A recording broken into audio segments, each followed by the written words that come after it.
What you are about to see is real. When possible, the actual people involved have participated in recreating events. Viewer discretion is advised. It could be happening right now. The cargo plane, loaded with the deranged and the desperate. Men and women selected to participate in a brutal survival game. All but one of them will die. They call it the battlegrounds. For decades, I've searched for proof of its existence.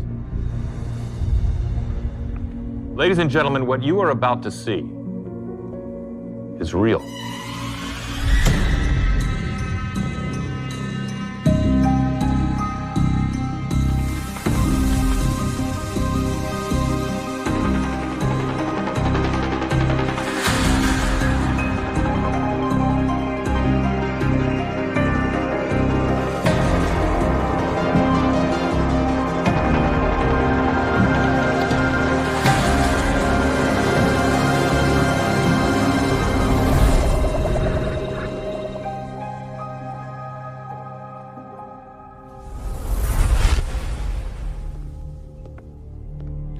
Welcome to Mysteries Unknown. I'm Jonathan Frakes. Some of you may know me as Commander William Riker from Star Trek: The Next Generation. Others from my work on shows like Beyond Belief, Fact or Fiction, and Alien Autopsy. What you may not know is that for almost 30 years, I've been a bloodhound tracking a scent. It was a scent I first picked up while hosting the original docuseries, Mysteries Unknown. Oh, we tackled it all on MU. Government mind control experiments, the Fountain of Youth, cults, conspiracies. After the show was canceled, I would go on acting and directing, and yet I kept coming back to one story. Amongst the spectacle and sensationalism, we had stumbled upon something very real and very dangerous.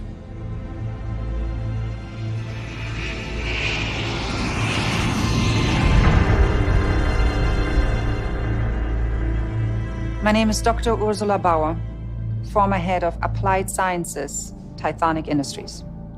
The rules seem to be fairly straightforward. There's between 30 to 100 combatants. Their deaths have all been faked beforehand. They are flown to an island, well, usually an island, and they fight to the death until only one remains. They call it Vir Solidarius, the lone survivor. You said they. Who is they? Well, for years, we had no idea. We never expected anyone would talk.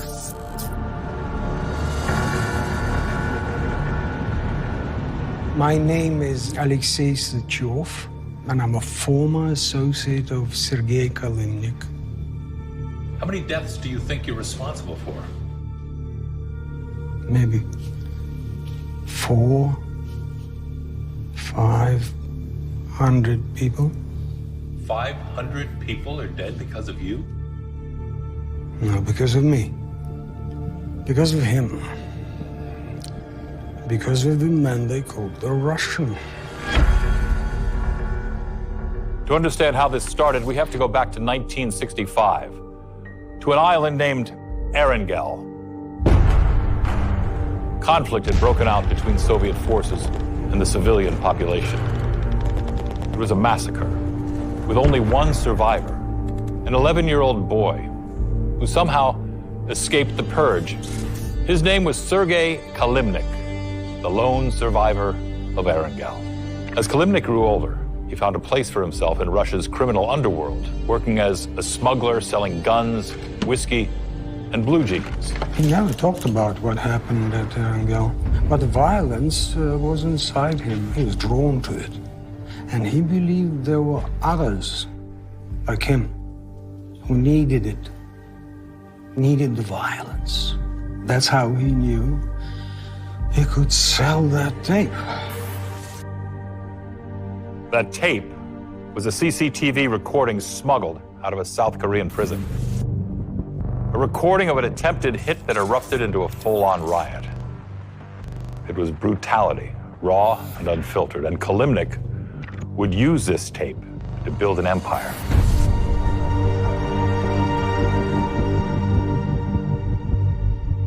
Selling the tapes was his idea. I didn't understand people killing each other who watched that.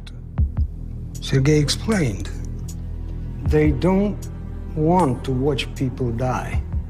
They want to watch people survive. The tape became a hot item in the underworld. Every gangster, pimp, and wannabe kingpin desperate for a copy. And they all had the same question. What else do you have? We didn't have anything, not yet. But Sergei wasn't going back to smuggling blue jeans. He said we need to produce more material. They were called Gulag tapes. They were prison riot videos, poorly produced, incredibly violent, shot in prisons in countries you couldn't pronounce. This one was shot in '88. And we sold the master for 430,000 US. It wasn't hard at all. Just pay off prison guards and roll tape. To understand this trend, you need to realize this coincided with the birth of the internet itself. What previously could only take place in back rooms was now flourishing in the new freedom of the World Wide Web. You've got mail.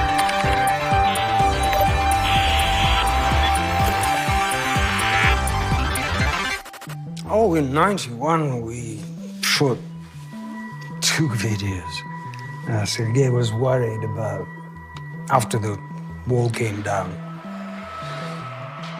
But it actually opened things up for us. Oh, they were horrible, no question. But to a certain kind of collector, these tapes were highly sought after.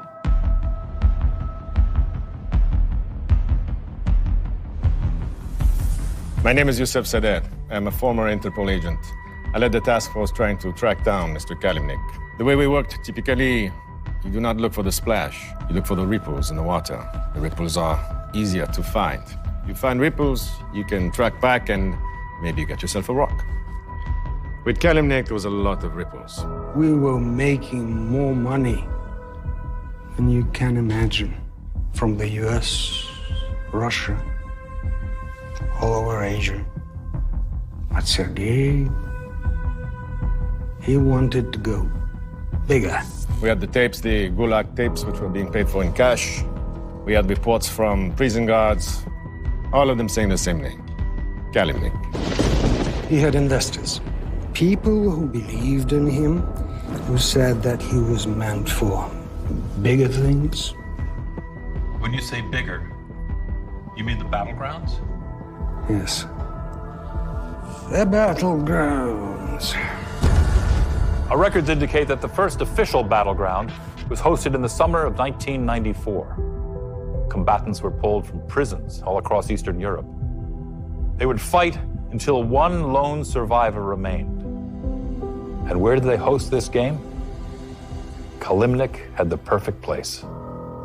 The very same island where he had lost everything. We got the people from anywhere.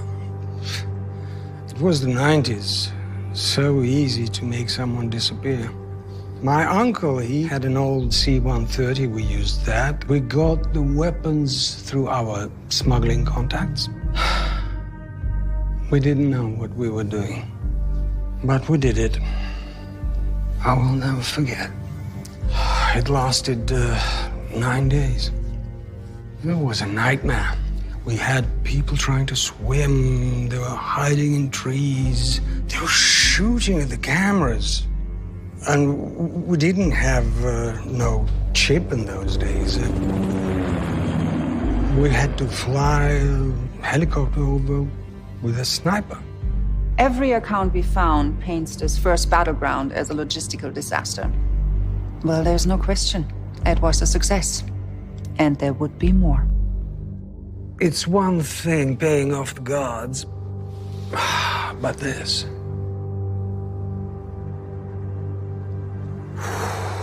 After that, I told Sergei I was out. Then all of a sudden, this man vanishes. Poof! Disparu. In organized crime, when someone like Kalimnik disappears 10 out of 10 times, they have been taken out. But here's the thing. This man did not just disappear. This man was wiped clean. Financial records, checking accounts, all of it, gone. And right around this same time, we started hearing about these battlegrounds. We started getting reports of a game run in Mexico, in cartel territory. We were getting reports of people disappearing in Thailand, in Finland, in North Africa. The details were different, but the stories were all the same. And they all link back to one man. They do not call him Kalimnik. Now they call him the Russian. A secret cabal of sociopaths running survival games all over the world. For years, I searched for proof and came up with nothing but rumors and speculation. Then in July 2020, the dam broke.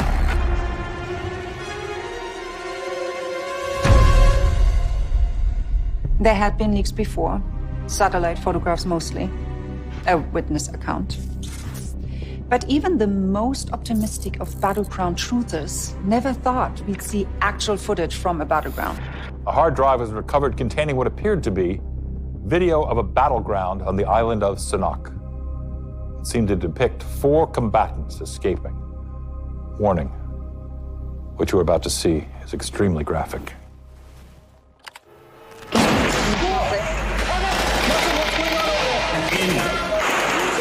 Oh my God. I'm the IT guy, right? I don't have any. Okay. What you guys do up there.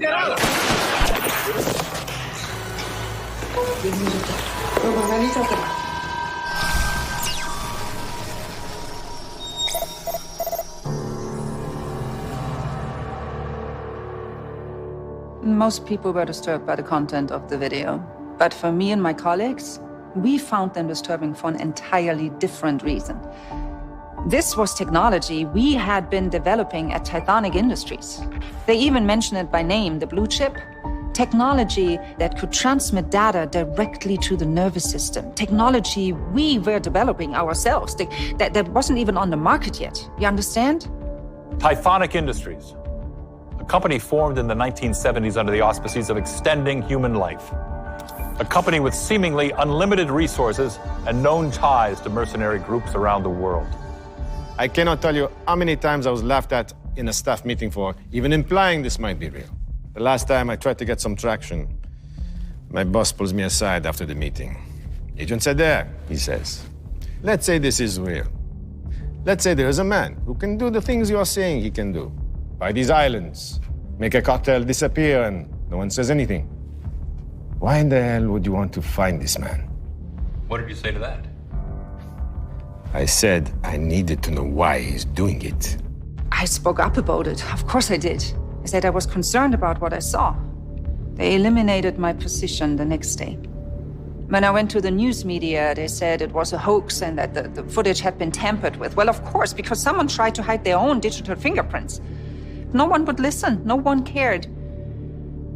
The official position from Interpol is that, yes, the Sanok tape is a deep fake. Do you believe that? All I can say is that the official position from Interpol is that the Sanok tape is fake. Live longer, live brighter, live better. But what if only 1 in 100 get to live at all? Could Tithonic be the secret investors behind Kalimnik's deadly games? I asked the CFO myself. That was proven to be a hoax. Proven by who? By your company? By investigators that you hired with money that you made selling chips and putting them in the back of people's heads? The breadcrumbs are out there, man, and I'm the big bad wolf scooping them up. Mr. Frakes, you're welcome to try. The evidence is there. A trail that leads from one scared boy to a global crime syndicate. But there remains one key question. Why? Why would a highly profitable technology company invest in such an unspeakable enterprise? Look, I have covered organized crime for 2 decades. Believe me, there's a lot of ways you can make money. Money laundering, arms dealing, but you do not do something like this for money. Then why? Why do people do anything? Because of love, because of greed, and because of faith. I think these people truly believe in what they are doing. That scares me more than anything. After the first one, I was out. But Sergei, he had me come with him to deliver the footage to his investors. I'd done drops all my life. But not like this. We showed up and they're waiting. I've got headlights in my eyes. I could barely see. And then I do. And they were all wearing masks. I thought I saw death cast in solid gold.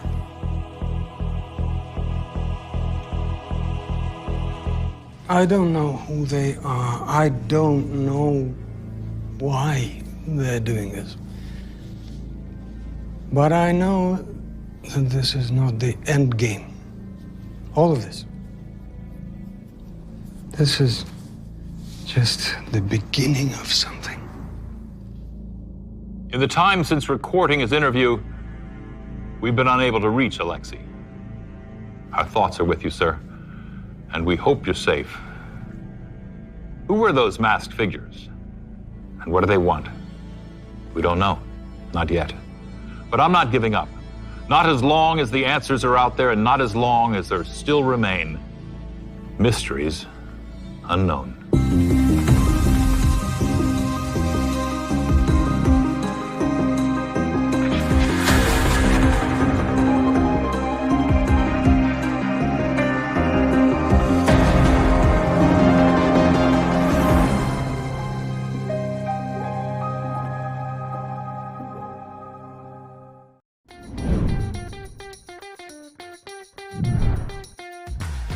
That you have to assume with the way he's looking up top there. So now, okay, that's disgusting. Example is 100 HP still off that first pickup. He's found a new perfect angle. He has given them an absolute lesson right now into how to deal with 3 players pushing you. And this is going to be now, a huge problem for Exhalation. Both sending their backup players in. But look at Example. He's still doing so much work. Unreal. Unbelievable play. Away and all 5 of them, and then you have to jump off and fight each other. Oh, we may have seen that. This, by the way, Vegas, what an absolute animal. Vegas. Yeah, that was incredibly clean. He did save dodge there for the time being, so very. โอ้โหแล้วเดินมาแล้ว3 เขาอยู่นอกซ้ายมือยิงเดินได้ก่อนโอ้โหโดนหน้าเดินเป็นแบบเรียบร้อยไม่กลัวอะไรเลยฟิลลี่เหลือคนเดียวครับดูหน้าเดินแบบเฮ้ยคุณมีตัวตนหรือเปล่าเนี่ยเฮ้ยแปดสวยทำไม่ดี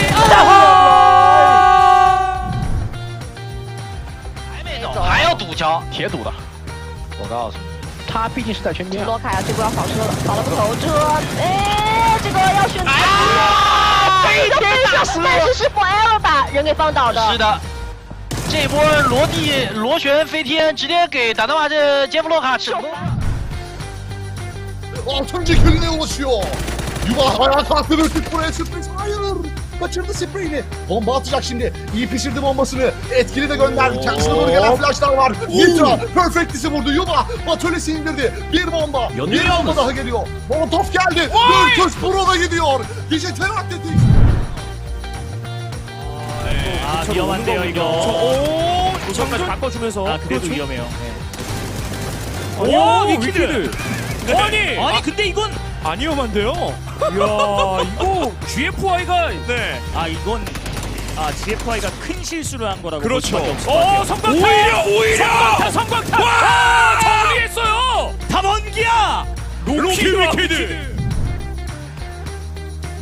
They're quite happy to take those fights. Booram have a potential chance right here. Carbs with the seat swap and dominated by Nordra, who might just get one more here as well. Maestro, he's driving up the hill at a snail's pace. What is going on? Nordra finally drops. Oh man, that was messy from Colony.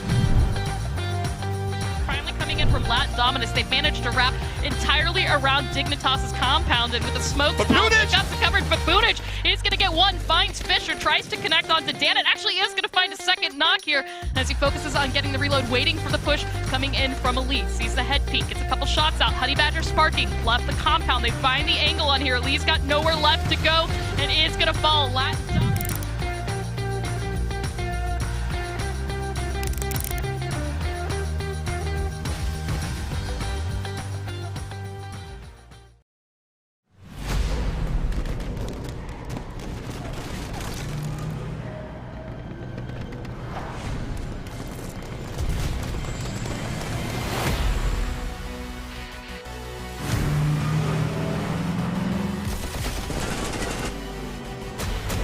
Hi, I'm Brian Corrigan, Publishing Director here at PUBG Studio. We've been blown away by the tremendous support and curiosity following the reveal of PUBG New State in February. We know you're hungry for more details. Rest assured, we're very excited to talk about all the new features and mechanics in New State. Over the coming weeks, we'll be releasing a series of videos, or what I like to call field trips, to better prepare you for Krafton's newest Battle Royale experience. While New State is a fresh take on the Battle Royale genre, we haven't lost sight of what makes the PUBG experience so unique. New State inherits and improves on the established PC console foundation with a fresh, near-future twist. And that near-future angle, it's given us tons of opportunity to innovate. You probably noticed some crazy new mechanics and features in the trailer. And yes, they're all real. You're gonna love the new options and tools we've developed to aid your survival experience on Troy. A brand new, massive, futuristic 8x8 map built from the ground up, utilizing groundbreaking lighting and rendering technology, developed in-house that raises the bar for graphics and performance across the mobile space. So without further ado, let's begin our field trip into Troy and gather some intel to give you the competitive edge on the locations you'll soon be fighting over. Our first stop is the exhibit hall, the heart of Troy. From the top, it kind of looks like a bullseye, right?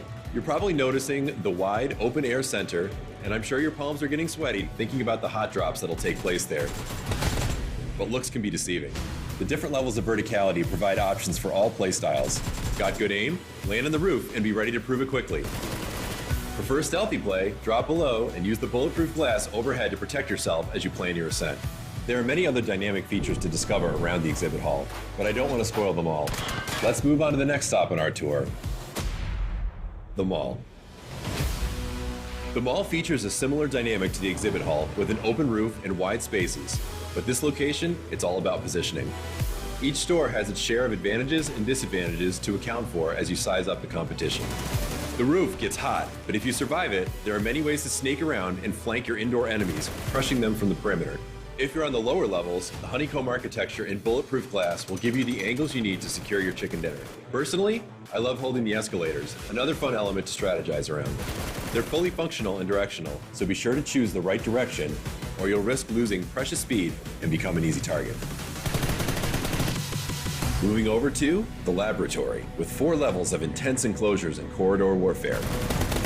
With its unique structure, ensuring your team's survival in the laboratory will take a great deal of cooperation and creative thinking.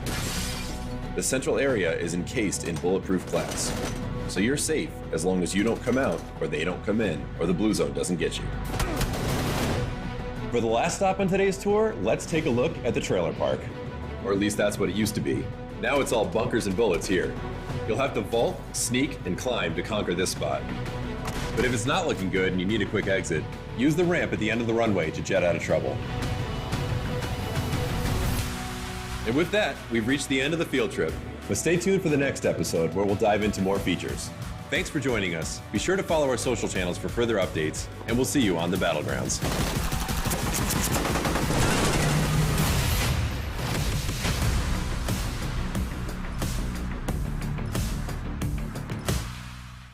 Hello, PUBG esports fans.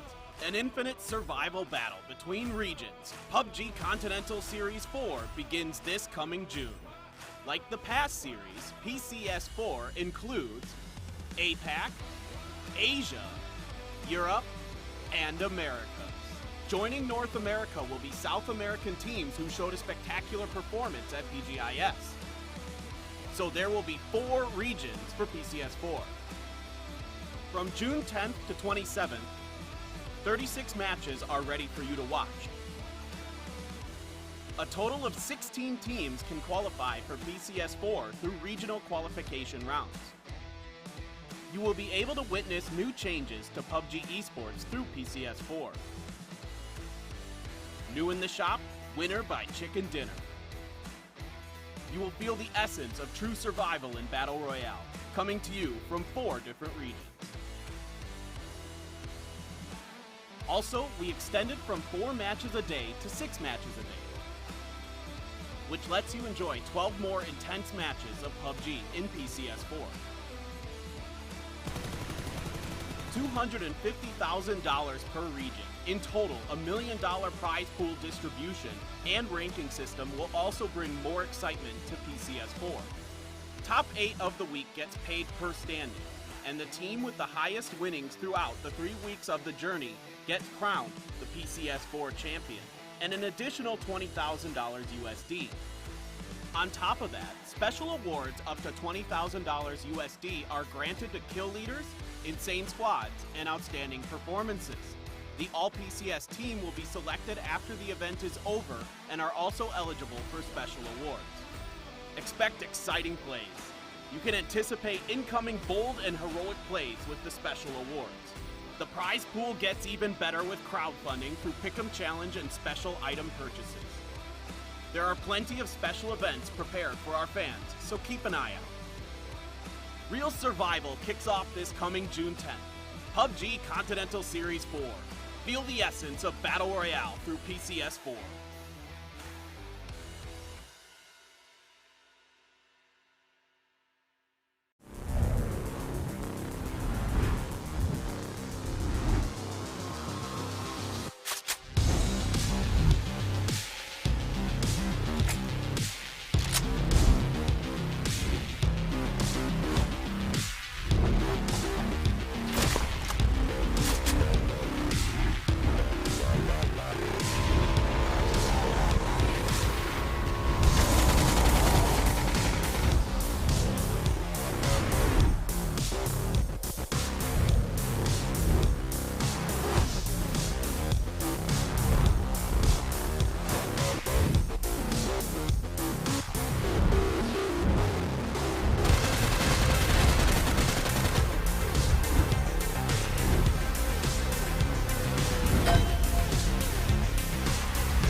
Hello PUBG esports fans.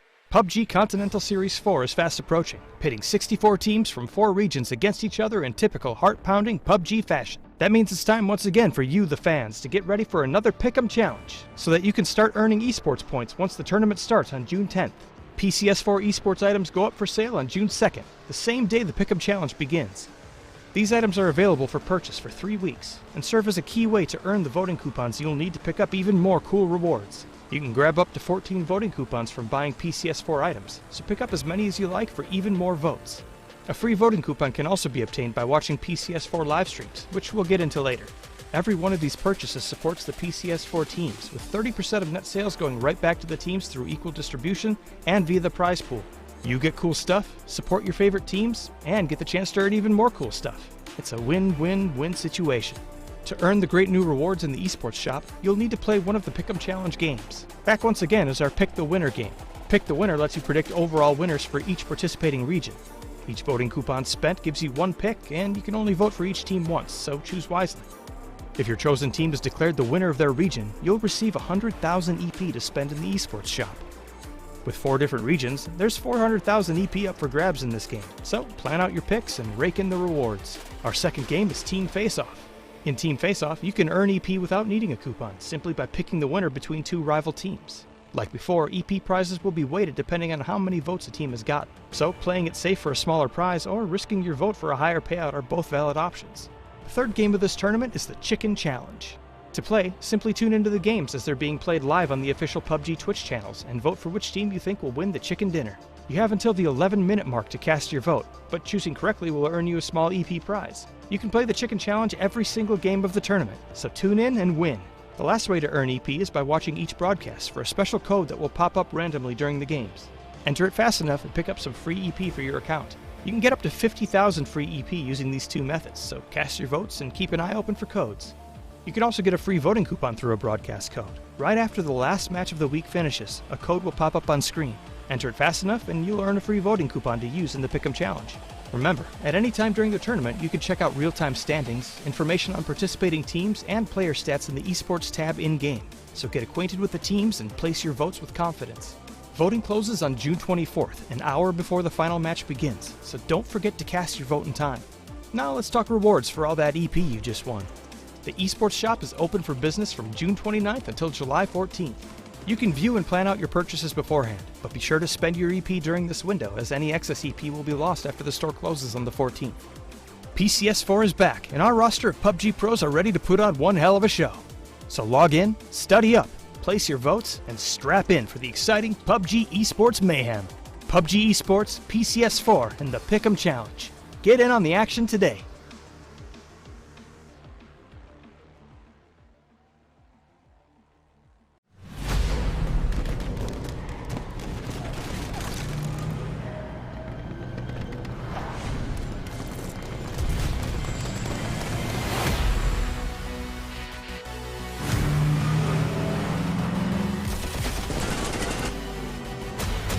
Hi, I'm Brian Corrigan, Publishing Director here at PUBG Studio. We've been blown away by the tremendous support and curiosity following the reveal of PUBG New State in February. We know you're hungry for more details. Rest assured, we're very excited to talk about all the new features and mechanics in New State. Over the coming weeks, we'll be releasing a series of videos, or what I like to call field trips, to better prepare you for Krafton's newest Battle Royale experience. While New State is a fresh take on the Battle Royale genre, we haven't lost sight of what makes the PUBG experience so unique. New State inherits and improves on the established PC console foundation with a fresh, near-future twist. And that near-future angle, it's given us tons of opportunity to innovate. You probably noticed some crazy new mechanics and features in the trailer. And yes, they're all real. You're gonna love the new options and tools we've developed to aid your survival experience on Troy. A brand new, massive, futuristic 8x8 map built from the ground up, utilizing groundbreaking lighting and rendering technology, developed in-house that raises the bar for graphics and performance across the mobile space. So without further ado, let's begin our field trip into Troy and gather some intel to give you the competitive edge on the locations you'll soon be fighting over. Our first stop is the exhibit hall, the heart of Troy. From the top, it kind of looks like a bullseye, right? You're probably noticing the wide, open-air center, and I'm sure your palms are getting sweaty thinking about the hot drops that'll take place there. But looks can be deceiving. The different levels of verticality provide options for all playstyles. Got good aim? Land on the roof and be ready to prove it quickly.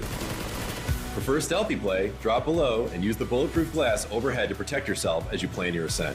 There are many other dynamic features to discover around the exhibit hall, but I don't want to spoil them all. Let's move on to the next stop on our tour, the mall. The mall features a similar dynamic to the exhibit hall with an open roof and wide spaces. But this location, it's all about positioning. Each store has its share of advantages and disadvantages to account for as you size up the competition. The roof gets hot, but if you survive it, there are many ways to snake around and flank your indoor enemies, crushing them from the perimeter.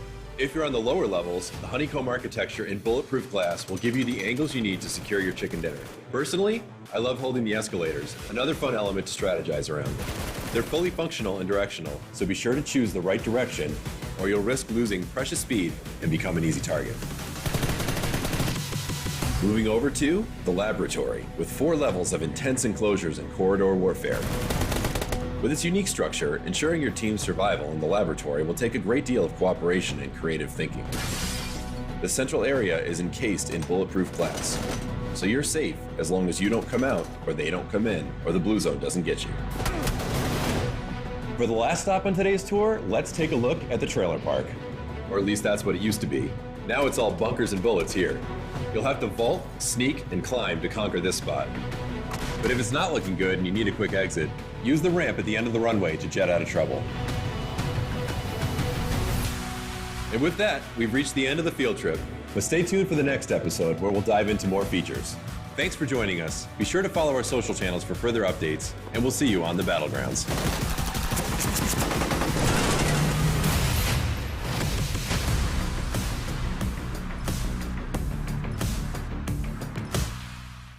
Hello, PUBG Esports fans. An infinite survival battle between regions, PUBG Continental Series 4 begins this coming June. Like the past series, PCS4 includes APAC, Asia, Europe, and Americas. Joining North America will be South American teams who showed a spectacular performance at PGIS.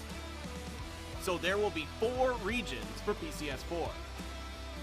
From June 10th to 27th, 36 matches are ready for you to watch. A total of 16 teams can qualify for PCS4 through regional qualification rounds. You will be able to witness new changes to PUBG Esports through PCS4. New in the shop, Winner by Chicken Dinner. You will feel the essence of true survival in Battle Royale, coming to you from 4 different regions. Also, we extended from 4 matches a day to 6 matches a day, which lets you enjoy 12 more intense matches of PUBG in PCS4. $250,000 per region. In total, $1 million prize pool distribution and ranking system will also bring more excitement to PCS4. Top 8 of the week gets paid per standing, and the team with the highest winnings throughout the 3 weeks of the journey gets crowned the PCS4 champion, and an additional $20,000 USD. On top of that, special awards up to $20,000 USD are granted to kill leaders, insane squads, and outstanding performances. The all-PCS team will be selected after the event is over and are also eligible for special awards. Expect exciting plays. You can anticipate incoming bold and heroic plays with the special awards. The prize pool gets even better with crowdfunding through Pick'em Challenge and special item purchases. There are plenty of special events prepared for our fans, so keep an eye out. Real Survival kicks off this coming June 10th. PUBG Continental Series 4. Feel the essence of Battle Royale through PCS4.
Hello PUBG esports fans.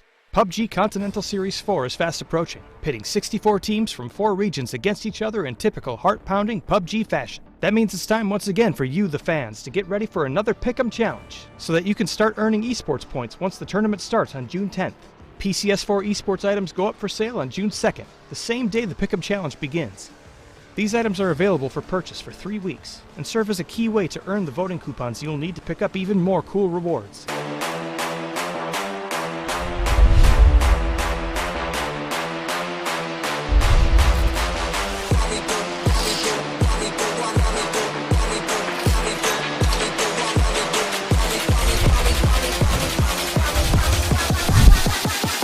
Do my two-step.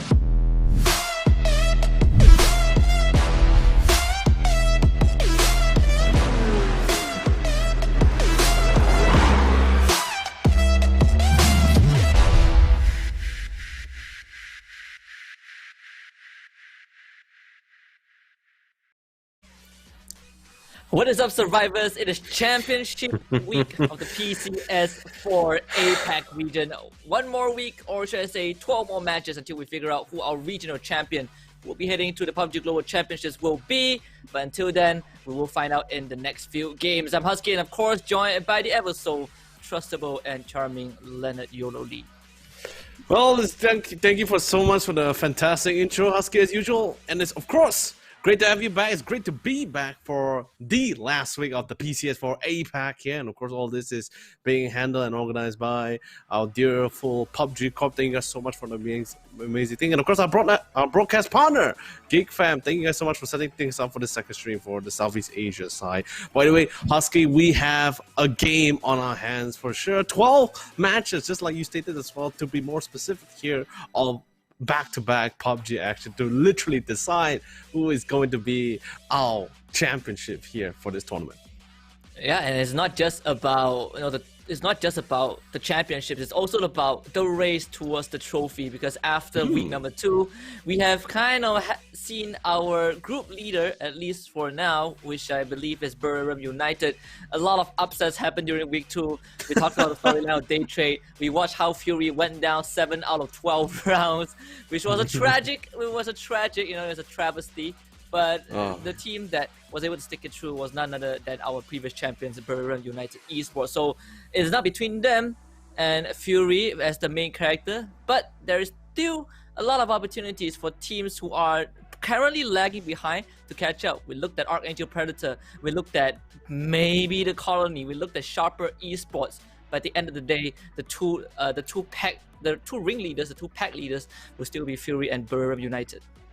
It was really crazy as well, because during week 1 there was like a really sheer difference between among all the teams here. It was pretty much like a two-man horse race between Fury and Buriram, right?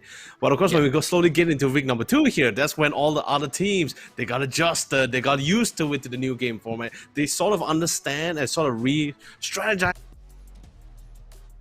game format, which is only chicken dinners. But either way, before we further discuss a little bit on about what happened for the recap for last week, this is our month schedule for this entire PUBG Continental Series 4 APAC here. And of course, whoever has been joining us ever since from the first day of week 1, thank you guys so much for joining in and supporting your favorite teams and your favorite players inside this tournament. And of course, not just for APAC, we were still also ongoing for Asia, for the other region, Asia, Europe, and America. Yeah, absolutely. And of course, just one last refresh of our participating teams, at least for today. And we have gone through all these squads pretty much, since day number 1, and even last week to close out the grand finale. We saw Fury just on the cuffs of that 20,000, the round that would put them in the lead. And you can see Buriram United's reaction right after that last round. They were watching vigorously. They were praying that the Oceanic counterpart in Team Bliss will mess things up, and that did happen. So miracles do happen. But to give you guys an idea of what we're talking about when it comes to money, here is the prize pool breakdown for every single week. Oh yeah, definitely for sure. Because at the end of the day, although yes, the game format does dictate for the fact that the amount of the more chicken dinners you have in that week, it pretty much sets you in that top spot. So in other words, the more chicken dinner you get, the more cash you will earn as this as this tournament will dictate our champion for the team that has sort of accumulated the most cash throughout this 3 weeks. And these are your weekly rules or the overview of the PCS4 APAC format. So each day we have 6 matches. So in other words, in the entire week we have 12 matches in total, 36 throughout this entire 3 weeks. And of course, the most chicken dinners will rule. Yeah, absolutely. And of course, by the end of this week, the team who has accumulated the most cash prize will be crowned our regional champions for PCS4 and earn their rightful slots to the PGC or the PUBG Global Championship. So a lot is at stake, I would say, for this final week. And I think if we have to just point out main character from week number 2, I would say 2 main characters. It will be Buriram United Esports and Fury, right? It feels like these two are consistently just battling for that top spot. You talked about the history of Fury as well. This could very well be a rerun of PCS2, which will be a great upset. But what do you think about the entire storyline? What will the resolution be for week 3? Oh man, it's a really tough call as well, because like it seems like Fury could have sealed the deal 7 times, and I'm talking about like in accumulation of the 2 days, right, for last week number 2 here. They sort of could just seal the deal for themselves, because like if you think of it this way, if they won last week number 2, that 20 grand, so they will have a total cash of 40,000 USD here, literally drawing the line, so making such a grand lead that no other teams could really catch it in week number 3. Like Fury could literally lose all the games in this week if they won last week. But I mean, maybe they don't have to lose in week number 3, but they don't necessarily have to work so hard for that top 3, because even among the top 8 as it is, they will still be in the lead, and there's no way for any of the teams or even Buriram to catch up. But that's why it's such an upset for Fury last week. Or even we saw from the player cams. Remember, we saw from the player cams for the last match between Team Bliss and Team Fury, right? Why the cancels on Buriram instead of members of Team Bliss is because the impact was more impactful on Buriram members instead of Team Bliss, because Team Bliss won it, but all they could make it to was top 9 from last week. Yeah, can you imagine winning the round and upsetting a team that had the chance to take the lead and still not win anything? That was how crazy it is, right? And we also set the precedence for week number 3 before we closed out last week, where we slightly touched on how anything other than first place is unacceptable for Fury, because if they don't get first place by the end of week 3, they're not going to PGC directly. They're not going to get that championship title. So probably PCS5 will be their only final option. So this week is all about whether Fury can get that first place, and if they can't, we're probably looking at Buriram making that repeat run once more. It's definitely going to be a really tough one. It's literally, they're both racing, or at least Fury in this case is currently balancing on a tightrope right now. But they're not just trying to balance it, they're literally running, they're racing on top of a tightrope against Buriram, who's clearly not on a tightrope at all. They have 4,000 USD in the lead. They are literally chilling at the side of the walk pavement. I'm pretty sure they're just taking a nice stroll to just try to get at least 1 or 2 chicken dinners, or maybe a couple of kills to really back it up. Fury has a lot of things riding on the line here, like, because we talk about the stories. Everyone knows the histories. Everyone doesn't want to repeat the tiebreaker which they had from PCS2. So right now in this week, Fury is gonna aim to try to get as many chicken dinners, or at least up the amount of kills. So at least that way they don't have to worry too much about the tiebreaker. Yeah, but to add on to that, I kind of feel like, when we talk about the kills, it's probably the least of their concern at this point, because your kills don't matter. They still had the top kills by the end of week 2, but what they're lacking was that chicken dinner. So that's where we really saw the impact, right? We have the kill leader chart right now. Buriram United with Nawadra in the lead, with Fury from Ronald from Fury, Floris from Game Home Padong, and of course the all PCS team. When it comes to the tiebreaker, in terms of kills, they are also there. Jay is lagging in 4th place from Archangel Predator. But if I'm looking at my screen right now, I'm looking at the statistics, I'm looking at the numbers, and the calculations is pretty clear cut. If Buriram United gets second place, they will have a total of $48,000. And Fury, they have to get first place.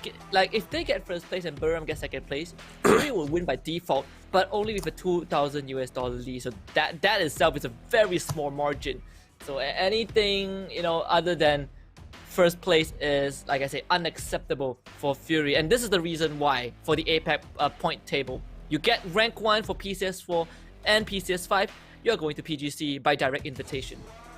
Ooh, it's a lot of things. Future has already been drawn out here by the PUBG Corp, and I still thank them so much for it as well, because seriously, like from last year's PCS, it ended it on a very average note, right? It just ended it with PCS3. There was no competition between the various winners from the other regions during the PUBG Continental Series 3 here. But at least now this time PUBG Corp are stepping up here to end this year 2021 with a bang, with the grand finals, which is of course the PUBG Global Championship, which Husky and I has been frantically talking and highlighting pretty much every single time we get, because that's just how epic it is for the both of us.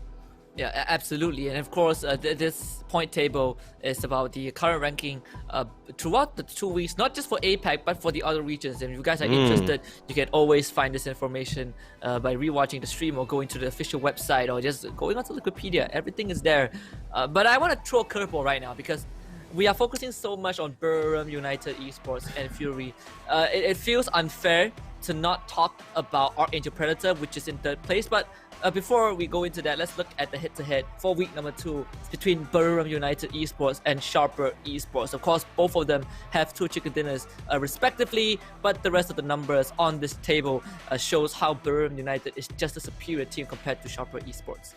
I mean, in the first place, Buriram has always been. The thing is this: they really didn't have the greatest of start, right? Like, if we just see their past history, right? It's their performance has. I guess you could say their performance has been consistent when it comes to building or accumulative points or sort of getting those number of kills for themselves, right? Because, like, let's be honest, first day they get a bunch of kills, but they never really able to close out the game on a really fine note. They always bail out as one of the top 10 or top 9 team. They lose members relatively early into the round, or literally lose every single one. It really depends on the situation. But in that 1 or 2 games at day number 2, that's when something magical happens for them, and they just suddenly out of the blue throw all logic out the window. Yeah, and now we're looking at the team insight for Archangel Predator, and just in time for me to continue the topic of this team, because we said Fury cannot settle for anything less than first place. Buriram United, they also cannot settle for anything less than first place. There are a couple of possibilities that we're playing with right now, but let's say, and this is a very interesting one. Let's say Archangel Predator, right, gets first place, and Buriram United gets third place with Fury in second place. We actually get a tiebreaker for first place. So a really specific set of events needs to happen. Archangel Predator, no matter what position they get by the end of week 3, it does not matter. They are most likely not gonna go to, win the regionals, because they only have $18,000 in the bag, right? But let's say they get first place, you'll bump it up to $38,000. Buriram gets second place. Buriram gets third place. 44 for them. Fury gets second place, 44 for them as well. We get a first place tiebreaker. But will we get that, as an epic finale? That is the question that I am pondering right now. The thing is this, right? If we just now, like, if we bring it back to Archangel Predator, I think, let's be honest, no other teams below Fury right now could ever top the scoreline for Buriram and Fury in terms of cash, right? I mean, sure, they can try to make a mess. They can try to slow things down, make it a little bit difficult for the top 2 teams right now, because we are literally reverted back to the 2-man horse race, which is Fury and Buriram. To think of the fact that Archangel to take top 1 in front of Philippine teams, which of course I'm happy to see, because I have been having my eyes on the Philippine team for quite a while now, but that just to allow Archangel Predator to win this whole thing, that just means that Fury and Buriram literally needs to be AFK for the entire 2 days, because the score difference between their cash accumulation and Archangel or any other team below is literally twice the amount or 3 times. So Fury and Brewer literally need to be on the 15 and 16 team to bail out. Then the other teams can really step it up and turn things around. But you know, we saw Team Blitz perform from last week. They didn't really gain anything, but they did gain the honor for allowing Buriram to take top spot there. Yeah, and I think, you know, it's also appropriate for us to just give this disclaimer out. We are not disqualifying any team from the conversation because if we look at the broader scheme, the broader picture, there's nothing that is certain, right? We cannot be certain that Buriram and Fury is gonna top the chart. Maybe some teams step up, and suddenly these two leaders drop off. You know, it could be possible. We have 16 teams, and that's what makes this so interesting. But since we've given enough attention to the top 3, now let's look at the other teams who might be able to make an impact as we get ready for our first flight of the week. And I can't wait to jump in and see what these teams have. Of course, starting on the map of Marengo from the southwestern side, we have that military island, and that is exactly where Fury likes to drop.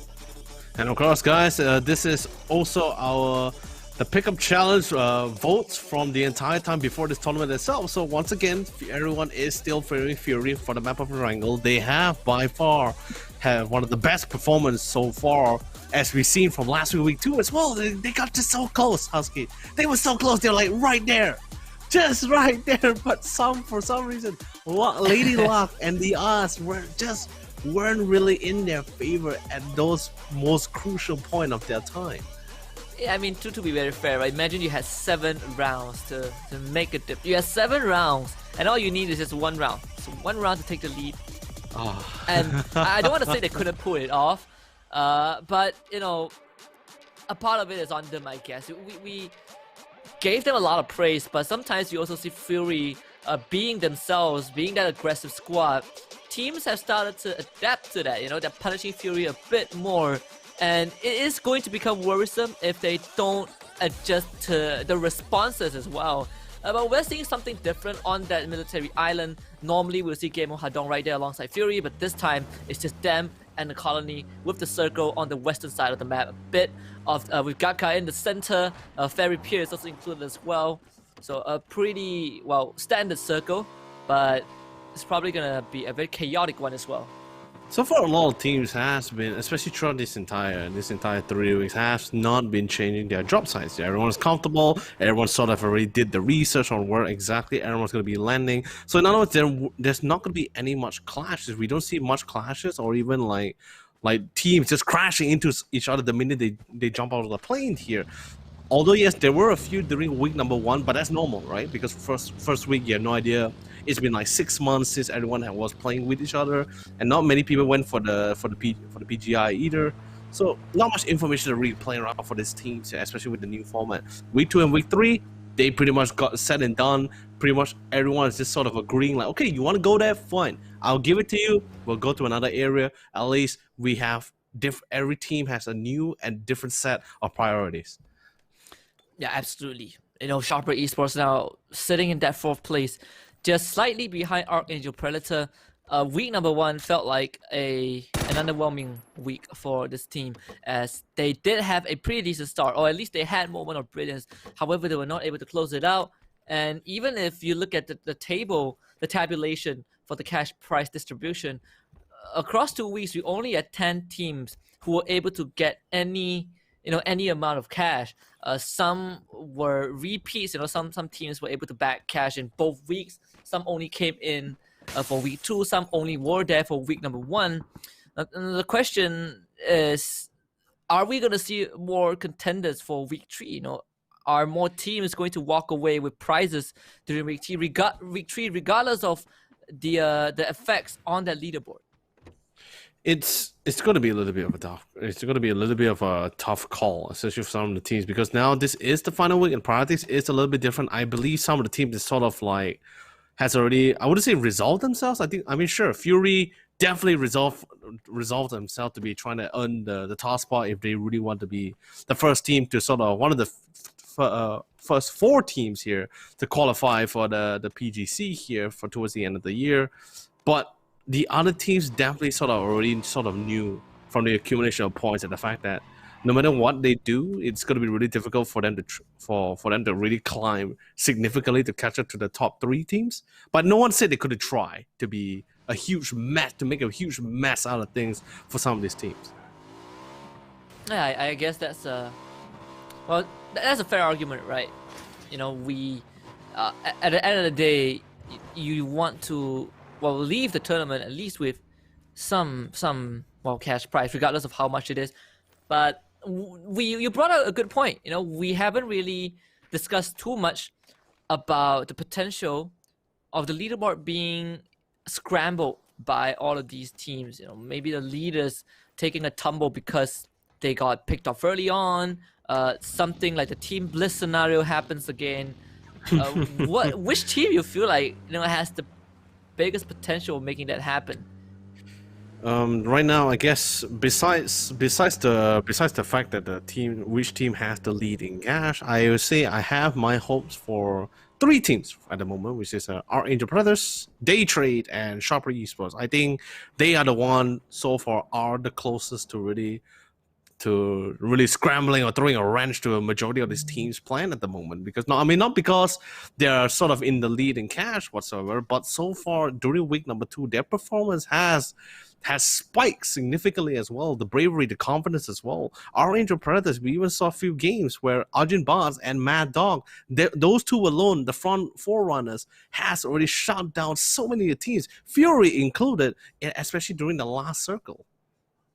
Yeah, and we take a quick peek at the total kills. Fury still leading by a huge margin, 144 total kills for them, followed by Buriram United with only 118. So in the event we are looking at a total kills tiebreaker, Fury is still pretty much uncontested.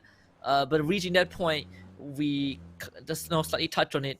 A specific set of events needs to happen. We need to have stars align. We need to have a clear blue skies. So until we get to that point, we probably don't need to bother too much about that number, because it's just a total accumulation of what these teams have achieved across the 2 weeks.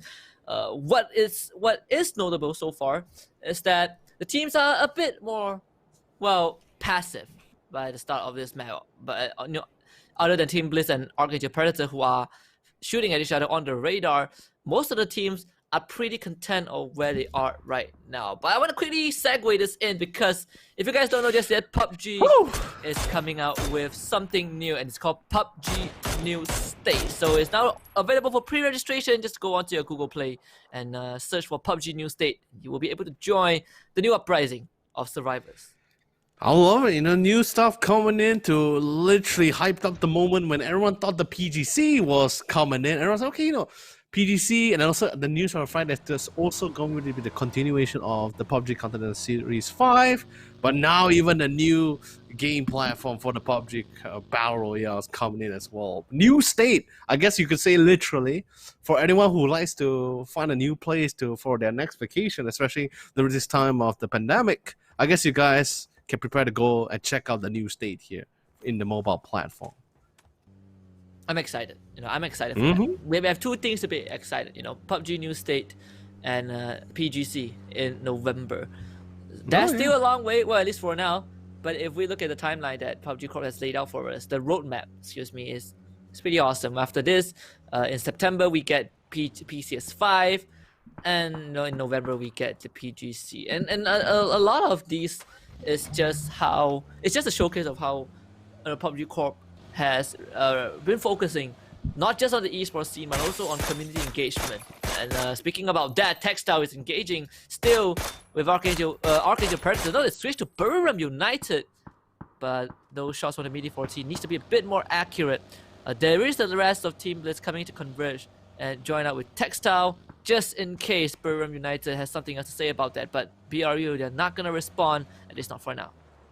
It's thankfully enough that the 2 of the members actually managed to drive close enough to Textile, one of their 3rd members who was actually already in the compound itself, because we already saw Buriram sort of like pre-setting themselves to go for the fight and go for the spread out. And we've seen it for the last 2 weeks here, that you shouldn't drive, not even near any of these teams, because you're gonna get easily gunned down. For some reason, like even for me, I always thought driving in a vehicle, I have that form of safety. Like the guys can't land shots. In this tournament, it's totally a little bit more different. You're in a vehicle, you're pretty much done. You're pretty much set for life. There's nowhere for you to run. You're pretty much a sitting duck for all, and a moving target easily for all this team to snipe you out. Yeah, I actually, you know, because I have a lot of friends who play the genre, right? Regardless of if it's battle royale or first-person shooters, there's this theory that goes, it's harder to hit a stationary target compared to a moving one. But I want to get your thoughts on that. What do you feel? You know, is it really that hard to hit a stationary target compared to someone that is bobbing and weaving around? Ooh, I guess maybe it's I believe it's only easier that those kind of stationary targets probably is going to be easier for a new player, mainly because of the new player is not going to think too much, right? He's just going to be like, okay, a guy is NSC, I'm just going to go for the head, right?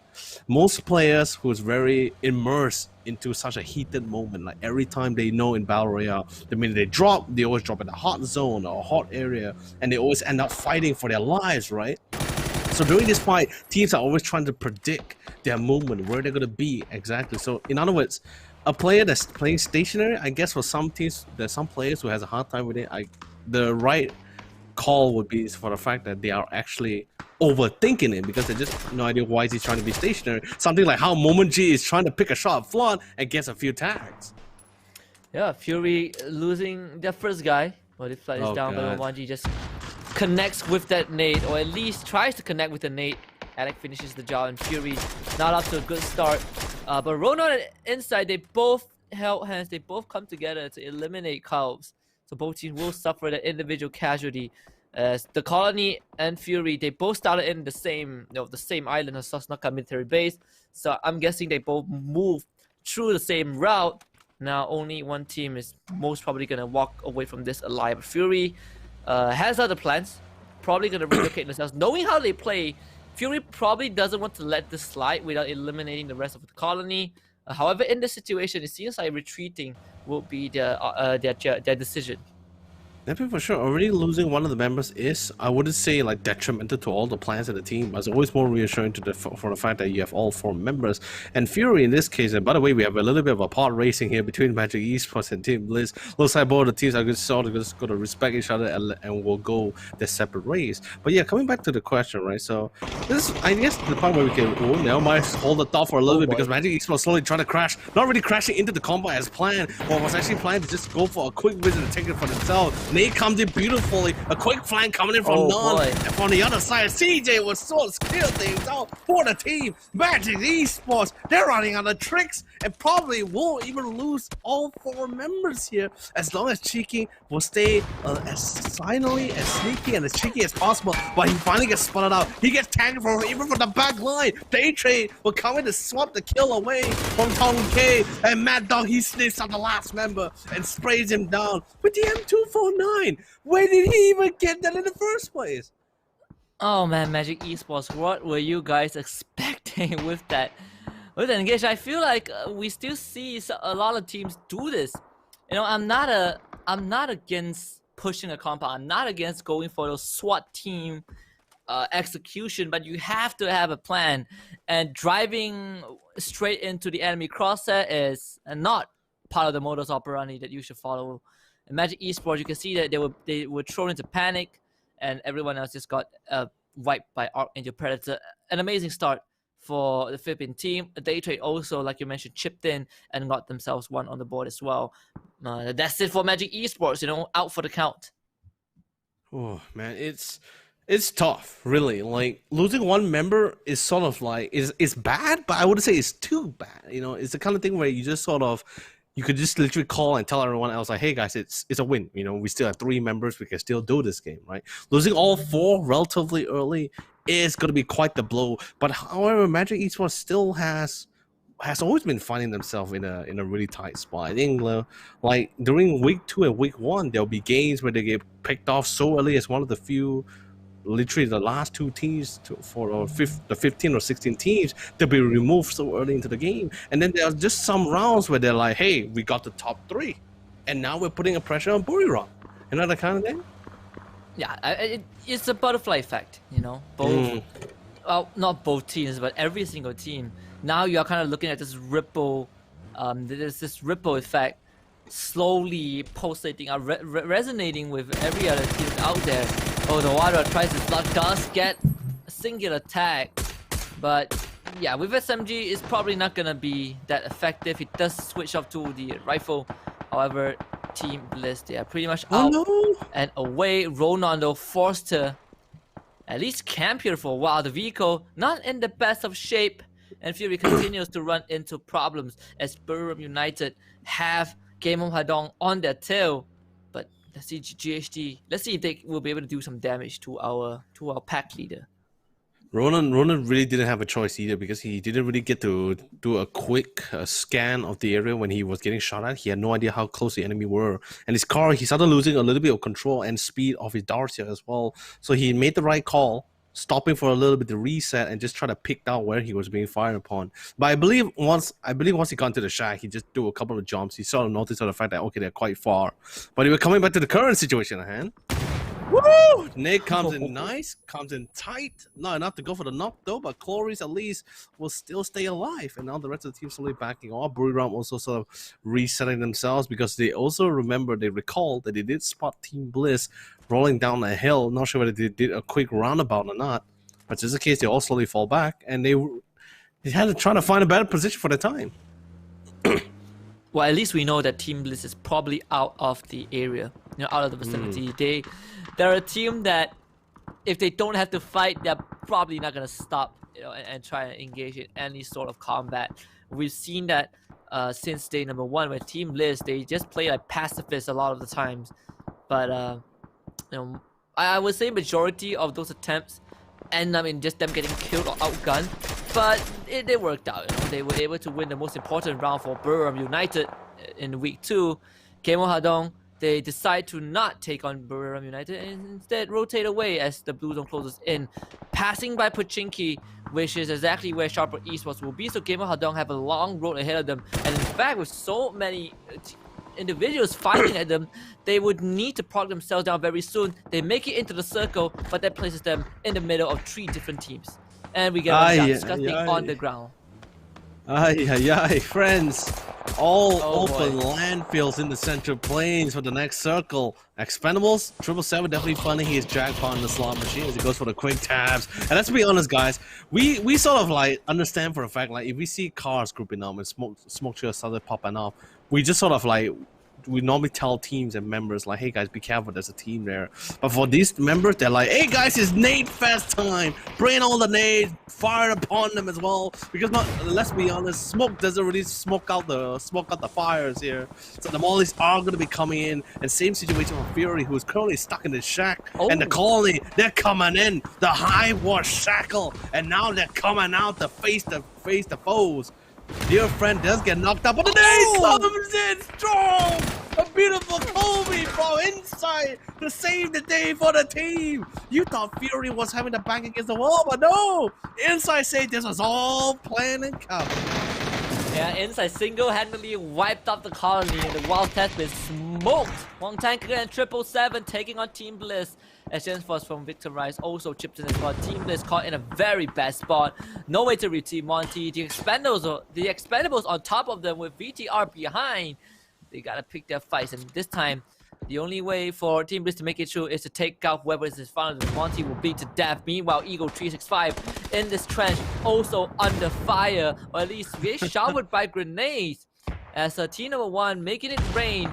They do have members on the front line, but Eagle 365, and they're not taking this, you know, they're not taking this in a good way. The smoke does block out a lot of vision, so it's all about getting the perfect trajectory. Hansies will find the first one onto YM Cut, but with this smoke grenade still there, maybe they will be able to bring him back up. Well, Hansi definitely has a hand in that situation for sure. Not only finishing off Cut, but also dropping another member. But Sapang does comes in for the swing.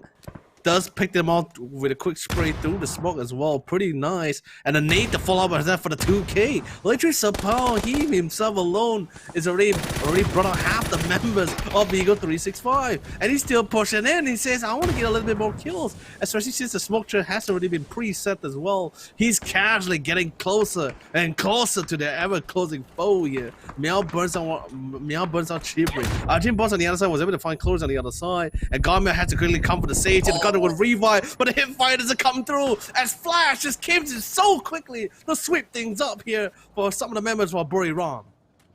Oh, Flash with the perfect push, taking out the attempted revive. And they trade. They have Buriram United in a bad spot. But both teams did suffer some down but not out.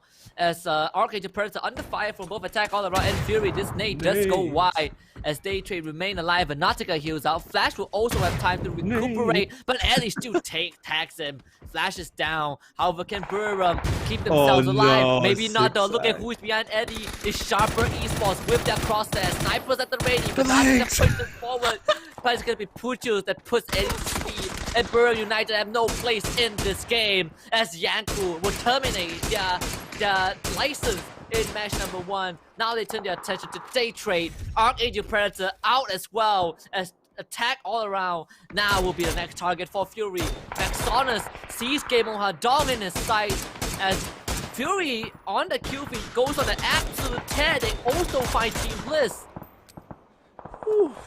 Game from the line as well. Blood is also in the water. The Sharks are coming in. Day trade having the backs against the wall. Thankfully enough, the zone hasn't really pushed them too hard about it. But 6 sacks, they're not giving in. Game Home Hadong tried to join in the fun, but in the end, they're the one that got sandwiched in between, and that bought a little bit more time for Daytrade to reset, go for the heals, go for the flank. It looks like this might potentially be the end for Game Home Hadong, but they are playing relatively well around the smokes, but that's not going to stop Venotica.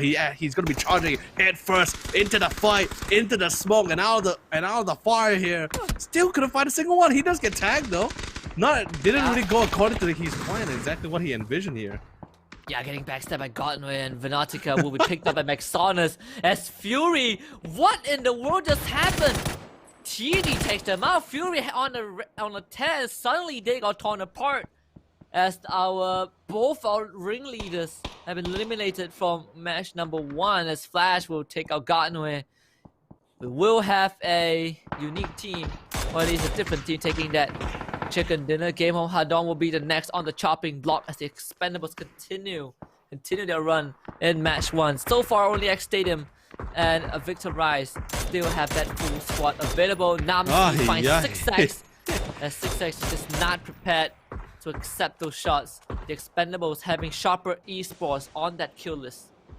Ooh, Namsi still got it, man. He still definitely got it. Although so far Team Expendable doesn't really hasn't made a major dent during their career here in the PCS4 APAC, but they are definitely reminding people that they still have the firepower to really contest few players. Although yes, few of our top contenders are sort of removed for play, but I guess it's a good thing in a way because it gives the opportunity for some of the teams here to show their mettle once again. I wouldn't say I've been a big fan of underdogs, but I am a fan for some of the returning teams or new teams who's trying to make their debut. Teams like Attack All Around to see if they can try to make another amazing play, which they did in week number 2.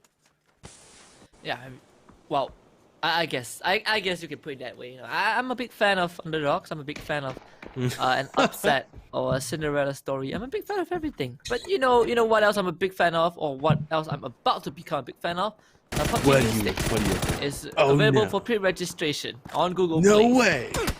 Just gonna quickly start that in. Namsi, the guy we've been looking at, under fire. His buddy is dead. Balmov on the ground. Eagle 365 is out.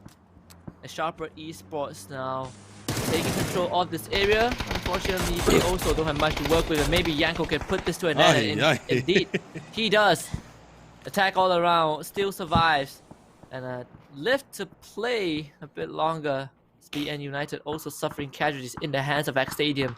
Speaking about X Stadium, them and Victim Rise again, still the 2 teams remaining with the full squad. C1 Boy 15G will find a free one of the 74L1, and that will reduce the members of the side of X Stadium. Victim Rise in a pretty decent spot to close out round 1. Yeah, no, the thing is this, right? Ooh, good spray, good control. Although the trade is happening, but the trade was a little bit more favorable for 777 here as he slowly falls back to go for the re-heal. But same goes for attacking around. Yanko was able to go for a nice time to go for the spray. Victor Rise finds X Stadium, sprays them down while they're on the way to the circle. They never saw them coming. But then again, this is pretty much what Victor Rise does, right? They excel. They may not be able to excel on the front from a straight out fight, but if you give them a really great position, they can turn it out like a sentry gun for themselves. And looks like they are the only team who has all 4 members still remaining in the game. And maybe Victim Rise will finally put themselves in the limelight, as they have yet to get a single chicken dinner across the past 2 weeks, if I'm not mistaken. Oh, no, but right now, they got one. Well, they haven't got any cash prize. That's oh yeah. So maybe this is a start to something incredible for this team. Something new. I thought we were about to have a High School Musical there, but you know. I apologize. I have no idea what that is. What? Okay, to be. Come on, man. We've been through this road before. No, to be very frank, no, we have not been through High School Musicals, and to be very frank, I have not watched High School Musicals before. No, I mean, it's like we've been through this road before, where a movie which you should know at least a little bit about, you just didn't watch or didn't know about. I mean, I've heard of the movie title. You know, does that count? It really depends on the movie, really. But anyway, coming back to the next circle, does Ferrer BN United a little bit better? They do have a decent spot at the edge, but same goes for Victim Rise. And let's be honest, they are the kind of Indonesian team where you just love a good position. But this time, it might bite them in the back a little bit as they are positioned a little bit down the slope of a hill. So the gravity will do its fine work as the nades will roll down naturally. Right now is Victim Rise. They have total control of the zone, and unfortunately for the Expendables, they're gonna turtle their way for sure. There's only 1 man left alive. BN United, they have the eastern side, and the problem with that is right now they have no idea where Victim Rise are, or at least where they are, specifically situated. This is going to cause things to slow down a bit as we see the I like this trick. You know, you start getting rid of your tire, you start getting rid of unnecessary stuff, too much utility, you get rid of everything so people can't see you, you make lesser noise. I've used that trick before. I love that trick, even though it hasn't gotten me any wins yet. I feel like these people have incredible eyesight, but we'll see. Victim Rise, they have total control over this safe zone. It's just a matter of closing it out at this point. If I'm not mistaken as well, one of the members of Victim Rise actually was able to pick up the arm too. So like, depending on where this next circle might be, the members are going to be descending the hill. Then let's be honest, they are going to be into the prying sides of Victim Rise, because they are literally getting ready to gun them all down. It looks like Dr. Logi finds 777, finds the jackpot. He needs to eliminate one of the top 4 teams here, and it all comes down to BN United versus Victim Rise. But looks like, Dr. Logi got to be a little bit careful as well, as he is going to be crashing into the tree, but also into the nade firing range of the team. Like I said, let gravity do the work. And GenForce finds God Ace. Now that's what I call an ace in the hole for Victim Rise on the Indonesian side, as they secure first chicken dinner for today. And what a way to close out match 1 with an absolute bang. You see how the ecstasy, you know, how ecstatic these players are. Yeah, sure.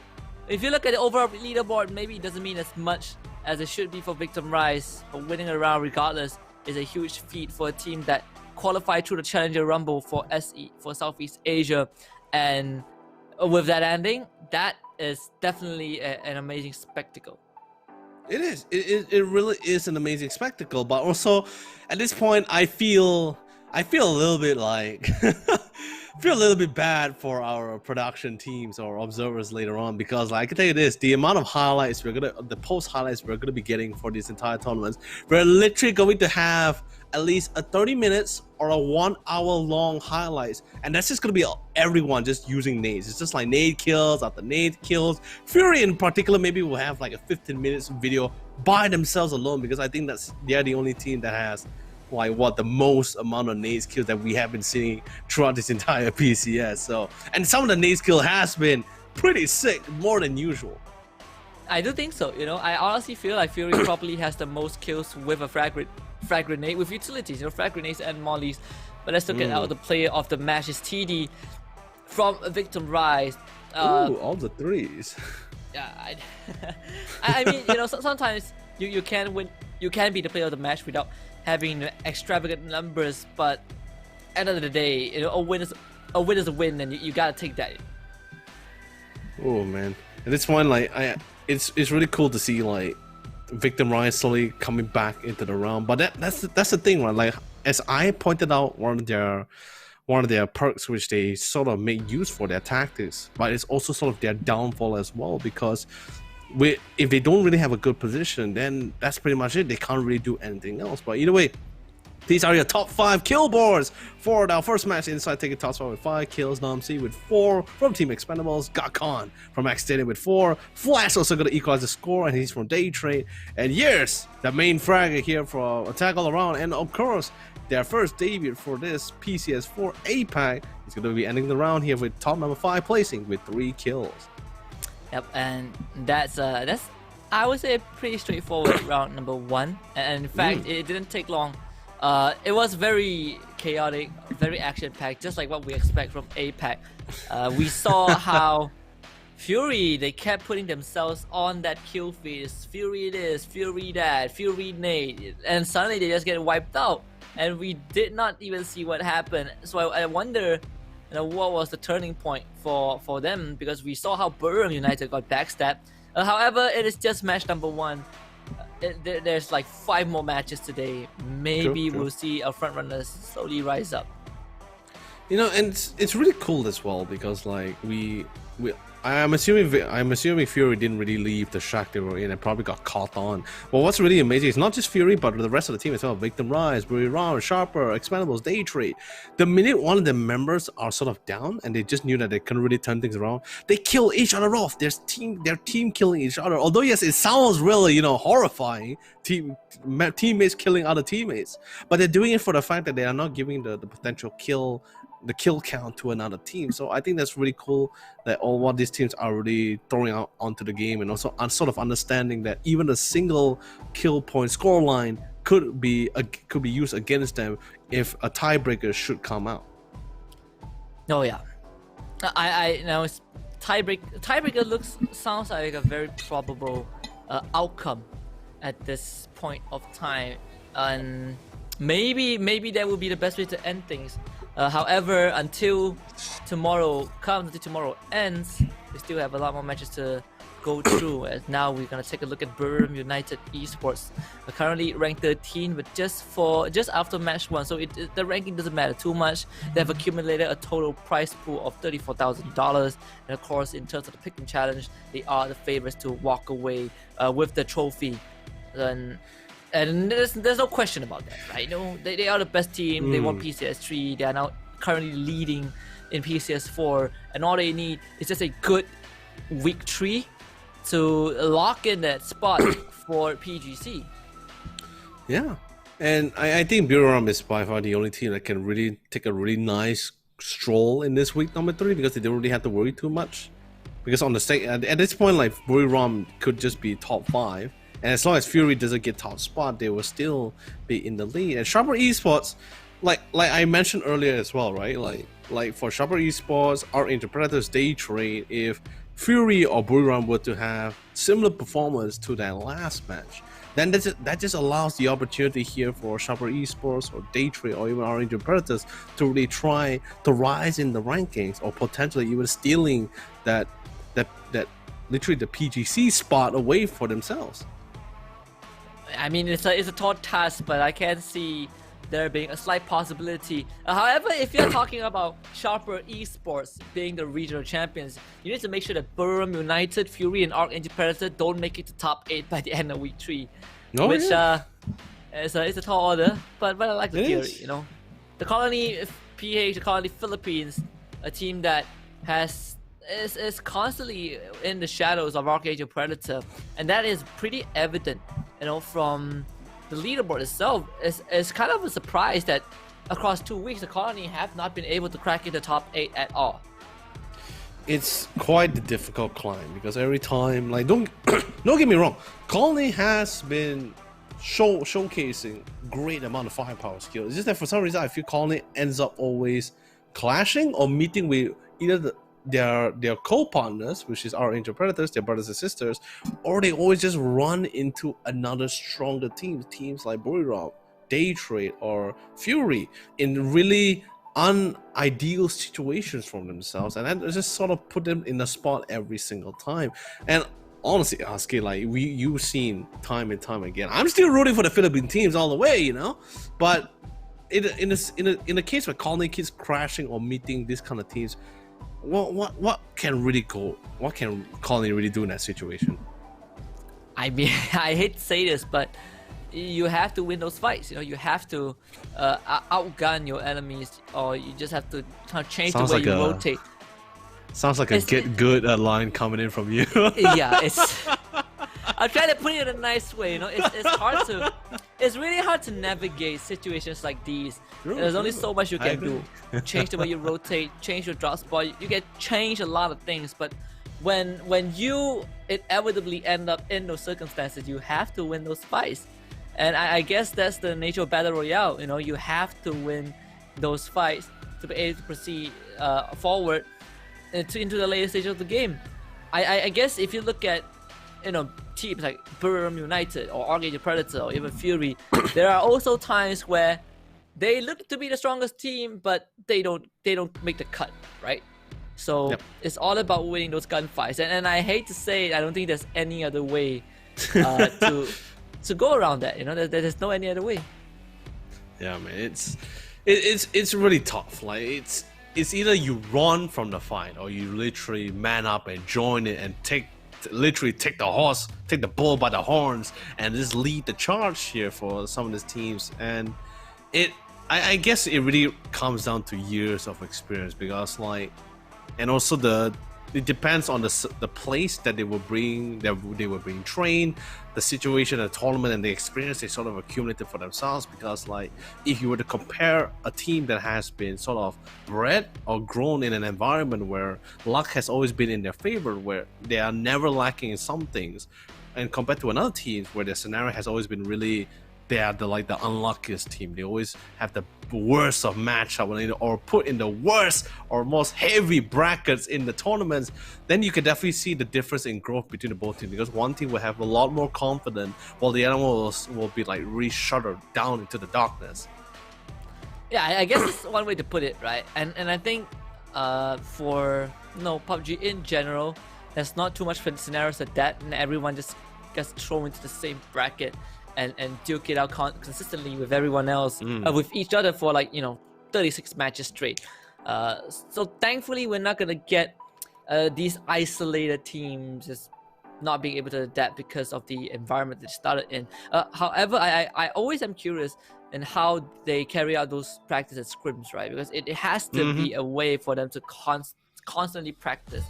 But we'll put that aside for now, because we're jumping onto map number 2, or this match 2 onto Mirama. I just thought about it as well, Husky. We don't only have the weekly or top cash prize. We also have the other prizes the other cash prizes that could also be a turning point for some of this team. And those prizes are the kill leader or the all PCS team and the insane squad.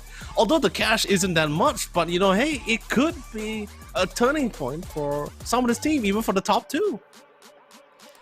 Yeah, I mean, I guess when we talk about top 2, it's going to eventually become a very dull topic. Because realistically, because of the format, there's no one else that can top that. Maybe Archangel Predator, maybe Sharper Esports. However, other than that, it's, I don't know, attack all around. But that's like going to long shot territory, right? You need to have some teams who don't even earn a single dime by the end of week 3, which I don't think is possible. Yeah. So that one we can agree on, for sure. Yeah, that's something. If someone is complaining or someone has is someone watching and be like, you know, why are these guys consistently just talking about these few teams? Because that is the reality. And I hate to break it to you, but and this is the last week. You know, I hate to break it to you. Some people just, some teams probably would never have the chance to even make top 3. You know, regardless of how good they do by week 3. You know, you can get first place and not make it to top 3. And even if you make it to top 3, you don't get the direct invite. You have to be first place. It's the harsh reality of the new format. But you know, I'm not complaining. I think it's really fun. I think it really sets the pace and changes things up for all our contenders. It's definitely fresh. It's definitely different for some of this team, but it can be quite the nail biter for some. Like, let's just take Fury for example, right? 7 times they got close. You know, they got the most amount of kills as well. All they needed is just one more chicken dinner. They worked so hard, but they just couldn't clear it out. And by the way, thank you, Observer, for such a clean view to show us what exactly happened to X Stadium, because I sort of had a rough idea that X Stadium actually died as they were rotating into the zone. But I just want to see how clean it was. So Victor Riles casually able to snipe people away, and a beautiful nade comes in to seal the deal for the day. Now that's what I call an ace in the hole for the team here, as they just lob even more nades to seal the deal. Well, I'm still really skeptical about anything, right? So if you're in a car and you get hit by a nade, you still get damage for it, and that still bugs me. That still bugs me until this day. I thought the vehicle is going to sustain damage, it's going to blow up, but not the knock. That is something that I did not know. So I learned something new from Match 1. Very useful information. I did not know that you could theoretically, well, it's not theory, you can practically get knocked out from a vehicle from a grenade blast. And I'm still salted about it because I experienced it firsthand. Oh, poor you. It sucks, really. Like, when you just thought that you're safe, like, you know, like, you literally try to escape from the hails of bullets, and then when you got into a car, you heard a nade coming in, you'll be like, ha! I'm safe, guys! And boom, you get knocked. And just be like, why? Not once, few times now. And that really sucks.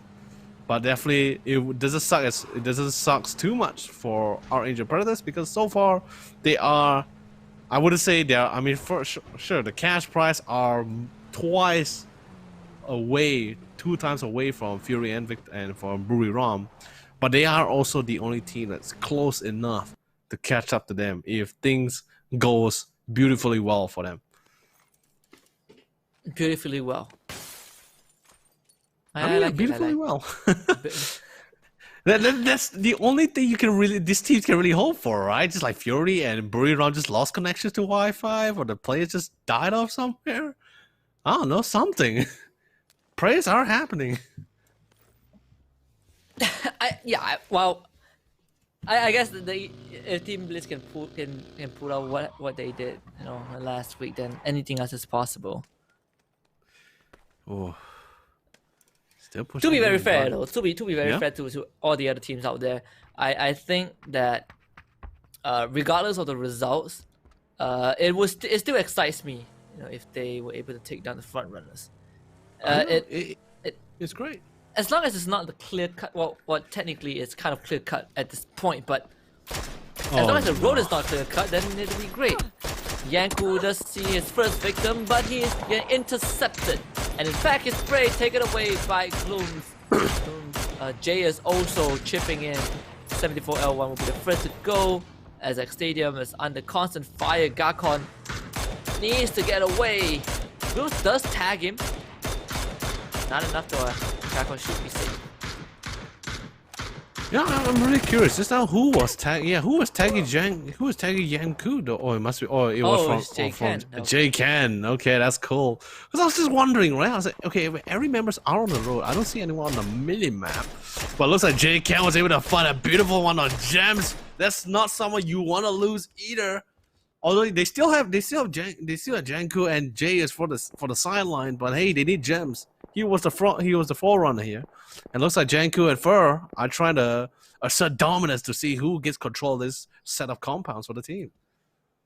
Yeah, and Yanku so far has been the better fragger in a lot of cases. Attack all around, they have been able to make top 8 for 2 weeks in a row.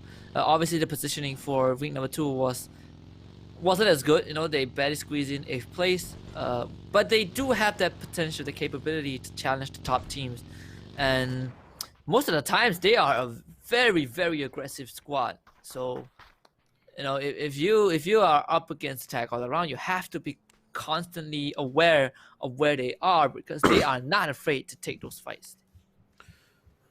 Speaking of taking fights, looks like the team died down a little bit, but except for Gakon, who's literally out in the open, surrounded from all angles. This spot one of them in the building, but he also sort of revealed his location to the team. Gloom spots him out, throws a quick nade, cooks it pretty good as well. Just whether it connects, it has to come down for this later on. Maybe cooked it a little bit too long there. Could have reached all the way, could have bounced to his exact or its final destination here. But quick flying coming in from Gaka towards the right side as he want to try to surprise them. Looks like JK is just trying to keep the 2 members of attack all around. Priorities on check on top of him and him alone. That should buy a little bit of time for Gaka to go for the flank, but Gaka realized that for a fact that there's not much hills of cover for him for the left side. So should he get spotted, he actually get gunned down. So for safekeeping, he does fall back, and now we're back to this stalemate of a fight between these two teams. Yeah, and if they take out Yanko, it would be huge, and let's say that Jay can... Oh my god, no hesitation at all. Yanko getting down means that Stadium actually has more control on the low ground as well, because Yanko is the only anchor there. Push coming in from Gloom, he knows he got this in the bag. That throw is not going to keep JK alive. Gloom's now going for the second one. The spray through is perfect! And Gloom buys the third! X Stadium, they stand no chance against attack all around. Gakon be saying like, hey, that was supposed to be my play, my flank. How did you pull it off? What a really crazy stuff coming in from Glooms. Definitely making the X Stadium members really gloomy right now. Especially such a situation where initially they thought they had the upper hand, but a little bit of a distraction especially from a knockdown Janku, sort of like change X Stadium's priorities into finishing the last remaining member in the house, and that gave enough space for Glooms to go for the flank and push forward aggressively to go for the spray. Things does line up perfectly for them, but for Expendables, however, trying to expand over the horizon to spot someone as well. I barely spotted him, but he did. And that's pretty much why he's the professional player and I'm the caster. Yeah. I always believe it, you know. I always believe in the fact that if you're commentating a game, you're probably not good at a game. It's actually, it's not entirely true. It's a fact, guys. No, it's not entirely true. Of course not. Majority of it is true, but not 100%.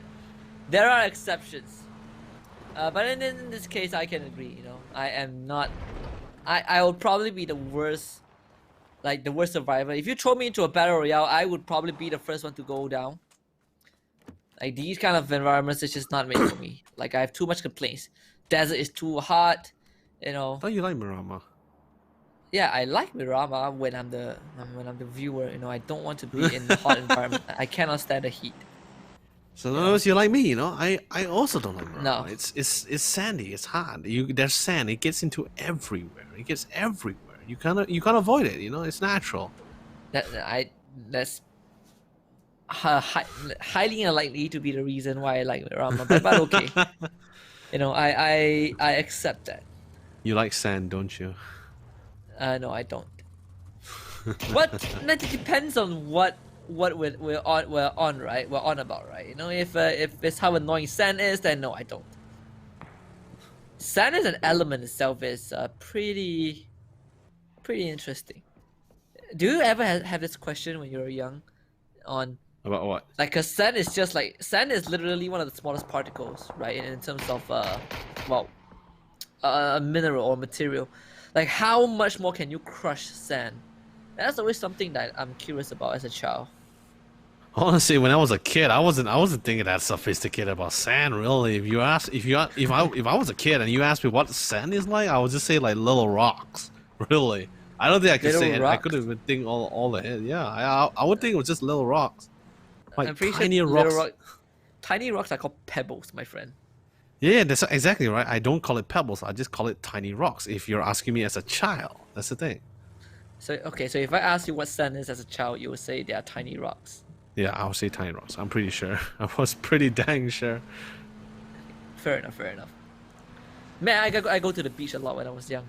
So yeah, I know you're from the countryside. I know. Yeah. Where I'm from, there's no beach at all. You know, there's just mountains and forests.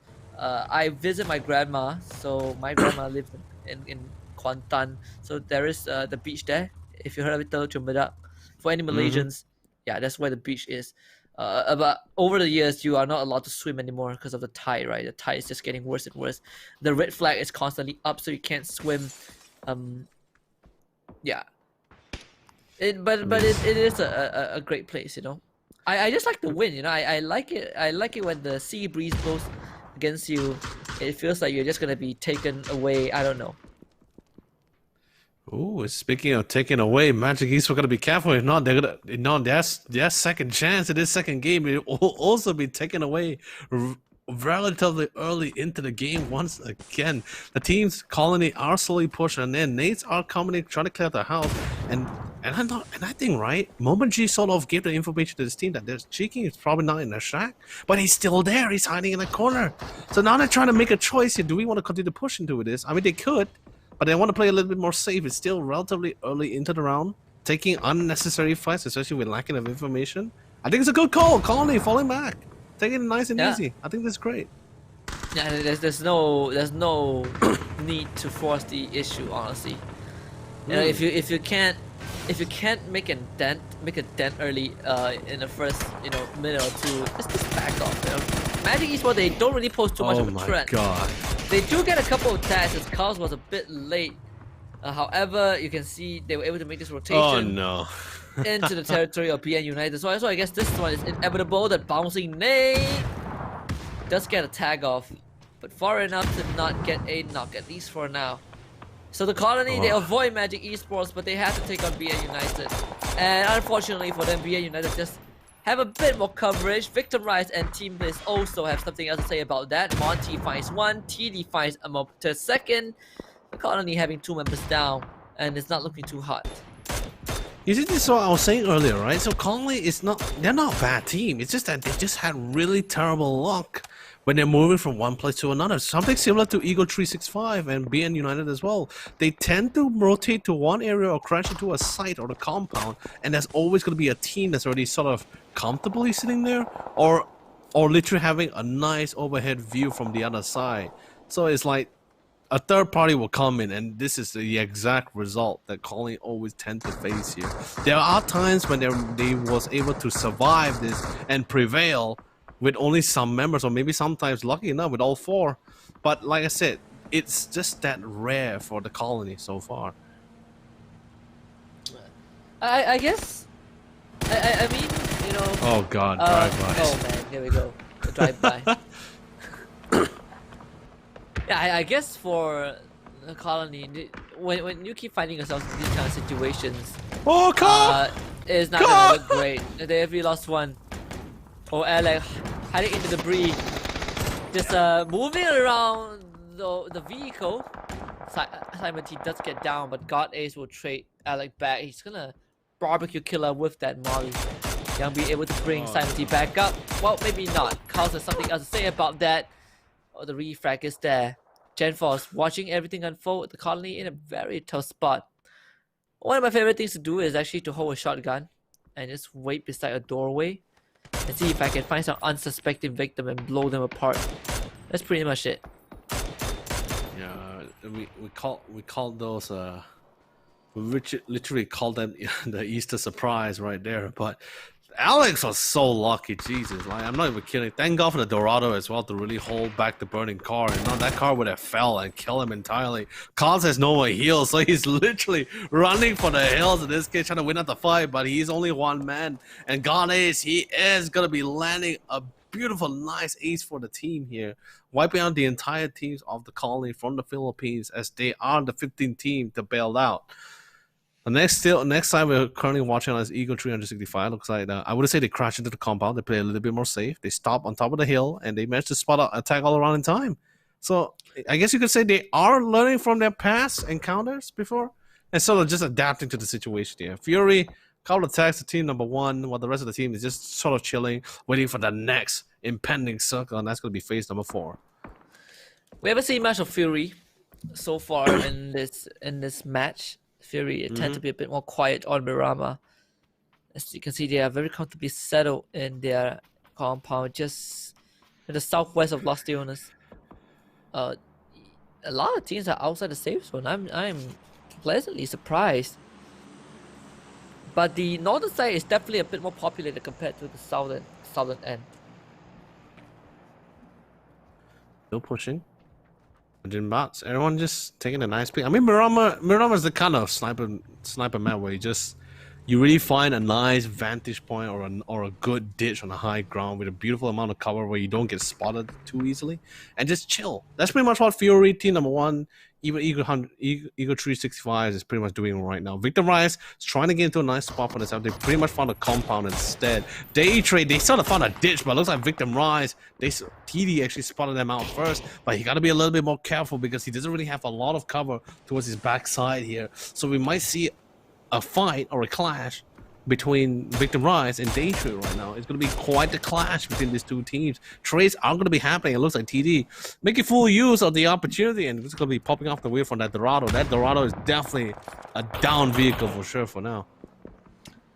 Well, Day Trade caught out in the open. They are in that low ground, so it is easy for utilities to hit them, as Jay is going to hit one onto Vandal 9. Gales though rotating around. Oh, the Dorado, the skid! That initial D skid is not what you're looking for, and they had no idea where Numsy is shooting them from, and Numsy takes up BN United.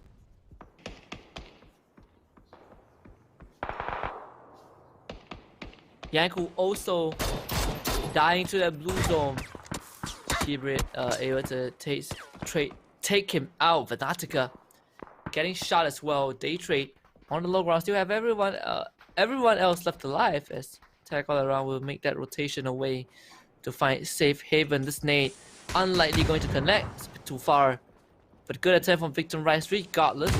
Take out Eagle 365. They will do a lot of damage onto that vehicle. So there's kind of a strand. It's gonna force Eagle 365 to be stranded out in the open.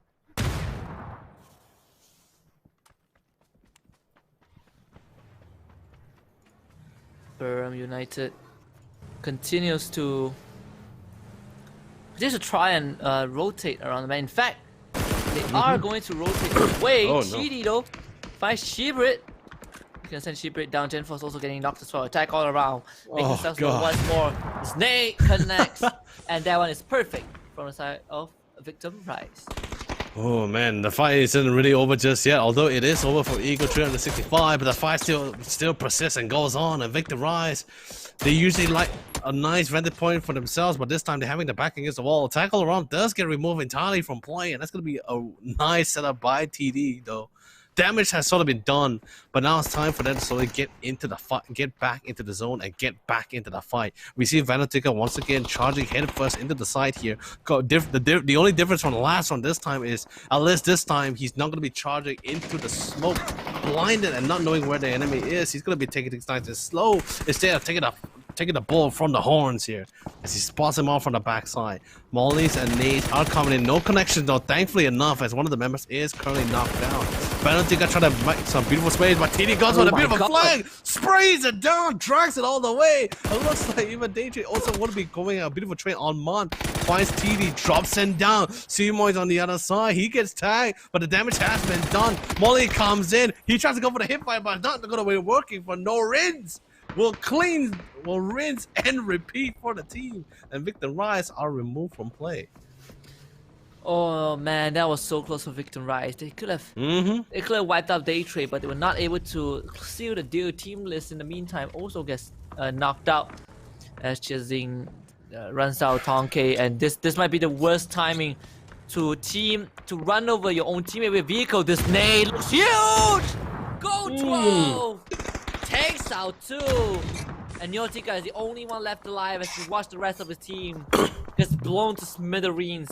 Magic Esports just getting stranded on the worst possible spot on the map, and team number 1, they have them in their grasp. Well, team number one definitely is number one so far, but however, Vanotika definitely is trying to go for the claim for that top spot. But inside on the other hand, finds gone new for the other side for Game Home Adong. Gets a knock, fight still persists. Looks like there's a couple of trades on the other side as well. But for here, day trade, they're trying to seal the deal here. And Shot, he's out in the open, there's not much cover. Smoke trails is pretty preset for him by his teammates, so at least gives him a little bit of time to fall back. Managed to go for the knock on no rings on the other for the time being. But now the teams has to pray that this ditch will give it that form of cover for the team. But disgusting and filthy, pulling it strong for Game Home Hadong. It will wipe out Fury from play. Yeah, Fury again just not being able to close things out. They become the 19 to be eliminated. It's such a tragic end. Scotra will find Vanotika and day trade.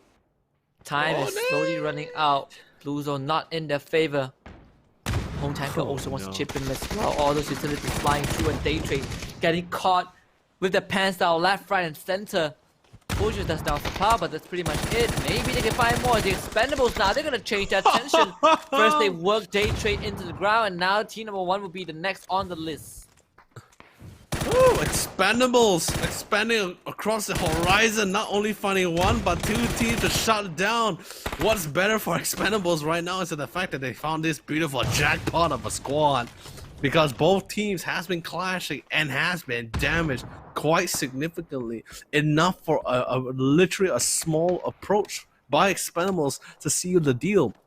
Team number one is still in the play. They're definitely not out of it just yet. Expendables makes a decision to fall back a little bit as they have expanded a little bit too far from their other teammates. Gonna go for the quick regroup. They didn't make quite the amount of noise here, especially here as the fight has been persisting for quite a while. Sharper East, on the other hand, has been pretty good neighbors. They have been pretty good neighbors to Buriram, you know. I believe they did spot each other out, but there was not much. I mean, there were some skirmishes, but no knocks or drops.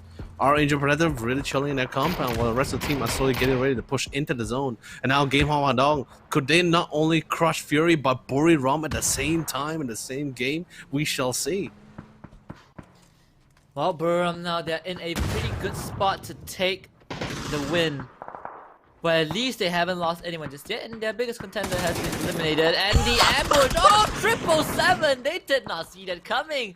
Oh, Sharper Eastbound gets caught immediately with a pants down. Balmo now getting alerted. They have those nades out. Namsi is not gonna survive that. Balmo is on full alert. But where is 777? Still running wild, low on health. Home Tanker on the high ground. But the Expendables, they're able to heal back up, and Sharper Eastbound just finds himself in such a bad spot. The flash comes in. 777 on a one-man wrecking crew. This guy is disrupting the entire flow of the fight. And made a flashbang, and Tino finally puts him down and ends his reign of terror. But the Expendables are still pretty much active in this area. And Sharper Eastbound, they gotta try to hold on. Just trying to find a beautiful time to go in as well. Levis is back into the side of the house with his teammates. You want to try to pick up 777. Smoke trails are being preset as well. And Sharper Eastbound, they have a choice though.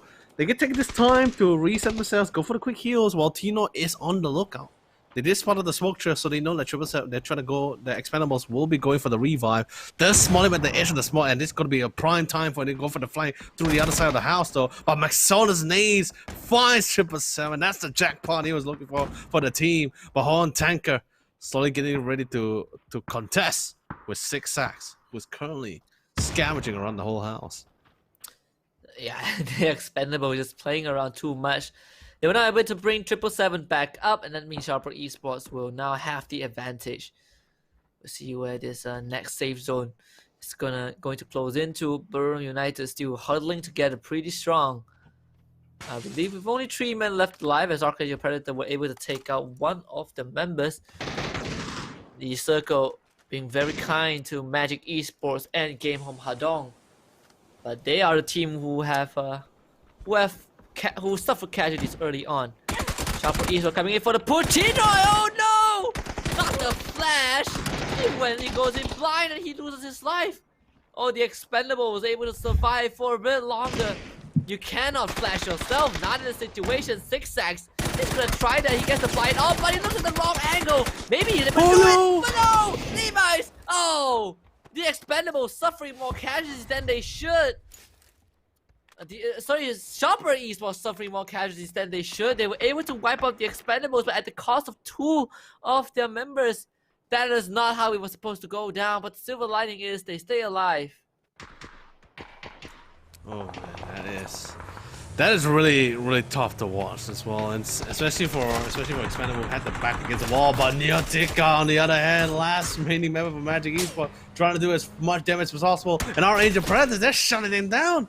They're shutting Program all across the board. They're saying like, hey, Fury's out of the competition. Let's try to shut this other team as well as Nordra, possibly the last lone remaining member for the team here. Gonmeow, I believe he has literally forsaken Gonmeow as he tries to get into the circle by himself. But looks like Nordra's going to be flying from the backside. That's going to be done. The damage is going to be done by Disgusting and Game Home Hadong. But not only shut down one of the top contenders in the current lead, but 2! And that's going to be both Fury and Buriram at the same time. Oh no, the truck running away from Buriram United. That was their only cover. And now actually drops down to Magic Esports. Team number 1 taking on Magic Esports.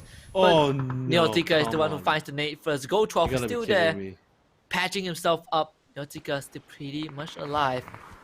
Maybe team number 1 can toughen this out, but they need to know where Neotica is.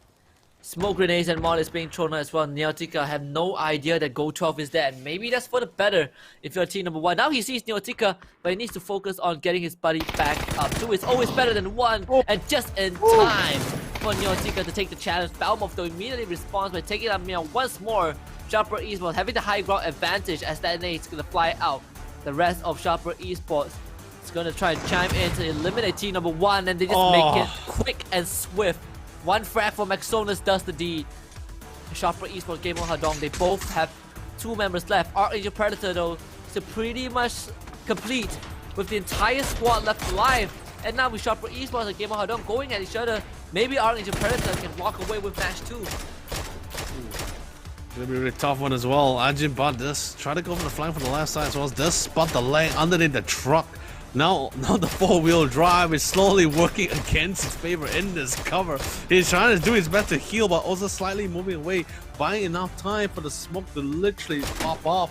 But once the smoke dissipates, he has to make a choice of whether he wants to run out or not, because he is still in the central plains, and Mad Dog is slowly closing in on his trails. The smokes can only buy them so much time here, and Sharper Esports really need to make a decision at which point in time will they have to make their stand. They found a ditch, they're gonna calm down and preset their smoke trails, but Belmont only has 1 more smoke to go, and that smoke has to really count for him.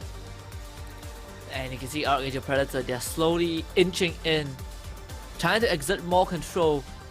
They are in the center, so there is a possibility for Game of Hadong and Sharper Esports to, well, ambush them and go for those backstab. But whether they will become a reality is yet to be seen. 2 ghillie suits for Archangel Predator. They are very much hidden on this field. Ooh. Trying to buy some time, and if things plays out right, Game Home Hadong and Sharper Esports sort of could work together. Like, they don't really have to tell each other they need to work together. It's just the fact that as long as Archangel Predators are taking pot shots at these 2 teams in the middle, which currently they are sandwiched between the both of them, then we're gonna be seeing a fight that could turn really ugly for Archangel Predator really fast. Because so far their much success has always been dependent on Arjun Bots and Mad Dog going for really great flanks here. But if the workforce is sort of divided by 2 within both team sides here, then now the other team has to really learn to step it up here. But Arjun Bots is going to be able to find Maxonus on the other side, who actually got knocked up by the zone. More nades are raining down upon them. Game Home Hadong, Disgusting, slowly pushing forward to get ready to go for the flank from the other side. But you also need to take the blue zone into the counter as well. Well, Archangel Predator temporarily distracted by Sharper Esports, but not for long, as it's going to be Arjun Bots again taking out Disgusting. Game Hadong only has Siffy still alive. Does take out, but he takes out Balmop instead. Now caught in a 1 versus 4 against Archangel Predator. Very unlikely for them to win, and the Predators will just close out this match without much trouble at all. Match number 2 in the back of AAP. Woo! things are starting to get heated up, especially for all the teams, right? So, although yes, this is the first 2 games of the day, we're already sort of like a quarter, at least 1/3 into the match for today before we reach our conclusions. But so far, everything has been playing to the other team's plan here, which is for the fact that shutting down Fury and Buriram relatively early into the game. Although the kill count is still increasing, and of course, you know, everyone hasn't really gained a significant lead in chicken dinners just yet. So in other words, as long as the other teams, whether it's Buriram or Fury, or even the returning teams like Game Hwadong or Archangel Predators, as long as they are racking up the kills, once they get the chicken dinner, that's where things start turning things around.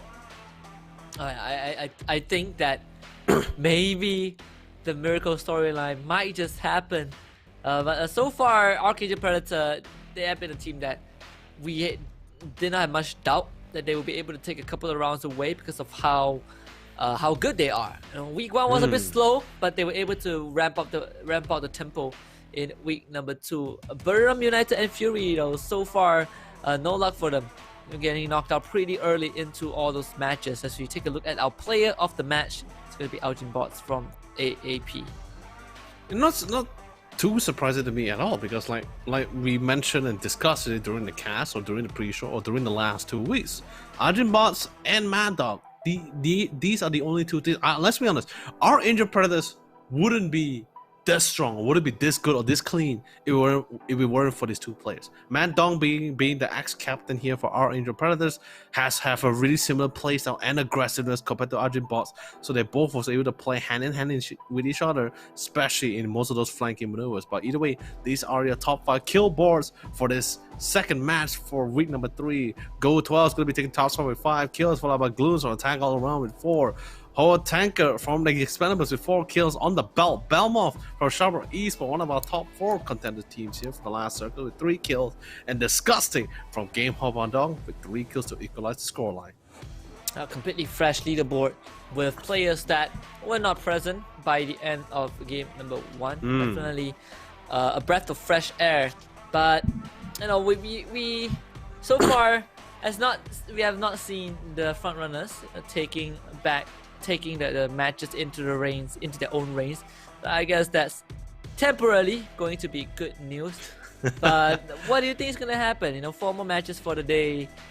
We do have a marathon to go through, more consecutive matches, so less time for these teams to take that chill pill, but more action to come. Maybe you can answer that when we come back from that commercial break. So do not go anywhere, because more PUBG action will commence after this. Hello PUBG esports fans.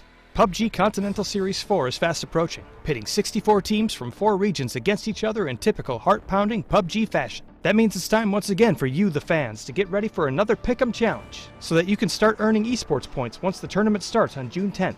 PCS4 esports items go up for sale on June 2nd, the same day the Pick'em challenge begins. These items are available for purchase for 3 weeks, and serve as a key way to earn the voting coupons you'll need to pick up even more cool rewards. You can grab up to 14 voting coupons from buying PCS4 items, so pick up as many as you like for even more votes. A free voting coupon can also be obtained by watching PCS4 live streams, which we'll get into later. Every one of these purchases supports the PCS4 teams, with 30% of net sales going right back to the teams through equal distribution and via the prize pool. You get cool stuff, support your favorite teams, and get the chance to earn even more cool stuff. It's a win-win-win situation.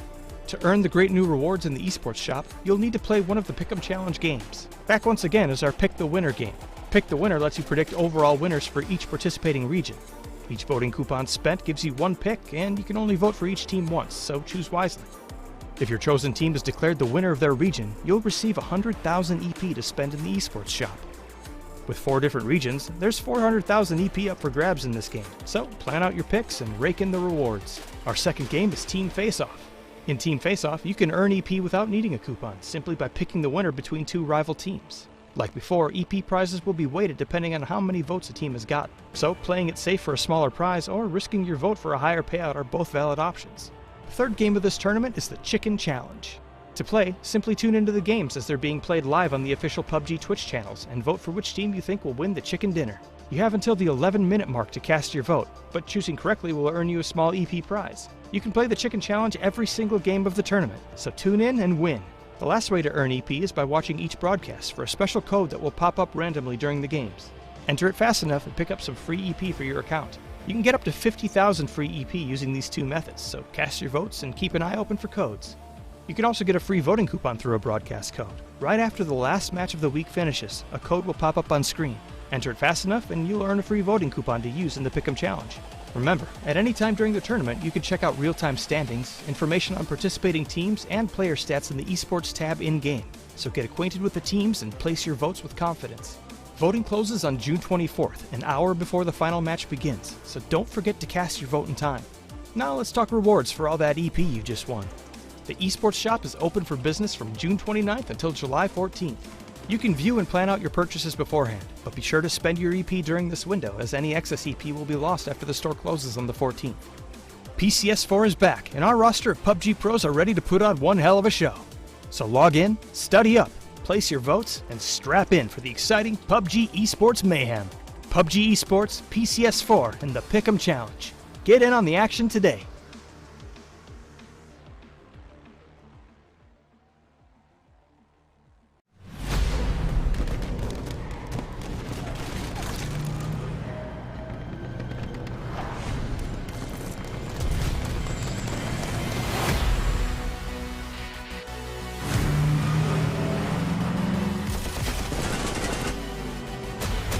Hi, I'm Brian Corrigan, Publishing Director here at PUBG Studio.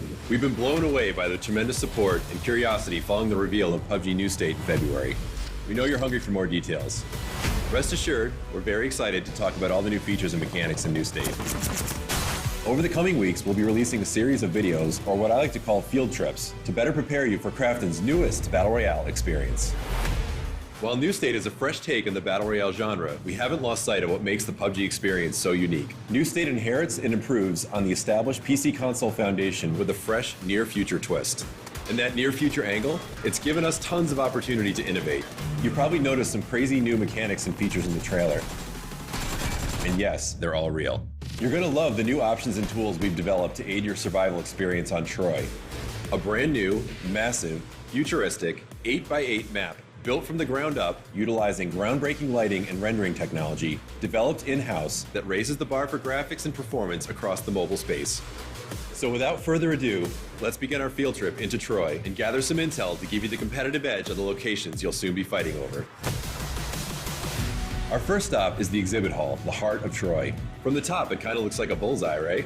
You're probably noticing the wide, open-air center, and I'm sure your palms are getting sweaty thinking about the hot drops that'll take place there. But looks can be deceiving.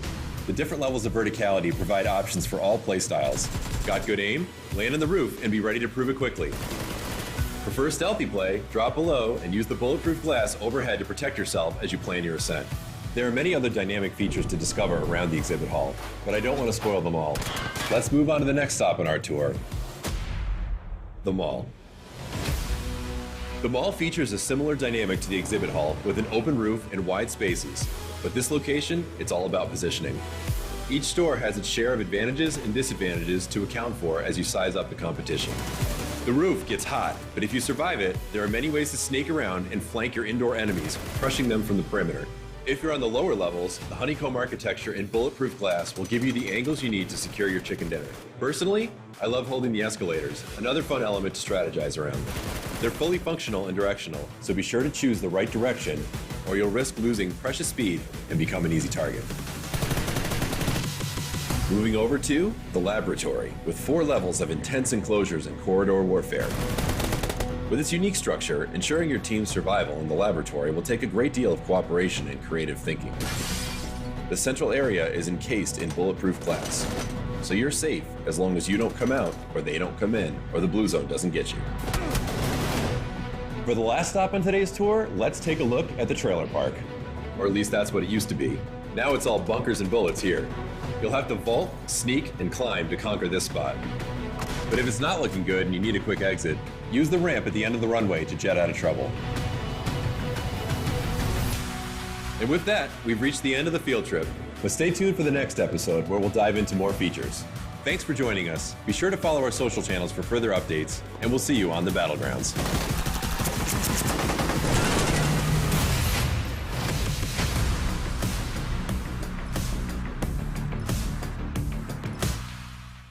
Hello, PUBG Esports. It's the last week of the PUBG Continental Series 4 here for the APAC side, and things couldn't get more heated up as we have already gone through the first 2 games here, and it's sort of a comeback and it's a rise for some of the returning teams into this last remaining week of the PCS4. I'm Lennon, also known as Yodeli, and joining me once again is going to be Husky as we bring you guys back-to-back PUBG action, and also going to be determining who is going to be our grand champion and, of course, the first team here in the APAC side to be taking their nice, comfortable direct invitation spot in the PUBG Global Championship happening towards the end of this year. Oh yeah, absolutely. You know, this is championship week, and we are down to our final 10 matches for today and tomorrow before we figure out who is going to be our regional overlords and get that direct invite to PGC. But before that, let's take a look at the quick recap of match number 2 with Archangel Predator getting the first chicken dinner for week 3 with only 5 kills. But honestly, as long as you get the chicken dinner, everything is a-okay. The total leaderboard so far, Victim Rise, they also have won after an impressive game 1, and Archangel Predator just scored theirs as well. We haven't seen Buriram United Esports and Fury really stepping up to the occasion, and in fact, if you look at just the amount of kills, Fury is in 8th place, Buriram is in 15th, so those chicken dinners are going to be super important for our frontrunners. Yeah, this is what I was mentioning earlier, right? Like, as long as the game is still early and not many teams are getting the chicken dinners just yet, so then once all these teams, what they can do right now, especially those that couldn't really get the chicken dinner, the teams can sort of plan to be investing into the number of kills as well, because once we get to the tiebreaker between similar chicken dinner score lines here, the number of kills will be the one to determine who's actually on top of each other. And of course, getting more chicken dinner is the most cleanest, safest, and fastest way and determine, regardless of how many kills you have, to really get the top spot.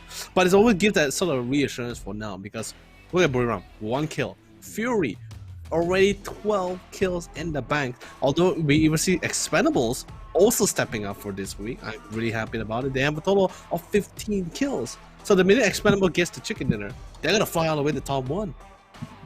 Oh yeah, you know, we looked at Fury, and overall they are the second most favorite, just behind Buriram United in the Pick'em Challenge. Archangel Predator as well, they just scored their first chicken dinner for week 3, but overall they are in 4th place in terms of Pick'em favorites. But they, you know, in the overall standings, they are in 3rd place. So you can see the teams that most of the community favorite, they are living up to their expectations. Now the question is gonna slowly transition to who is gonna come out on top. And I think I've asked this a lot of times. I probably sound like a broken record at this point, but I do feel like Archangel Predator is the team that has shown the most growth. Not necessarily they are in 1st place, but in terms of growth, they definitely have been displaying that consistent improvement throughout our matches. No, I totally agree with you as well, because like the entire time, like even during back in PCS2 and PCS3, where Archangel Predator member was previously hailed from their previous team name called Archangel Alliance, they were always having the troubles of keeping themselves in the top 8 scoreline, mainly because of for the fact that previously the game format was more calculative of everything else, you know, number of kill points, we have placement points, so everything didn't really matter. But right now, this new game format sort of like allows our teams like Archangel Predators or even Team Expendable, Team Bliss to slowly, or even Daytrade to slowly shine a little bit more, mainly because of the fact that there's no other point counters or there's no other factors that will determine the team's position in the leaderboard right now. It literally just comes down to one simple and straightforward method, which is you get a chicken dinner, you win the whole thing. That's the thing. Yeah, that's the easiest way to put it. Most straightforward way to describe the current format. We also caught a glimpse of Eagle 365, who has been a team that is kind of in and out, you know, a bit of hot and cold right there for the squad. But I feel like Eagle 365 is a team that has a lot of potential, but they were not able to overcome a lot of the hurdles. And I think those hurdles come in forms of just winning very close fights. You know, they always seem to trip at the very last moment because they have had pretty decent runs, but you just never see them cross the finishing line. The luck really does come to play in most of these scenarios as well. I mean, it's not just for Eagle 365, but also for the other teams as well. We have seen it from the VODs, we've seen it from the live stream itself, that even the slightest of luck that the team can get can sort of benefit them entirely a lot. And for Eagle 365, like if we were to continue to press the topic about these teams, I think so far, of course, they are the returning teams from PCS1, but I think their growth has been pretty substantial so far, although sometimes luck doesn't really favor them, but that's the same goes for the rest of the team. But with the addition of Chibrit from Victim Rise and Hans, it does really elevate the team rosters a little bit more better. There's a little bit, you can definitely tell there's a little bit more synergized or synchronized team play coming from the team compared to their previous members, which was Man and Entry Fragger. And Man also has sort of moved on to Victim Rise, if I'm not mistaken. So a bit of a switch up between Chibrit and Man here, between Victim Rise and Eagle 365 here. But you know, that's the kind of team rivalry that I really love to see, the tug of war between ex-members in this grand stage. Yeah, I mean, it's always about making a statement. You know, it's always about proving a point. And in this case, we have a lot of mini rivalries going on. Yeah, exactly. You know, it's for the bragging rights as well. We have a lot of mini rivalries, a lot of arch nemesis, but I guess the most obvious one is probably between Archangel Predator and the Colony, right? You know, both teams were essentially one team. So so far, Archangel Predator has just been the better team compared to the Colony, and unfortunately, we have yet to see the Colony really make a splash. You know, they never, I don't think they ever got a chicken dinner across 2 weeks, and if they do, it was not enough to put them on the radar. Yeah, they haven't gotten a single chicken dinner yet. If you're asking how many times they got to the top 4, then yes, they have been coming into the top 4 once in a while during this last 3 weeks here. And let's be honest, this sibling rivalry between the Colony or Archangel Predator has been going on for the longest of time as well, when Archangel Predator's current member who was previously from Archangel Alliance and the Colony who was previously the original Archangel Predator members, they were always contesting with each other during the qualifiers to get into the PUBG Continental series. It was only last PUBG Continental Series 3 where Archangel Alliance was able to triumph over Archangel Predator. Hence, they were allowed to enter the tournament itself, but they couldn't really get them far because of the other point factors in play. But now with this game format, it does level the playing field a little bit for some of the teams, because at least that way, whatever work that the team has done or whatever performance you were lacking in that game doesn't really carry to the next round. Yeah, I think that's a very you know, easy way to put it. Right, and you have to look at all these rounds as individual matches. It's just individual pieces of a big puzzle. You can have a bad round, but you always have to think of it in a way that there is more chances for you to pick up the pace, because there's 6 matches per day, 12 matches per week. There's always that opportunity, and we have seen those opportunities present itself, especially in week 2. You know, Fury, again, unfortunate for them, but it's the best example that you could have to resonate with. Anything can happen in PCS4. It really comes down to which one, like which point of view or which standpoint you're coming from, right? Mainly because, like, if you think of it this way, a team, the previous format, which was every points was being calculated for, right? Whether it's kill points or placement points, every time you were to lose a round and you were in the top 5 at least, it feels like you're slowly losing your chances to gain the lead anymore. Because, like, can you imagine if you drop as a 15 or 16 teams, then the point difference between you and the other team previously in the leaderboard will be significantly increased, because there was other point values to be accounted for, right? But now this game format is literally Oops, I dropped my mic there. But yes, previous in this game for my sort of removes all these other point factors and just be more simplified where it doesn't matter if you are top 2 or top 3. If you get chicken dinner, then only you will be the one that gains, while the rest of the others leaderboard will still be on a standstill except for the number of kills. But you see, it really depends where you're coming from, right? If you're like you said, if you're Fury, you work the hardest, you get the most amount of kills in that last round, but you don't gain anything out of it because you didn't get chicken dinner. So it really depends where you come from, you know? Which one you prefer, you know? Yeah. Like, what about you? Like, which one do you prefer? What, chicken dinners or kills? Yeah, I mean, like which one hurts you more? That's the thing. I mean, if we follow the format, it's definitely chicken dinner. You know, I don't mind not getting any kills as long as I get enough chicken dinner to get through the night, you know, to get through the week. That is the most the most direct answer I can give you, because I can have 200 kills and no chicken dinners, and I still will not be able to get the top spot. But you know, for following up on the question that I asked prior to the break, I think I talked. You know, I want to hear your opinions on that. You know, will we see a possible different outcome? The outcome that results in a Cinderella storyline by the end of this week, or maybe just by the end of today. Will we really not see the frontrunners getting a single win? Oh, okay. I can tell you this for sure. I know you're a big fan of an underdog story, a Cinderella one as well. A good one is always great to be remembered. For me, I wouldn't say I'm supporting underdogs or Cinderella stories. It's just that I like to see other teams given the opportunity to really turn things around, because I love this one line, which is like, for those who's in the top spot, if they forget to look down, then those below them are quickly to swap the copper below their feet and drop them down all the way to the bottom here.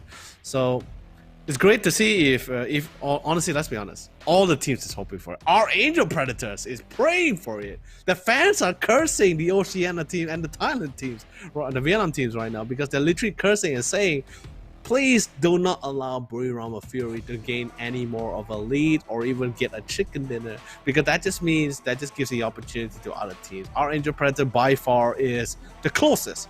You could say they are the closest right now. Day Trade and Sharper Esport alongside with the other teams currently on the tracks behind them. Expendables, I think even if they win the chicken dinner, they still wouldn't be able to cope. They just didn't have enough cash accumulated from the previous 2 weeks here. So if our Angel Predator does take the win, that just means that Fury and Buriram just sort of slept during this next 2 days, you know?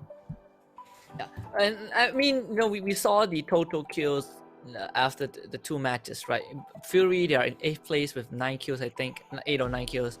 Buriram United, they are in 15th place. So I wonder what went wrong. Maybe it's too early to say. It's too early to talk about what went wrong, but it's yeah, you know, they're probably oiling up the engine. What makes me more curious is Buriram or Fury having an off day? You know, like is it too early to make that judgment? Or are they gonna climb back up? I wouldn't. Okay, the thing is this, right? It's if they choose to do an off day, if they choose to slack off from the first day of the last week of the PCS4 APAC, it depends. It really depends. Like, for example, I'll give you 2 scenarios that sort of everyone, you, the viewers, and you as well can sort of like picture why I mean like it depends, right? So in the case for day number 1 where Fury and Buriram didn't get a single chicken dinner, just the other teams as well. I'm talking about like our Angel Predator, Day Trades. I'm not talking about like 2 or 3 chicken dinners by the same team. I mean like just equalizing the number of chicken dinners gained by the teams. Pretty much similar to last week number 2, day number 1, right? Everyone is getting like chicken dinners, right? So day number 1, it was like this. And day number 2 is something similar. Then Fury and Buriram choosing the slack off. It's fine, because like no one is gonna take a significant lead, nor was it Fury or Buriram or even our Angel Predator, because everyone is like getting equal amount of chicken dinners. So it won't hurt their price pool at all. But if it's in a case where Fury or Buriram gets 2 or 3 chicken dinners today, and one of those 2 teams are slacking off, yeah, they're done. They pretty much messed up already right from the get-go. Do you want to slack off? I don't think you want to slack off. I don't think you should slack off. It's still early to say, right? It's still really early to say. We're only 2 games down, so it's only. Yeah, I think if you ask me this question on the 5th match of this day number 1, okay, maybe I can tell you slacking off is bad. I will make sure to come back to that. You know, when we reach match number 5, because I highly doubt that is going to be the case. Our producer actually asked us, you know, a few days ago about our favorite moments. What is your favorite moment so far? Oh man, from which team though? That's the real question. I have a lot of favorite moments. Favorite moment, not favorite team. Favorite moment. It could be any. Oh, fair. Okay, I think. I think the crowning moment, the icing of the cake here has to be really. Fury's nade kills. I believe that was happening on the very first day here. Yeah, I know it sounds like the championship squad here, but it's really the truth, because like the reason why like nade highlights back in like not even during this PCS, I think in every PUBG tournament prior before this, was that every nade kill was so spectacular, especially a long range one, is because it's really hard. Like it takes a lot of practice to the time, the distance, the perfect one, the perfect nade as well. It wasn't like you've noticed all of Fury's nades so far by Ronin and White Kick and Mukau. It wasn't like the nade just rolls in and then just like times out, right? They cooked it so beautifully, and before it even reached before it reached its final destination, like the exact spot they wanted to land, it doesn't bounce off. It just lands, gone. Everyone just dies, and I'm just like, how? You know, like if it bounces and rolls, then understandable, you know, because like, you know, sometimes things happen. They make use of the terrain that it rolls down. But if it just comes in like artillery, bombardment, 4th of July, World War II, I can tell you this, that's gonna be my favorite moment every single time. I think that's gonna be like the highlights for the post highlight. Like Husky, I can guarantee you that the production is gonna work so hard, and then I'm probably sure they're gonna have like a lottery or a voting system to decide which nade from which team has the best one to add to the highlights, because there were too many good nades highlights in this tournament. That's like 2 different spectrums. So 4th of July and World War II are completely different. I'm just gonna put that out. You know, like history. Pearl Harbor, you know, there was a lot of lines I wanted to throw in. That's even worse. I mean, if better hope that PUBG is not listening to this. Okay. You know, that was one of my favorite moments, but I have another one, and I think it has been overlooked by probably a lot of people, which was the day trade 1v4 by Flash. If you remember, they were up against was it Game of Hadon, but it was in the final circle, and Flash, that one smoke grenade from Flash allowed him to get a 1 versus 4 off. I don't know if you remember that from I believe week number 2. Right? I think it's week number 2. Yeah, it's week 2. It's definitely week 2. It is week 2. I think it was day 1, right? Week 2, day 1, right? Yeah. Okay. I think somewhere week 2, day 1. That is my favorite moment. Yeah, that's still pretty cool. And making full use of the smokes, not too surprising to me. Like, but okay, like I guess let's just like, if we were to put out highlights, right? Like, okay, I'm just gonna like forget about the nades because there's too many good nades already. I think we both can sort of agree. Like, if we're just talking about gunplay head on, like this kind of highlights, I think probably has to be, yes, it's also another top contender, but that's pretty much the truth. Like, it was from Buriram, I believe. It was in week 1, day number 2, where they are literally the compound itself, which they were planning to leave, end up being crashed by 3 other teams, and God Meow has to literally go into God mode to pull the win for the team here. And then what even worse is that after that, it slowly proceeded or transitioned to the last circle here, 1v2 here, and that was my other favorite moment, which was by Team Bliss here. Honestly, I thought, sorry, it was Team Bliss or Team number 1? No, it was Team Bliss. Team Bliss almost pulled it off. That was my other favorite moment, because I was like, you could do this, brother. 1v4, 1v3, you can do this. He knocked out 2 members of Buriram, by the way. Woo! It was constant. That fight in that last cycle was constantly back and forth. Really. Yeah, and there was one, I think, that the observers captured. I think it was Jayus or Gems. I think it was Jayus from Attack All Around. One with the most kills on the house, right? Yeah, when he got this triple spray down on a moving vehicle, if you remember that. We saw that in slow-mo. He got the triple spray. That was some awesome moments. But enough of us talking. I think our viewers want the game, and the game you shall get right now. As we jump into match 3. It's gonna be in Erangel once more. Let's see if our frontrunners can turn things around. I mean, definitely, it's not the end of us talking. We're still going to keep talking. But either way, we're back to map number 3. We're sort of halfway through for day number 1 of the final week here. Pickup challenge from during that time. Fury is taking the top spot. No surprises at all, because this is, like I said before, Fury. This is one of their best performance maps so far, and so by far the unluckiest one. As we saw, if you guys were watching from last week's VOD on the map of Erangel, but this could be the one. And looks like Fury. Look at the fly pathway. So Fury decided not to go to the military base, and I guess they're going to go to Yosnaya, and that's going to be the second time they will be landing there. Just well, same old, I guess. Magic Esports is another team that hasn't had the best, best night so far. Match 1 was pretty catastrophic. Match 2, they made it slightly further, but still not able to make the cut. Although, I just wanted to point this out, no one drops on the island, and our circle forms on the island. So, the circle can be a bit cruel. No, that's why I think it was so funny, right? Because of the flight path, Fury decided not to go to their usual spot. They decided to go to Yasnaya Poliana, and it was actually the second time they actually landed it. The first time was week number 2, in on the second day, which gave them quite the amount of success because they were the only team, and they also noticed the fact that no one drops there. But this time, I guess you could say the decision to drop at Yosnaya because of the flight path does come to bite them in the back, because I guess Erangel is literally saying to Fury, saying like, hey, this is what happens if you betray your trust in me to drop at your favorite spot, and now the circus is at your favorite spot. But of course, this is the previous match replay from the last round between our top 3 teams. I mean, to be fair, the flight path doesn't permit them to drop there. Really could. Lady Luck can They could glide, but you know, it's that risk, right? When you're doing long dives. Yeah, we saw Archangel Predator getting a pretty easy chicken dinner, just now in the replay. Simple and well, X Stadium. Okay, I thought that they saw someone, but apparently no. Yeah. They saw a buggy. Hey man, Buggy's got a bug. And now they're gonna bug it out of there. That's just horrible.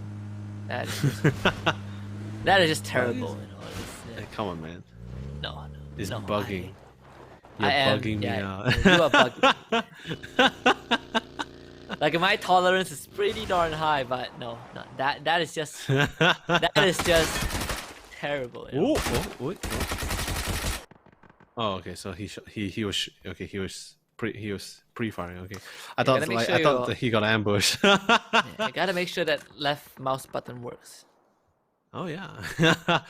Can you imagine like during this time, like everyone's like, especially during the final circle gunfight, right? It comes down to that 1v1 and your mouse just start working. Can you imagine how frustrated you're gonna be? But not as frustrated as for all of us who does not sign up for this PUBG new state that's currently out in the Google Play Store. So pre-signing up, pre-registration is currently available. So do check it out, guys, and join us here in the new state. I know Husky is already on that hype train itself, and I'm also not too far behind. Always on the hype train. When it comes to new stuff, good stuff, I make sure that I'm going to be one of the first few to be there. New state is one of them. Flowing down the rain, cops on the way to the zone. Day trades taking pot shots. I mean, it's like I honestly thought it's something that I've heard before. I'll give you that one. Man. I mean, you almost heard it before. Flash being knocked out while driving past by in a vehicle by another team. It's definitely a news which is not rare at all. It's actually very common here in the PCS4. I mean, you could have seen it. No, it almost happened. Could have been perfect too. Yeah, we've seen a lot of crazy moments. I think that perfection for PCS4 is probably the best way to put it. You know, everything always looks great. As Rain comes under fire, he parked himself for a bit, but maybe that's not the best idea. 777 does get a couple tags on him. They're gonna go uphill, and probably see the rest of Team Bliss, who are at the moment driving away from the Expendables. Expendables slowly expanding themselves, but then again they might be clashing or maybe getting a little bit too close to Team Bliss though. But they did spot the vehicles in time before they crash into the site, into the compound directly. That gives them a little bit of a free way to actually dodge and literally mitigate some of the damage that could have potentially rained upon them if not too careful. Fury finally getting back into the land which they usually like to drop in. But they also need to take pretty much a little bit of a care. Hence why you see the team taking this nice and slow.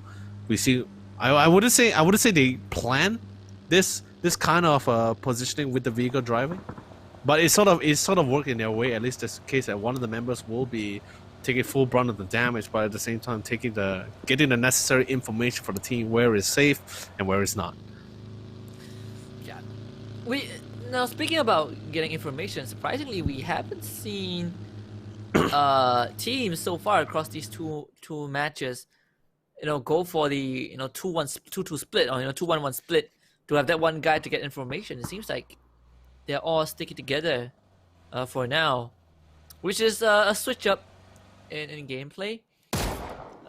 It definitely shows how the teams want to play the final week. Just want to stay safe and make sure that you don't give your enemies any unfair advantage. As the Expendables crashing through. Archangel Predator started but it's gonna be the Expendables who picks up the scrap. Monty had no chance, he had no chance. Oh, so unfortunate, son. Okay, now I sort of understand why one of the members here from Team Bliss actually decided to bail from Monty when he actually parked his car quite nicely. I guess he saw it from the distance that the potential crash was coming in, and he bailed in the last minute. Good call. But yes, coming back to what you were saying about the 2x2, right? Yeah, you're not wrong. Seriously, I'm also quite surprised as well, because we saw like the teams playing like one by one. Like playing separating out from each other, not playing the 2x2, or just sticking really close with one another. I'm really surprised. Yeah, it's definitely a switch up, but I think it makes perfect sense. Because all these individual people, they do hurt you in the long run. Eagle 365 just unloading onto Magic Esports. Unfortunately, oh god, they connected a couple of bullets. Insufficient to do substantial damage to any members from Magic Esports. You see, this is what I'm saying, right? It's like it's so far, right? The distance is quite far. They're still landing the shots. It's absolutely insane to me. It's like it's the kind of game where if you're in a vehicle, you only want to use it as just to quickly get to one place to another. You don't want to use it as a form of cover really too much. We've seen how many time and time again that whenever a team decides to like clump up the vehicles together to get a nice anchor point for themselves to set up in the circle, it has always come to bite them right in the back. But it's most of the time the teams just have really no choice because there's so many position or vantage points that has already been taken away. Oh yeah. Well, Team Bliss, they just got away, but maybe the peace will be disturbed very soon. Sharper Esports is nearby. In fact, someone from Team Bliss actually fired. I think it's Rin. So that's gonna alert Sharper Esports, especially Tinoy, who is out on scouting duty of where Team Bliss might be. Next circle most likely will be closing in onto the island. So we're gonna get a pretty, well, half an island. We're still gonna get a pretty dense population at the southern part of the map. The majority of the team are actually on the southern part. Still going for a quick snipe, big kite. Tinoy finds one casually as well. Such a Oh, Team Bliss losing their members left, right, and center. They're the only team that actually has suffered losses from various teams so far, and most of the time it has been resulting because of vehicles taking a little bit too long to pick up. Rain once again almost fell prey to another member. Sure, another team was also being prepared to ambush them towards the military side, but the rest of the team just casually inside their settlements, inside the compounds, trying to figure out where's the next point of circle. They are hearing the gunshots. We're slowly reaching a stage right now, Husky, where this island itself is running out of space and really good position to be in. Yeah, it's always the case. You know, when you have, you know, all the teams still alive but not much land to work with, that is how it's going to be. I think it will still be fine, at least for now. You know, it's just phase 2. Phase 3 is where most of the actions will probably commence. BN United though driving up into Burn territory. God, man, just gets an easy spray down. Dr. Logi drives into his death. Young B also goes down. Skanaxi will make quick work of him. BN United not really checking the environment properly, will lose 2 members. Man, this is just one of the few issues as well. But woo! Team number 1, good 12! Finds a beautiful spray on Simon T, finish him off as well.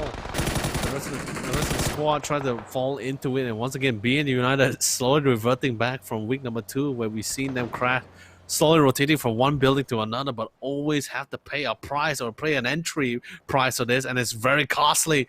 He tries to turn around the Darcy, it gets smoking up. Leon Z actually can go for the spray down too if he wants to, but he's trying to cook the grenade because he thought the vehicle might stop.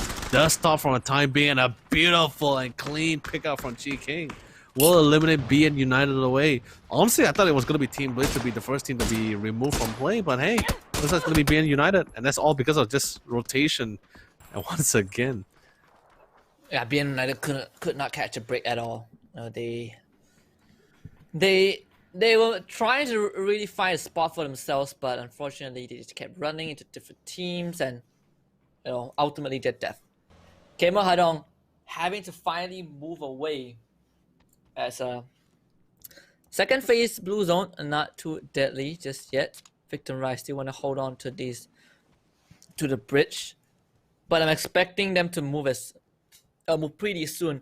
Depending on which bridge you are holding. If you're holding the 1-year ferry pier, then I understand. However, this is not the one at ferry pier, so they'll have to move soon. Gamer Hadong, if they cross right now, they probably have to run into Victim Rise.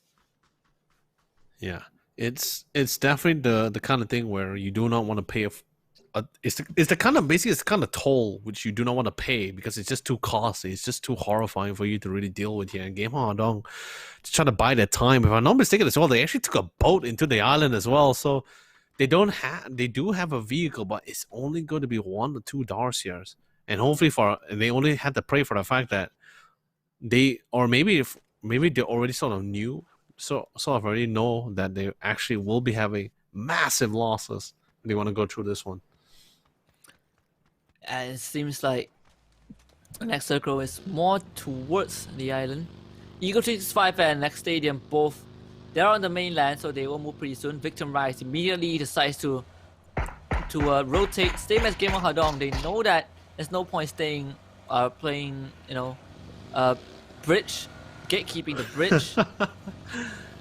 So yeah, this rotation is a late one, but I think it's also a reasonable one. Victim Rise though probably will want to take the ocean route into the safe zone. Oh god! Oh, what a clean spray coming in from Namsi, but the teams did manage to crash into the side perfectly. Nade does roll it. I'm not sure whether he noticed the nade. It looks like he noticed it a little bit too late. Belmov does go down. T9 on the other side will also join in on the party. And Horn Tanker quickly coming to re-assist the team. He knows many members are knocked down. He tried to go for the spray. It's so clean as well as he finds Maxonus. Do you see that, Husky? Unbelievable! From the drive-by, from the seat switching, and even getting out of the vehicle in time for the clean slide and spray control. Now Shover Esport is currently in the pinch because one of the members, Tino, is a little bit too far to pick up his teammate. But it looks like Buriram and Fury is also having their own kind of clash on the military base. Oh yeah. Well, Insight got ran over by Eddie. Burn United draws first blood in this rivalry. And well, Fury they just had to pull out of there as the Expendables annihilate Sharper Esports. They only lose one guy. As the rest of Sharper Esports were not able to stand up against the onslaught of the Expendables, which is perfect anchor in that compound. Ooh. Honestly, you got now my mind is going. I'm still trying to recover from what Hong Tanker was doing, from the drive-by to the seat switching to the nice slide timing. By the way, he almost could have died when he got out of the vehicle a little bit too early too. Timed it perfectly, or maybe just really lucky. But either way, let's see who's lucky here, Chloris or Mad Dog. He's trying to snip him out. Thank God for the X-ray. Now I have no idea where Mad Dog's trying to pick for. This could be a little bit close for these two players. Yeah, Chloris though. Oh, that's easy, Mad Dog. I don't think he did. Oh, just so close. Just so close. Oh, Mad Dog. Just a bit more and you spot it. Now he did. Oh, the shot's not connecting to Mad Chloris. He just needs a bit more. And he sees him behind the rock, behind the boulder. The smoke grenade out just in time. Chloris maybe not want to go for the kill, so Mad Dog will most likely bleed out. Ooh. But buy a little bit more time. Next circle is also trying to come in. Sylphie does get spotted by Victim Rise on the back line, but finds a nice clean spot out from the corner. I bet they didn't see this man coming in.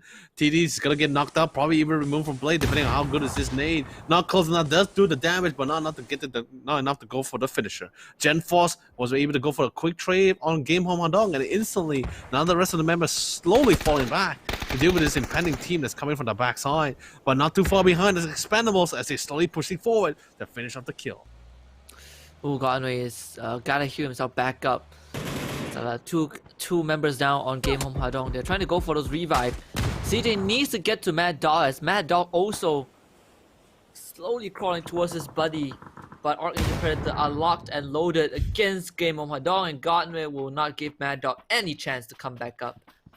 Frag grenade disconnect. Archangel Predator suffering that early casualty. Game Home Hadong didn't walk away cleanly though. They lost swiftly as Gen Force was still that away. Yeah. I guess losing one member is sort of like a win for some of this team right now. But what's even a bigger win for all of you viewers is that if you guys actually check out and pre-register yourself, the PUBG news state that's already been sort of been promoted out, and also at the same time, if you time it right now, you can catch me and Husky and the rest of the amazing players also getting ready for its grand release. But either way, Hansi was able to find a beautiful headshot. I'm surprised it's not knocked. It looks like Carls and Alex, the colony, decides to sacrifice themselves to the zone, but they're still Momonji, able to go for the rest, but they had to make a choice to do they want to give themselves out this round or not. It's still early into the game, into this week, so they have a choice to just surrender right now and not give any potential points to any of the teams here. Team number one, they have done sufficient amount of damage. The zone closing in. Fur is pretty much bleeding out. Eagle 365, they probably will make their move pretty soon. But but for X Stadium, if they want to save Fur, they gotta do it now. But never mind. I don't think they can make it. Fur is probably gonna bleed out. Pretty hard for them to maneuver though with Eagle 365 manning the bridge. But Eagle 365, they also need to move, and they are gonna move into Magic Esports territory. Unfortunately, there's only enough housings for one squad. So only one team will make it out alive. Cheebrit. He seized Hong K, but it's not pull the trigger just yet. Trigger discipline at its finest. Eagle 365. Maybe this sneak attack will work out. Cheebrit is in prime position to make something happen. Fury has a really, if you guys look at it from the map as well, Fury has a really nice vantage point for the team.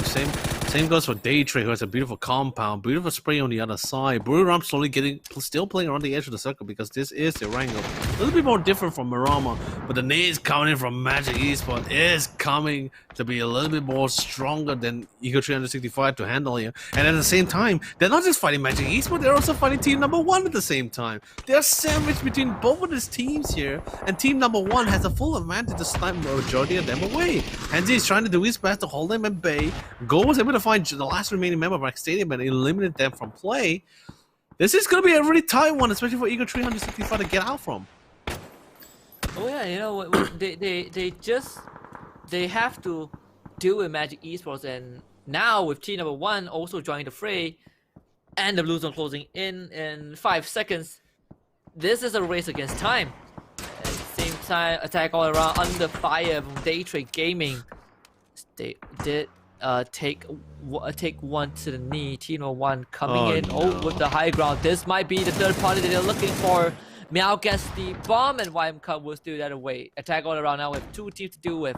Team Number 1 on one side, Daytrade on the other. The second nade will also be good as YM Cup continues to shower attack all around with those frags, and they just cannot survive.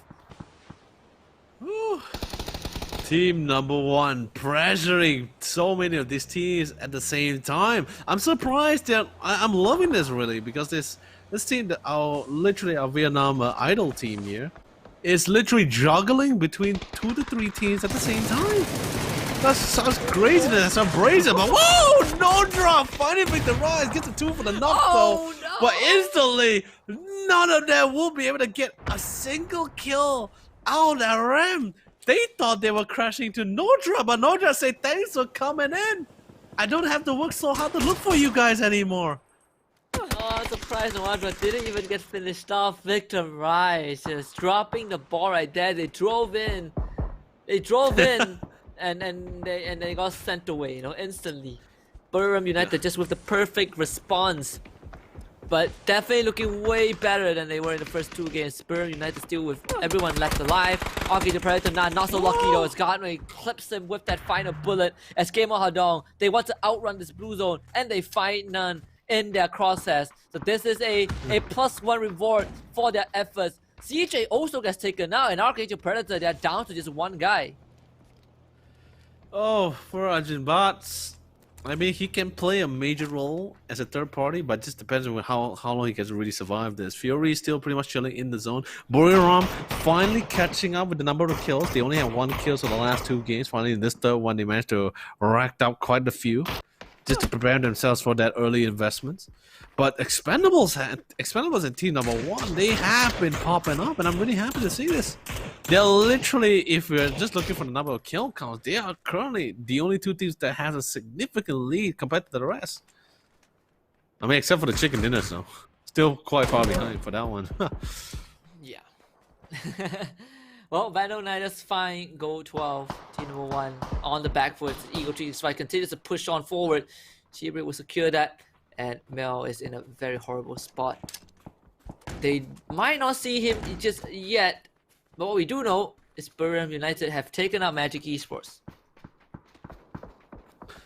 And like with the removal of Magic Esports, at least this team sort of just understand, okay, Buriram is not too far behind. Team Bliss is sort of joining the fray. It's a clash with Game Home and Dong, and looks like not only our Angel Predators is also going to be joining Magic Esports as partners on the bench, while spectating the rest of the team. Team Bliss, one of the members, is getting knocked down. Nate starts rolling down the hill naturally. Expendables making full use of this, and Game Home Adult also joining in the fun for the kill. Perfect. And Team Bliss, our Oceania team, one of our Oceania teams, are eliminated as the 8th team here, and the rest of the team are still trying to have their own personal skirmish on the other side. And at the same time, Team Number 1 finally meets their demise in the hands of Daytrade. Eagle 365 still staying strong with all 4 members, and in fact they will get those resupply of the crates of dead bodies of Team Number 1. Game of Hadong, the next team to get knocked out as Chloris gets taken out by Namsi. Buriram United still pretty much strong with all 4 members alive, but the position have been compromised. Fury also now making their move.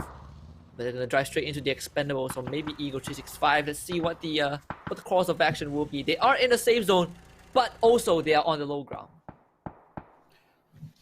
Still pushing to the line. Buram has a really nice spot. Eventually, they're going to be able to spot out not just Team Expendables, but even Fury as well.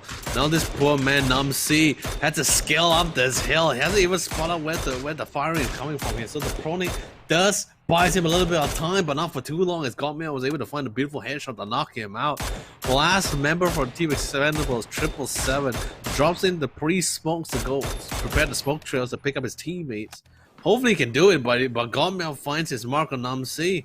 The smoke cannot save or cannot buy enough time, long enough for 777 to go for the pickup. But this at least gives some time for Fury to preset this impending doom that could be slowly approaching them very soon, like a storm, because they heard that hail of bullets that's coming in, and they're prepared to fight for this. But the bad news of Fury is that the good news is that they have the safe zone. The bad news is they lost insight early on when Eddie decided to just roadkill him with the with a vehicle. And the fact that they're caught in the middle means that they will probably have to deal with multiple teams. And as I say that, Eagle 365 will be the first one to pull the trigger. Fury having the safe zone, but are they really safe though? Oh. Von Meow definitely not missing his mark in this one. Fine purchase. Knocks him down, falls back. He got tagged for someone else. I believe that was from actually from Eagle 365 from the long side here, if I'm not mistaken. But anyway, quick heal, quick reset. Buriram is getting ready to hammer Date Trade as quickly as possible, since they do have the vantage point, but Fury is not too far behind. They can join at any time, but they are keeping their option open because there are other teams on the long side here, and their suspicious is definitely on the mark, and that's going to be Eagle 365. Oh yeah. Day Trade finally decided to make a move, and very aggressive stance as well. They want to get into the safe zone, and puts them right in front of Fury Esports. But Fury Esports, so they are going to, they're suffering a lot of those aggression. Nate does tag, and unfortunately for Fury Esports, they have to find a way to get out of this predicament, because they won't have enough utility to outlast 4 other teams. Buriram United also looking to potentially chip in as well, and it seems like Fury, they are the center of attention. Oh man, Fury, they gotta pray that Buriram doesn't take a step forward longer, because if they do, they're gonna notice that Fury is in a ditch in the middle. Ronan finds a beautiful spray down alongside a flood, and instantly, ladies and gentlemen, this is gonna be your top 4 for now here between the teams. And Buriram, they're joining in the fight, but they're gonna be juggling between Fury and Daytree at the same time. Garmin trying to find a tag, but he gets knocked out by Flash instead. He goes for the quick fly from the other side. Fury also joining into the mix, but not on Buriram, but on Day Trade. Now it's Day Trade that's going to be hammered by 2 of the top 2 teams contender, and also eliminated from the game. All that's left is within these teams and Team Expendables, who could potentially break the board for any of these teams, depending on his timing and the push coming as the third-party team. Oh, the nade almost knocked out Noadra. The second one was going to connect, and that one is perfect. They needed that. As Eddie, he wants to find a second one.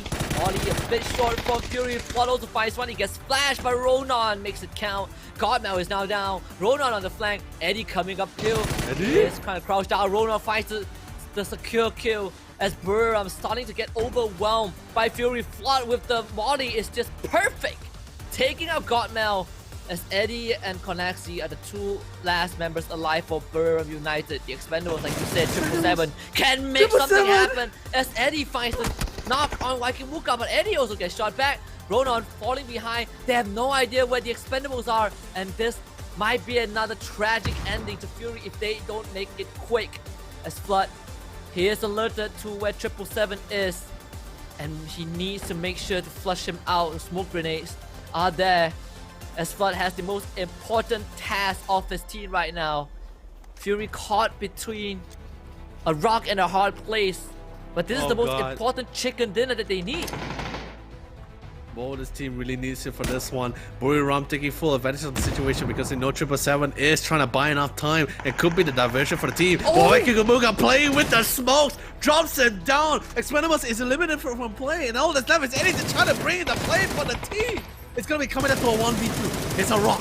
It's a good cover. He has a decent amount of spray control, but he has to play with the time and with the method. If you could pick up Condesi, he could try to even up the board and the scoreline here.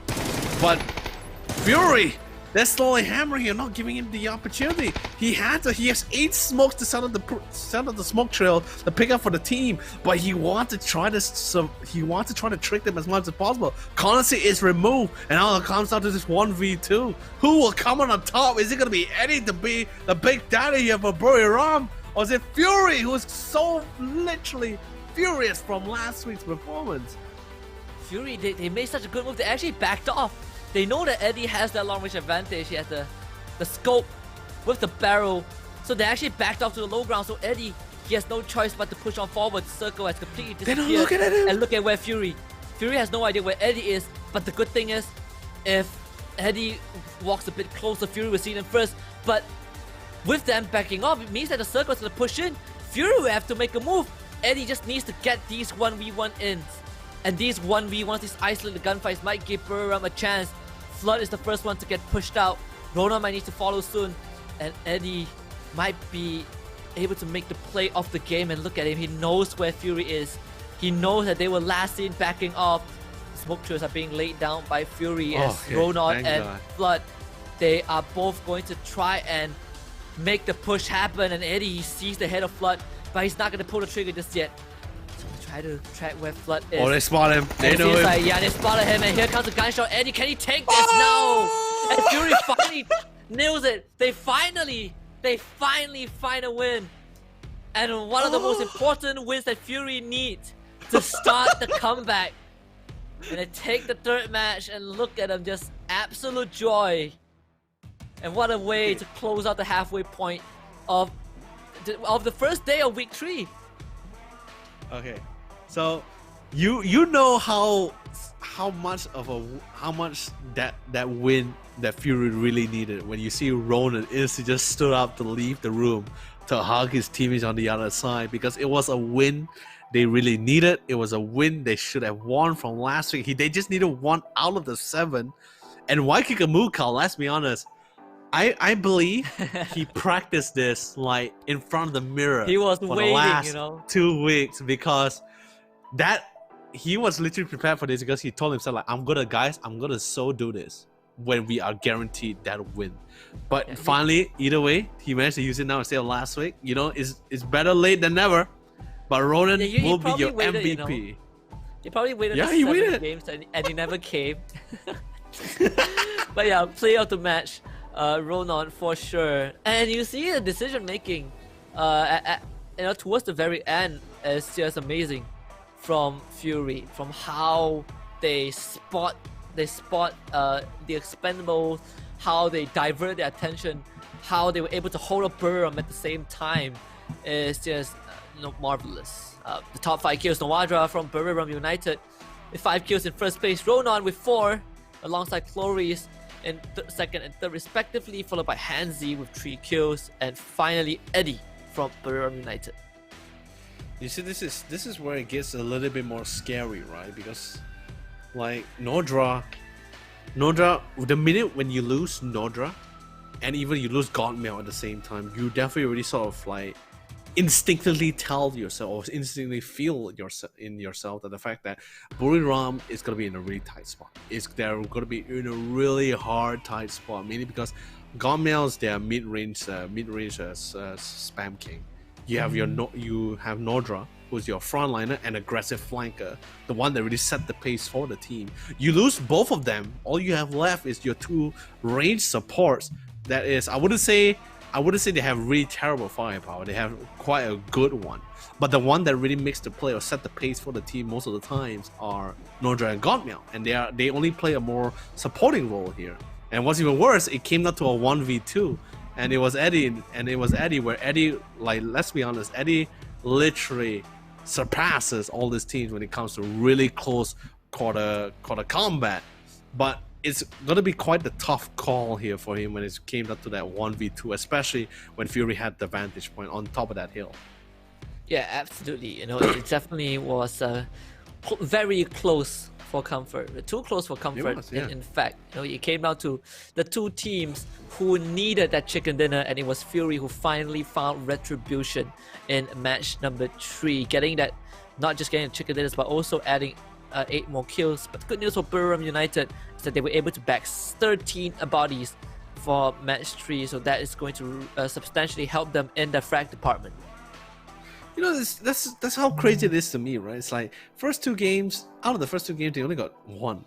Then this third one, just like, all right, guys, we're online, we're awake, let's get those kills. 13 in 1. Then I'm like, hey, man, that's pretty much really similar to one of the games from week number 1, day number 2 there on the map of Marama by God Meow. But either way, Fury with the most number of kills across, taking, I believe at this point, the Fury, one of the members, or at least Flood in this case, is literally screaming at his team, guys, we're back to where we belong, our rightful place, number 1.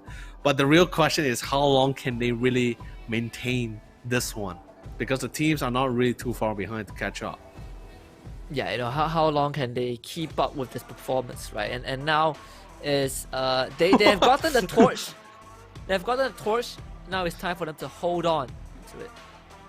My God, the reason why I was like laughing in shock, I wasn't laughing with glee, I was laughing in shock because I just instantly see Nurin's and I'm just seeing like the despair in his eyes, you know, just like, how did we end up in that situation, in that 1v2 or 1v3 pincer at that bottom part of the hill? Like the amount of energy it took for them to really try to overcome and just get out of it alive must have been quite substantial, ridiculously. I mean, they were caught in a pretty tough spot, you know. It's like, you see, right? The first one, day 3 is so dead, and then BN United, one of the few early teams that got wasted early, is so lively. It's all about the team environment, right? Even though you have a bad game, or maybe you're not the favorites, it's all about having fun. You know, at the end of the day, it's about having fun. It's about keeping the atmosphere lively. It's about keeping everyone positive. Even if you don't make it, you just make every single game count. You know, BN United, sure, they're definitely not the favorites. You know, even according to the Pick'em challenge, they are bottom 5. However, they have given us some pretty memorable moments, and I think that's something that they can be very proud of. No, yes, indeed, you're not wrong. You're not wrong at all. And they did also achieve like their performance during week 1. Their debut also has been quite amazing as well. They got a couple of, if I'm not mistaken, they got like 2 chicken dinners and also got a decent amount of kills. It's just that week 2 onwards until today, it's just that they had a roller coaster rise of vehicle crashing mayhem that has not been favorable for them so far. Maybe 1 or 2 of those situations has been great, but other than that, it's just pretty much like been down south here. But for X Stadium, I think they are the real roller coaster here, because like they are returning back from PCS1 and PCS2 or the charity showdown here, but their situation has always been they reached the peak of their performance, then suddenly out of nowhere they just went down, then went back up, then went back down. That's their situation right now, and it's like I can't really rate, because I see one of the games and I'm just like, they're good, they're cool, they're returning, and then what happened? What happened? Well, that happened. I mean, at the end of the day, we have to admit that some teams are probably not as good as the others. You know, we've already had our own category of which teams are probably the best of the best, and which teams are struggling in that mid-tier category. I think X Stadium is one of those few teams that, you know, on a good day or on a good round, they can make a huge impact, but you just probably won't ever see them taking the top 4 spot. Or maybe if they do, they're probably not going to be the ones to take a chicken dinner unless they have such a huge start, you know, like 4 against 2, then maybe yes.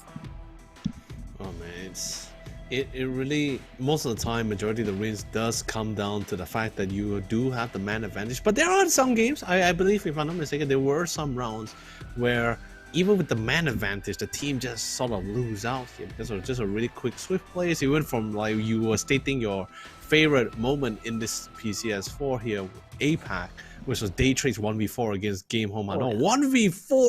There's not even like a 2v4 here. It's just like literally straight up, I'm a one-man army and gun you all down mercilessly. Absolutely. Absolutely. I mean, the miraculous moments, they do happen, you know. It feels like it's these moments where you can have like 36 matches, but just one moment can immortalize the whole team in the tournament, regardless of whether they win or they don't. You know, sometimes all you need is just that one clutch play, that one highlight to make your mark. And I think Daytrade have already made theirs with that particular ending. And it was the fight for the chicken dinner as well. And it was also the time where we were on this narrative of how Flash is probably the supporting role on Daytrade, and he hasn't been the most extravagant or the flashiest player, and then he comes in and pulls that 1v4 out. You know, you could have been better than that. You could have set up the storyline better than that. Yeah, man. There's so many storylines too that we could go on. We could see it, replay it again here. But definitely for sure, a new grander storyline will be made at the end of this final week here to see how things will really turn out here. Because right now, you can definitely tell Buriram is aligned pretty much very wide awake for this one. But I can guarantee you this for sure. If Fury gets a second chicken dinner on their scoreboard, Buriram is gonna go all in because they just knew for a fact that they cannot allow this lead to further extend. Because you're just making it sound like Buriram is not trying at their best. I'm pretty sure they are. No, they are trying their best. They are definitely trying their best. But I'm just saying, like, you know, like, things are about to get really real here. Things have just gotten real, you know, like one of the two leaders have just scored their first chicken dinner. I'm pretty sure things are, well, finally serious, for lack of a better term. That's why I say you should ask me that question from previously before on match by number match 5, whether, right? Yeah, by match 5, whether the team should be slacking or not. Yeah. I'm pretty sure we already got our answer. No, it happened early. No. Pretty sure. Depends. You still are on the fence. All right. We can wait for match 5, but before that, we gotta go through match 4. As we take the flight into Miramar once more and see if Buriram can strike back with a chicken dinner of their own. Definitely for sure. Now here comes the next pick'em challenge. Looks like Archangel Predators are gonna be taking this one. No, I mean the Philippine fans are coming in really strong, but most importantly, some of the team members are also joining in the fray because I guess they got enough facts from the past 2 weeks that Archangel Predators' performance on the map Miramar has been pretty consistent so far. I mean, they only got I believe this is their second chicken dinner throughout this entire 3 weeks here, but it has all majority been on the map of Miramar. Oh man. Well, let's see how this is gonna work out for all our teams. Archangel Predator all the way to water treatment, just far away from civilization. Maybe Magic Esports will join them, but we are seeing the 2-2 split from Magic Esports, you know. Tonkin and Youngskill on the northern side, Chizing and Yotika on the southern side. Yeah, there's a bit of an overlap in terms of the player drop, so we might see some early kills. Fury, Waikimuka dropping beside Fur, but I think Waikimuka should be fine, as he does have some territory to work with. X Stadium just wants that vehicle, and Waikimuka also finds a bit of refuge in this warehouse. We are getting a very eastern circle towards the 30% water. Ooh, I'm loving. Really, I can tell you this. I can guarantee you right now, Buriram be screaming. I'm loving this circle. Everyone, guys, grab whatever vehicles you got from the roadside. Fall back to El Azahar, because that's pretty much where one of the members currently situated right now. It's a really big. I wouldn't say it's a really big town, but it's definitely big enough to suit more than 3 to 4 teams there.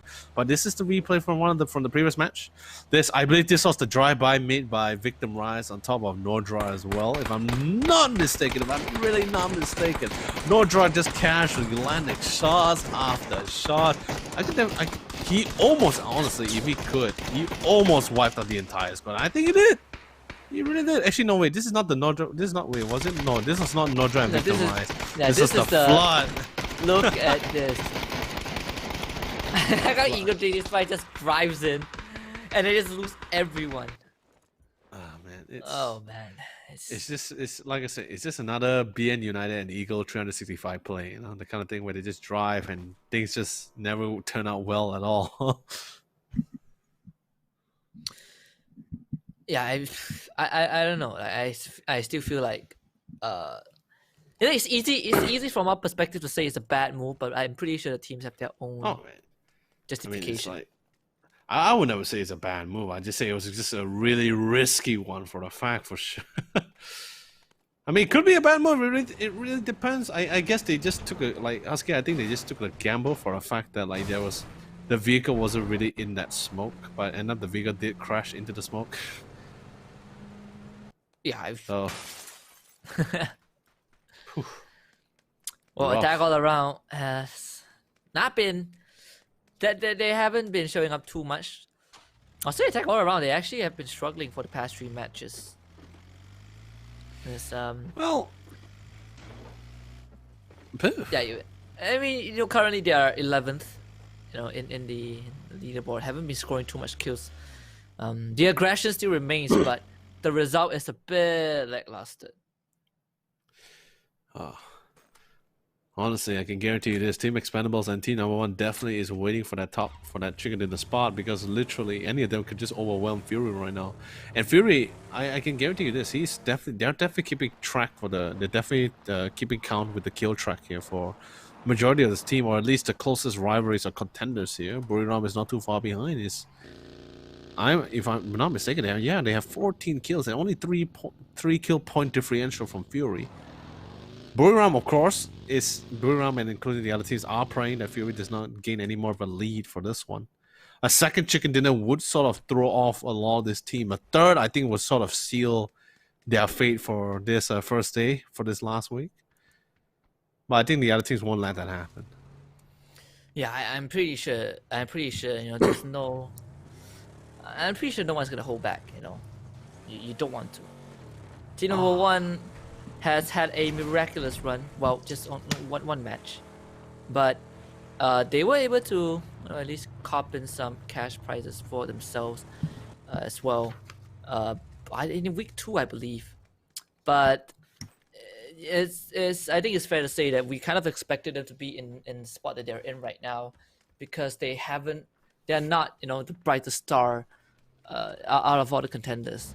However, I think Sapao and Mio is probably the 2 members of this team that shows up a bit more, albeit they still don't put up the best numbers. Average skills of 2.9. That's definitely very far away from our front runners. Oh, I mean, yeah, definitely far behind. But hey, you know what's the only thing that they have that is currently giving them the grand champion spot among the other 15 teams? Yeah. They have way better picture shots. Yeah, Vietnam idol group right there, man. I'm just saying, unfortunately, that does not give them an edge. Hey man, it gives them an edge in style points and swag points, okay? Yeah, but that doesn't give you PGC, I'm just being realistic, I'm just being realistic. I'm just being down to earth. Hey man, you never know. Something out of the blue, one of the teams just be like, "Hey man, your pictures are too good. I'll give you that direct invitation spot right now." You're thinking too much. In an alternate universe, yeah. And speaking of points, we saw the Waikikamuka once again. Still, really, I don't think anyone could top Waikikamuka in the number of for the top spot for headshot damage. I think he has too far of a lead and will continue to expand that lead. Guy has not fallen out of first place since he got there, and that was like during day 1. Yeah, and that was on the first day. You know, like he has not let up on that spot at all. So that's consistency right there. That is consistency. Exactly what we want, you know, in a good team, or even a good player. And the worst part, the special prize is for, if I'm not mistaken, is I'm not sure was it most amount of kills or total or total damage, but it's definitely not headshot damage, because if it was headshot damage, let's be honest, Husky, he would take top spot easily. That cash prize is him. So the closest one from Fury to get to top the total kill chart is Ronan. I think he's slightly behind Noadra, I believe. Last we checked, he was behind by 2 kills. As Monty just, oh my goodness, gets a great shot with that Mini 14 onto Clarice.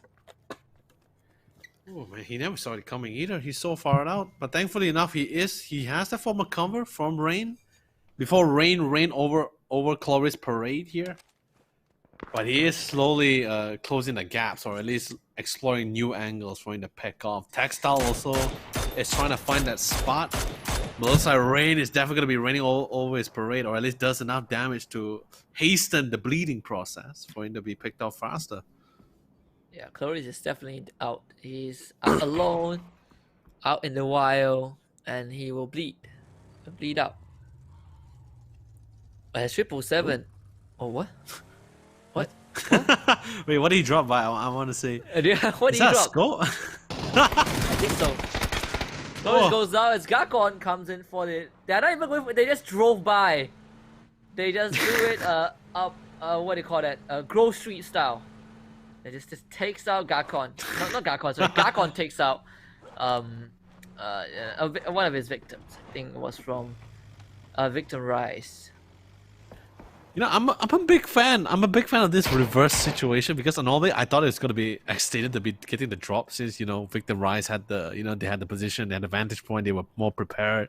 But Gen Force is just like, nah, guys, this place is taken. Oh yeah, by the way, I dropped a guy. I knocked out a guy. Not gonna get killed though, but hey, it's something.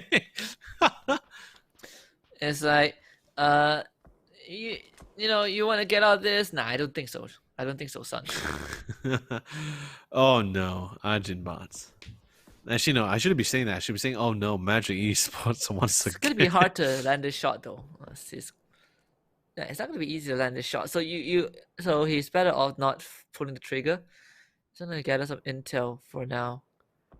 Yeah, it's pretty annoying when you want to just get the scope in, and your target just keeps moving around. Now he's out.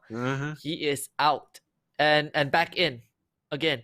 Circle has most of the teams inside as it moves away from the coastline, which I do like that. Ajimba continues his scouting duty. The Expendables basically occupying all these high grounds on the western side. They have BN United in front of them, but it's still a very far distance. Still pushing in. Namsi's trying to scout things out. Finds BN United. Hopefully this time their migration will be in their favor. And attack all around. They're getting damaged by their own vehicle. Getting out a little bit too early, boys. I mean, you are safe, thankfully. Thank God for it. You guys can quickly heal up, but guys, remember, you can die from that. It could be quite punishing depending on the situation. But speaking of situation, Eagle 365 will be not be crashing, but running into members of our Angel Predators here. Gonna go for the spray. That will be the trade, and CJ instantly removed from play. Mad Dog finds one on Vando, and Vando trying to save the teams here because he's the only one left standing here. But not sure for how long though. Mad Dog instantly. Woo! Talk about surprises coming in from the team on both sides here. I like how we're watching Eagle 365 fight Archangel Predator, but on the kill feed it was Daytrade taking all the kills. And you don't even see Daytrade. Oh man, poor people. Venotica, oh my goodness, what is this? Pushing the truck to its limits. Yeah, the truck. Yeah, okay. That is how you skill them out. They might catch Archangel Predator though. Vando, ooh, sees none. But not able to get his spray across at M416 is. Yeah, it's a bit hard to control. Just off the nade. Oh, it's quite good. But none still survives. As the rest of Orchid Predator drives downhill straight into the process of Daytrade. Bujos, oh no! Not able to connect his shots. As Mad Dog takes him out, Norris is there to back things, to back his teammate. As Orchid Predator, they might be going in for the push. It's a 2-on-1 situation for Nautica on the second floor. Things are about to get very messy, but Vandal 9, he's also here in this compound. It's gonna be a 3-way fight.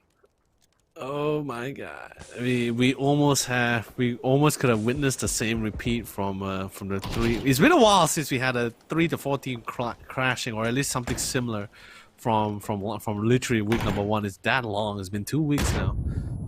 But now, just in case, Vanda's gonna be playing around his perks and quirks, throwing nades after nades, timing it perfectly, and it goes down timely as well. Mad Dog couldn't hear it because Vanda threw the nade a little bit too. He threw it very early and didn't even cooked it.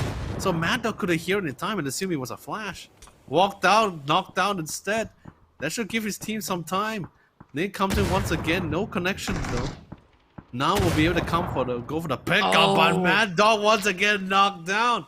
And all these nades, I can tell you this, they're not being cooked, they're just being thrown. There's still one more molly for Vandal 9, but that's pretty much it. So I doubt he will be able to get any much more. Just using smoke grenades to buy time. Finally, molly downward, the push on forward. Orchid Predator, they just run up the stairs. Not a wise choice, my friend. Algin Ball just immediately gets taken out. Oh, he burns to the molly. Oh no, that is not how you're supposed to go out. But Daytrade puts the rampage to an end.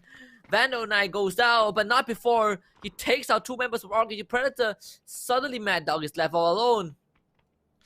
Such a heavy price, and that's all done by Vandal. And honestly, Vandal could have. I mean, I guess you could still say that he single-handedly wiped out the majority of members of Orange Predator. But if Vandal actually did pick them off, I think he could actually wipe them all out. He was already outside the building, and Manta was still something inside. And my God, that spray, Jesus! And we have seen this before. Oh, that's perfect. Oh, God. Perfect for Yanku. As always, attack all around. They have always given us such great spectacles when it comes to all these tracks, all this tracking, all these spray downs. Bakemuka is definitely going to be forfeited. Fury, they are not even going to attempt to save him, because they know that he is a lost cause. Well, right now, seems like Bakemuka is also a little bit of a pinch here. I guess he's also a lost cause as well, but at least a sacrifice worth it for the cause here for Fury is on the roll to try to get that second chicken dinner. Shari Esports still chilling around the mountains towards this compound as well. Pretty chill about this. Expendables is still on the way.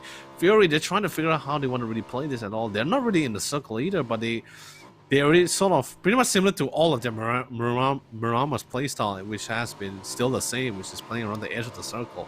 Most of the team does like to get into the very center of the circle, or at least be in the zone itself. But Fury already made the notion for a fact that the other team knows this strat. They know what they need to be done.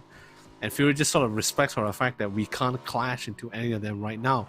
So, hence why they're just playing around the edge for now.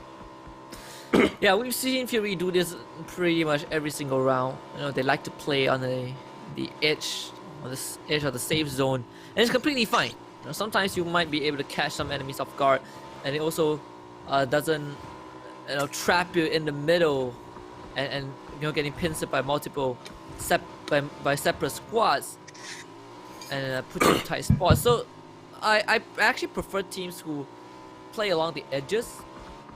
It's just my preference. You know, I think anything works as long as you have a decent plan for it. But Team Bliss, they spot Fury, and unfortunately Fury is far away. Not from the colony. The colony is going to be the second one to pump in those shots. And Fury, they have no choice. They got to keep driving, or at least try to get onto low ground.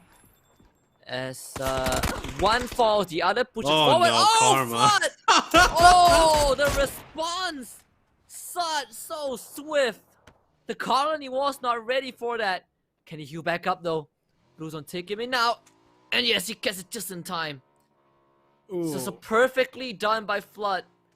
Kalbs might be able to get himself some decent knockdowns. He sees Insight. But Insight just gets into the zone just in time. Oof, honestly, gotta be really careful about it too. But you know what they say, karma is real, especially for one of the members of the colony just now. no. More drive, but he finds Flood. Wait, no, wait, no, sorry. Flood will be knocked by the zone, finished off by Mamunji. Guess he ran out. I guess he ran out of heals, or he tagged a little bit too much damage from that early engagement. Now Ronan, now Fury only have 2 more members left, and everyone else on the other teams are screaming, saying like, please. Finish off Fury, finish them all off, or at least take 1 more member down. Mamunji will still have another first aid to go for the heal. Whereas on the other side, Victor Rice, ooh, relatively close to Magic Esports, and I'm going to be hearing a beautiful fight coming in. And here comes the nades. They both get the tag onto Neotica, but not enough to take him out. It's Magic Esports, they will kind of retreat for now. Smoke grenades being deployed, but look at where Genforce is. He actually has a pretty good spot. If only he knew where the members of Magic Esports are, and now he does. The nade flying through as well. Those minute tags, the sharpnel damage, they do add up. Molly also tossed towards the backline. Magic Esports forced to play a bit more upfront. Not the most comfortable spot that they want to be in. But they have no other choices. Victim Rise got them cornered. Like sitting ducks. Genforce does see the members of Magic Esports, but choose to not commit, at least for now. All these utilities, they are not getting converted into much kills, which is good news for Magic Esports. So Victim Rise, they have to make a decision. Still, decision wants to come out in time. It has to be really swift as well, because there's literally no way around for Magic Esports in that kind of situation. It's either bail or run, but the vehicles are pretty much damaged until the point of no return. Attack all around, however, preparing to engage Team Bliss, but Team Bliss is surrounding them from all angles. Spots ahead though. Gloons with the barrel in hand. Getting ready to charge in and spray down like a madman. We'll be disciplined about this.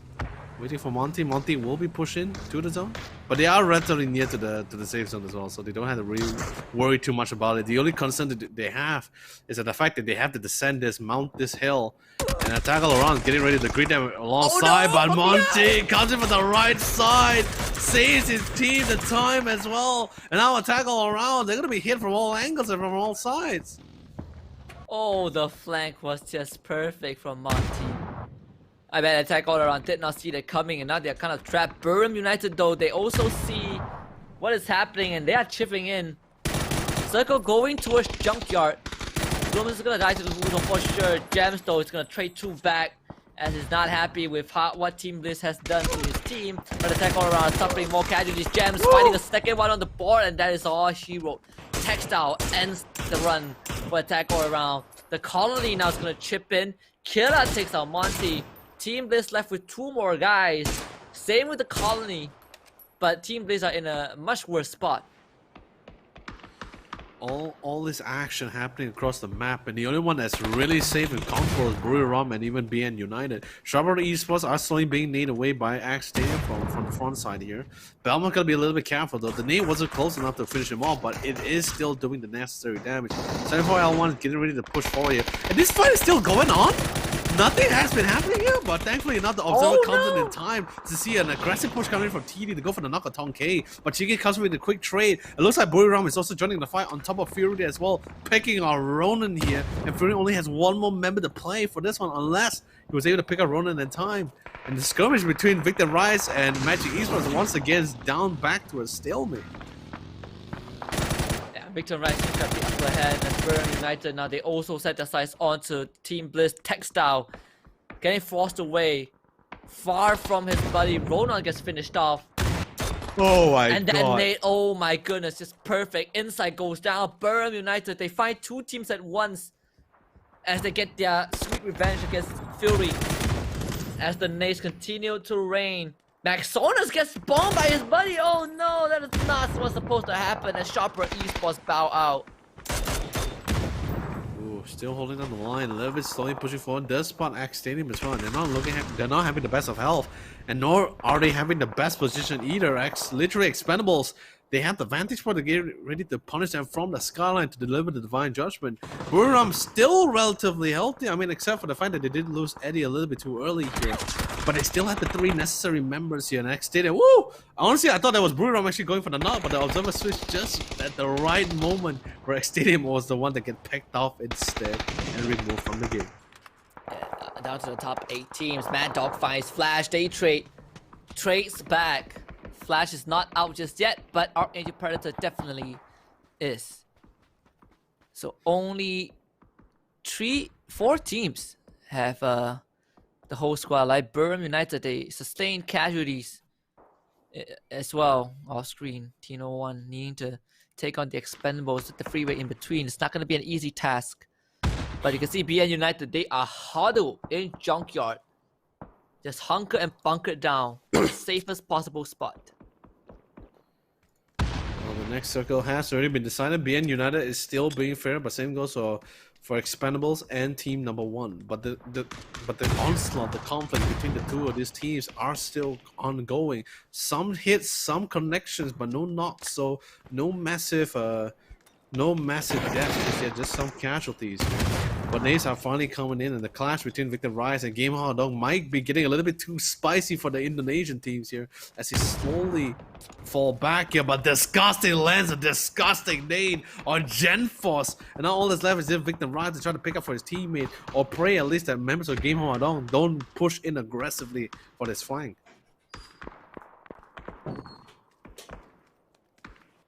Still pushing down. Trying to go for the picked up as well. Revives are coming in for the time being.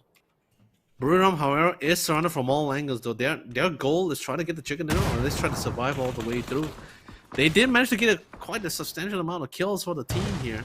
More will definitely be better, but chicken dinner will pretty much seal their fate for this one.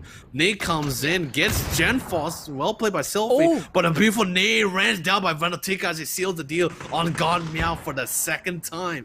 Buriram once again in a spot where they had to go for the revives. Every member counts, and Nordra, or Conasy at least in this case, trying to set the pace for the team, gets tagged, gets spotted out. Now here comes a potential nade. This could be detrimental for our dear friend if he doesn't fall back in time. But the double nade comes in, and Buriram will be eliminated on the way, and will also lose their chance to get that chicken dinner. Oh man, Day Trade stepping up huge. They even get Puchus back up. Magic Esports, how are they all still alive? All 4 guys trapped in that ditch. As a man Victor Rise was sprayed swiftly. Loses his life, but gets stolen away by Gold 12. And Vanatika Norins lands the nade onto C1.50, and now he's just going to take over what Victor Rise cannot finish. They're going to drive straight into the pit! Oh, what is this? Oh, what is this rampage? They just go right in! Not sure if that's a good idea, my friend. They lose 2 guys. Sure, you run someone over, but Norris is the last man alive. Throws out the molly. Now you gotta go for the revive, but the blue is closing in. They probably have to go for the push at this point. And Day Trade, what are you guys doing? They just give up their chances, and Magic Esports stays alive. Oh, but for how long? We'll just have to see. BN United getting ready to go for the flank with the back line. Spots all of these low HP players. Go for the spray. But he couldn't get the kill, Simon T! What's going on, friend? How did you not get the knock on a man who is less than 50% of his HP? But looks like BN United are also converging on Magic Esports positioning. Chi King is the last one standing. He gets a kill. He gets a pick. But looks like BN United will seal Magic Esports' fate, but at a huge price on top of that. Final circle is going to be proceeding towards Team Expendables and Team number 1. But Husky, let's be honest. You know, I feel bad for Leon Z from Magic Esports because he was like, I can spray them down, but he got rammed instead by Day Trade. I have no idea how Magic Esports stay alive for so long, but Day Trade, that was a throw. That was a throw if I ever seen one. And the bounce from Mel takes out one tanker as team number 1. We kind of talk about this, right? They are most likely not going to be the team that takes a win unless they have a great start. And this is exactly what they're getting. Lady Luck on their side. The spray comes there. 777! Oh, from the low ground. Able to find one. Team number 1. Can they close this out? They have the man advantage. They have the utilities. Nate going a bit wide. 777 has the Giddy suit. It's gonna help him conceal himself from relock for long. As 777 finds Mel. Oh, that's the second one. From team number 1 getting taken up. Namzi from behind. The team number 1 know about this. This is gonna be huge. You see the trajectory. Namzi pushing forward. Find the third. Oh! Team number 1 falling apart at the seams. And the Expendables. They work in tandem to eliminate team number 1's chances of a chicken dinner. And now it's down to the Expendables against BN United. God Ace with the first from the high ground. Should be able to secure this kill for sure. Namzi goes down. And it's now Young B plus God Ace against 777. Can he do this though? And if 777 clutches this out, it will put the Expendables in first place. They have 31 kills, the most any team has ever had so far in day 3. But he needs to clutch this out. Nate's gotta be good. This 777 already used his last first aid as well, and it goes perfectly amazing. Cookie falls back, picks up another first aid for the team.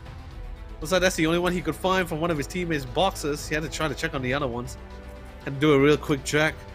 Got smokes, got utilities. Whether the heals, I'm not sure. We moved away a little bit too early. It looks like he was able to pick up 2 more first aids. But he is having his back against the wall at the side of the slope though. If the zone continues to persist, he might be pushed out. It really depends on this one. BN United, they can push him at the same time. I think they can, and they should. But they're playing a little bit more defensive with this one since they thought they had the advantage for this one. Oh, can they find him though? BN United, they do have the numbers advantage, but we talked about this. It is possible to clutch it out if you get those 1v1s, those isolated gunfights. And you can see 777, he's in a good spot to get those isolated fights for sure. Young B might be able to catch him off guard if he's not careful. Takes that one last sip of that final energy drink that he could salvage from those dead bodies. With the circle now not in his favor, he has to move forward and they see him. BN United. We talked about the team environment and this is exactly what we talked about, what we've been wanting to see.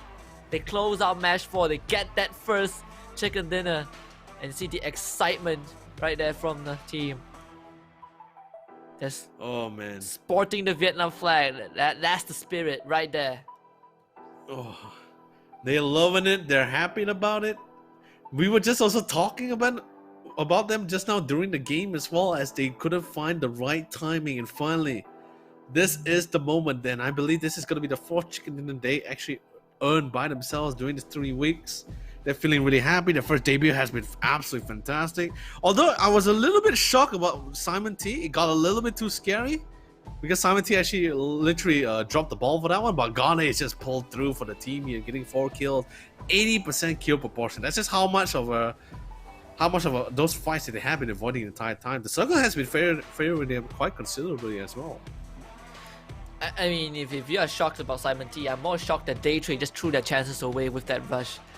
I felt like there was no need for them to do that, but you know, maybe they thought differently and it didn't work out. But let's look at the top 5 kills for match 4. Flash and Norins, they both take lead with 6 and 5 kills respectively. What about Namsi from the Expendables with 4, God Ace from BN United with 4, and finally 777 from the Expendables with 3 kills in the bag. Ooh, everyone, and I'm not even kidding, like everyone is trying to find their placing in this very last week of the PCS4 APACs here, and everyone's just trying to get as much of them win as much as possible.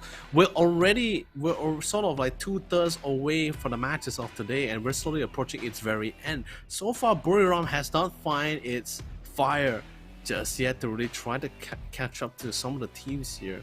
In this case, I guess we could say, like, if we're looking from a grand point of view or like a grand overview of things, Fury is sort of already one step closer to achieving their goals here. But either way, folks, that's gonna be it for this first for this 4th match of the day. More games, more PUBG matches gonna be happening right after this quick short break, so don't go away for too long because more action happening right after this. Hello, PUBG esports fans.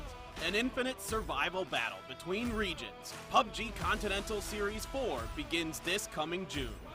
Like the past series, PCS4 includes APAC, Asia, Europe, and Americas. Joining North America will be South American teams who showed a spectacular performance at PGIS. So there will be 4 regions for PCS4. From June 10th to 27th, 36 matches are ready for you to watch. A total of 16 teams can qualify for PCS4 through regional qualification rounds. You will be able to witness new changes to PUBG Esports through PCS4. New in the shop, winner by chicken dinner. You will feel the essence of true survival in Battle Royale, coming to you from 4 different regions.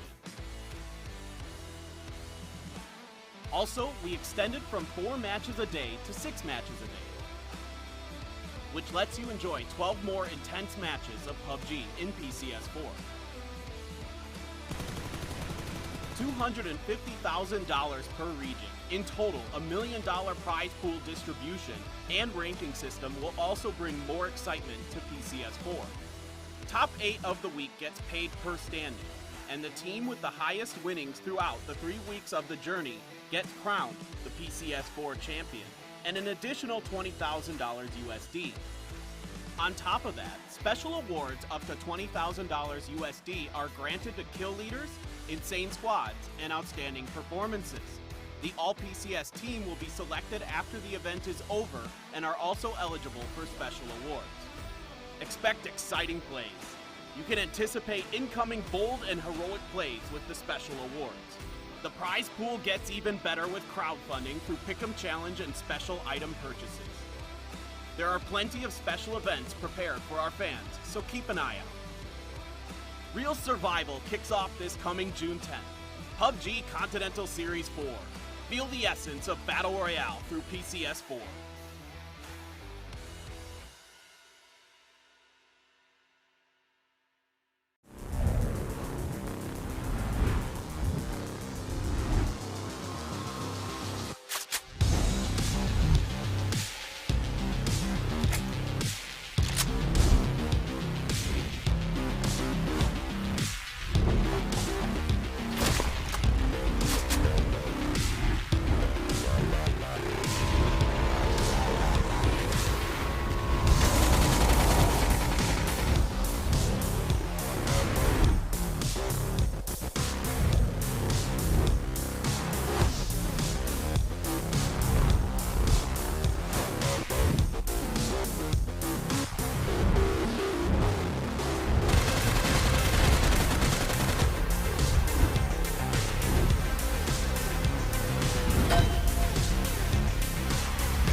Hello PUBG esports fans. PUBG Continental Series 4 is fast approaching, pitting 64 teams from 4 regions against each other in typical heart-pounding PUBG fashion. That means it's time once again for you, the fans, to get ready for another Pick'em Challenge, so that you can start earning esports points once the tournament starts on June 10th. PCS4 esports items go up for sale on June 2nd, the same day the Pick'em Challenge begins. These items are available for purchase for 3 weeks, and serve as a key way to earn the voting coupons you'll need to pick up even more cool rewards. You can grab up to 14 voting coupons from buying PCS4 items, so pick up as many as you like for even more votes. A free voting coupon can also be obtained by watching PCS4 live streams, which we'll get into later. Every one of these purchases supports the PCS4 teams, with 30% of net sales going right back to the teams through equal distribution and via the prize pool. You get cool stuff, support your favorite teams, and get the chance to earn even more cool stuff. It's a win-win-win situation. To earn the great new rewards in the esports shop, you'll need to play one of the Pick'em Challenge games. Back once again is our Pick the Winner game. Pick the Winner lets you predict overall winners for each participating region. Each voting coupon spent gives you one pick, and you can only vote for each team once, so choose wisely. If your chosen team is declared the winner of their region, you'll receive 100,000 EP to spend in the esports shop. With 4 different regions, there's 400,000 EP up for grabs in this game, so plan out your picks and rake in the rewards. Our second game is Team Face-Off. In Team Face-Off, you can earn EP without needing a coupon, simply by picking the winner between 2 rival teams. Like before, EP prizes will be weighted depending on how many votes a team has gotten, so playing it safe for a smaller prize or risking your vote for a higher payout are both valid options. The third game of this tournament is the Chicken Challenge. To play, simply tune into the games as they're being played live on the official PUBG Twitch channels and vote for which team you think will win the chicken dinner. You have until the 11-minute mark to cast your vote, but choosing correctly will earn you a small EP prize. You can play the Chicken Challenge every single game of the tournament, so tune in and win. The last way to earn EP is by watching each broadcast for a special code that will pop up randomly during the games. Enter it fast enough and pick up some free EP for your account. You can get up to 50,000 free EP using these 2 methods, so cast your votes and keep an eye open for codes. You can also get a free voting coupon through a broadcast code. Right after the last match of the week finishes, a code will pop up on screen. Enter it fast enough and you'll earn a free voting coupon to use in the Pick'em Challenge. Remember, at any time during the tournament, you can check out real-time standings, information on participating teams, and player stats in the Esports tab in-game. So get acquainted with the teams and place your votes with confidence. Voting closes on June 24th, an hour before the final match begins, so don't forget to cast your vote in time. Now let's talk rewards for all that. And we're back for more PUBG action for the PCS4 APAC. It is the final 2 matches for the day. I'm Husky, and of course, as always, accompanied by the gracious presence of Leonard, also known as YOLO Lee. Oh, the honor is definitely all mine, dear Husky. But of course, this we already, like, I think I mentioned it before we went to break as well. Like, we already sort of like 2/3 away of for all the matches here for today. This is the last 2 matches for day number 1 of the final week of the PUBG Continental Series 4 APAC here, and it ended on a really nice, clean. Honestly, if you ask me, I think this is one of the few best games I witnessed here, besides Archangel Predators or Daytrade or Team Number 1 taking the chicken dinner respectively for themselves here. But either way, BN United once again securing their 4th chicken dinners here throughout this entire PCS4, and that is gonna nail them in that top 3 spot here. Buriram is still not too far behind because in terms of kills, they're slowly catching up here, but they still need that chicken dinner to really contest to that top 5 spot. Yeah, and Fury, they really have to count their blessings, because if Expendable got that chicken dinner, they would have been in first place with a 13 kill lead, which is a lot. But Fury, I guess luck finally caught on for a while. They still remain in first place, and now the problem is to extend that lead. 1 chicken dinner is definitely not going to be enough. It gives them a head start. But when you're up against a team like Buriram United, Archangel Predator, you cannot be complacent. And Fury has to keep that going.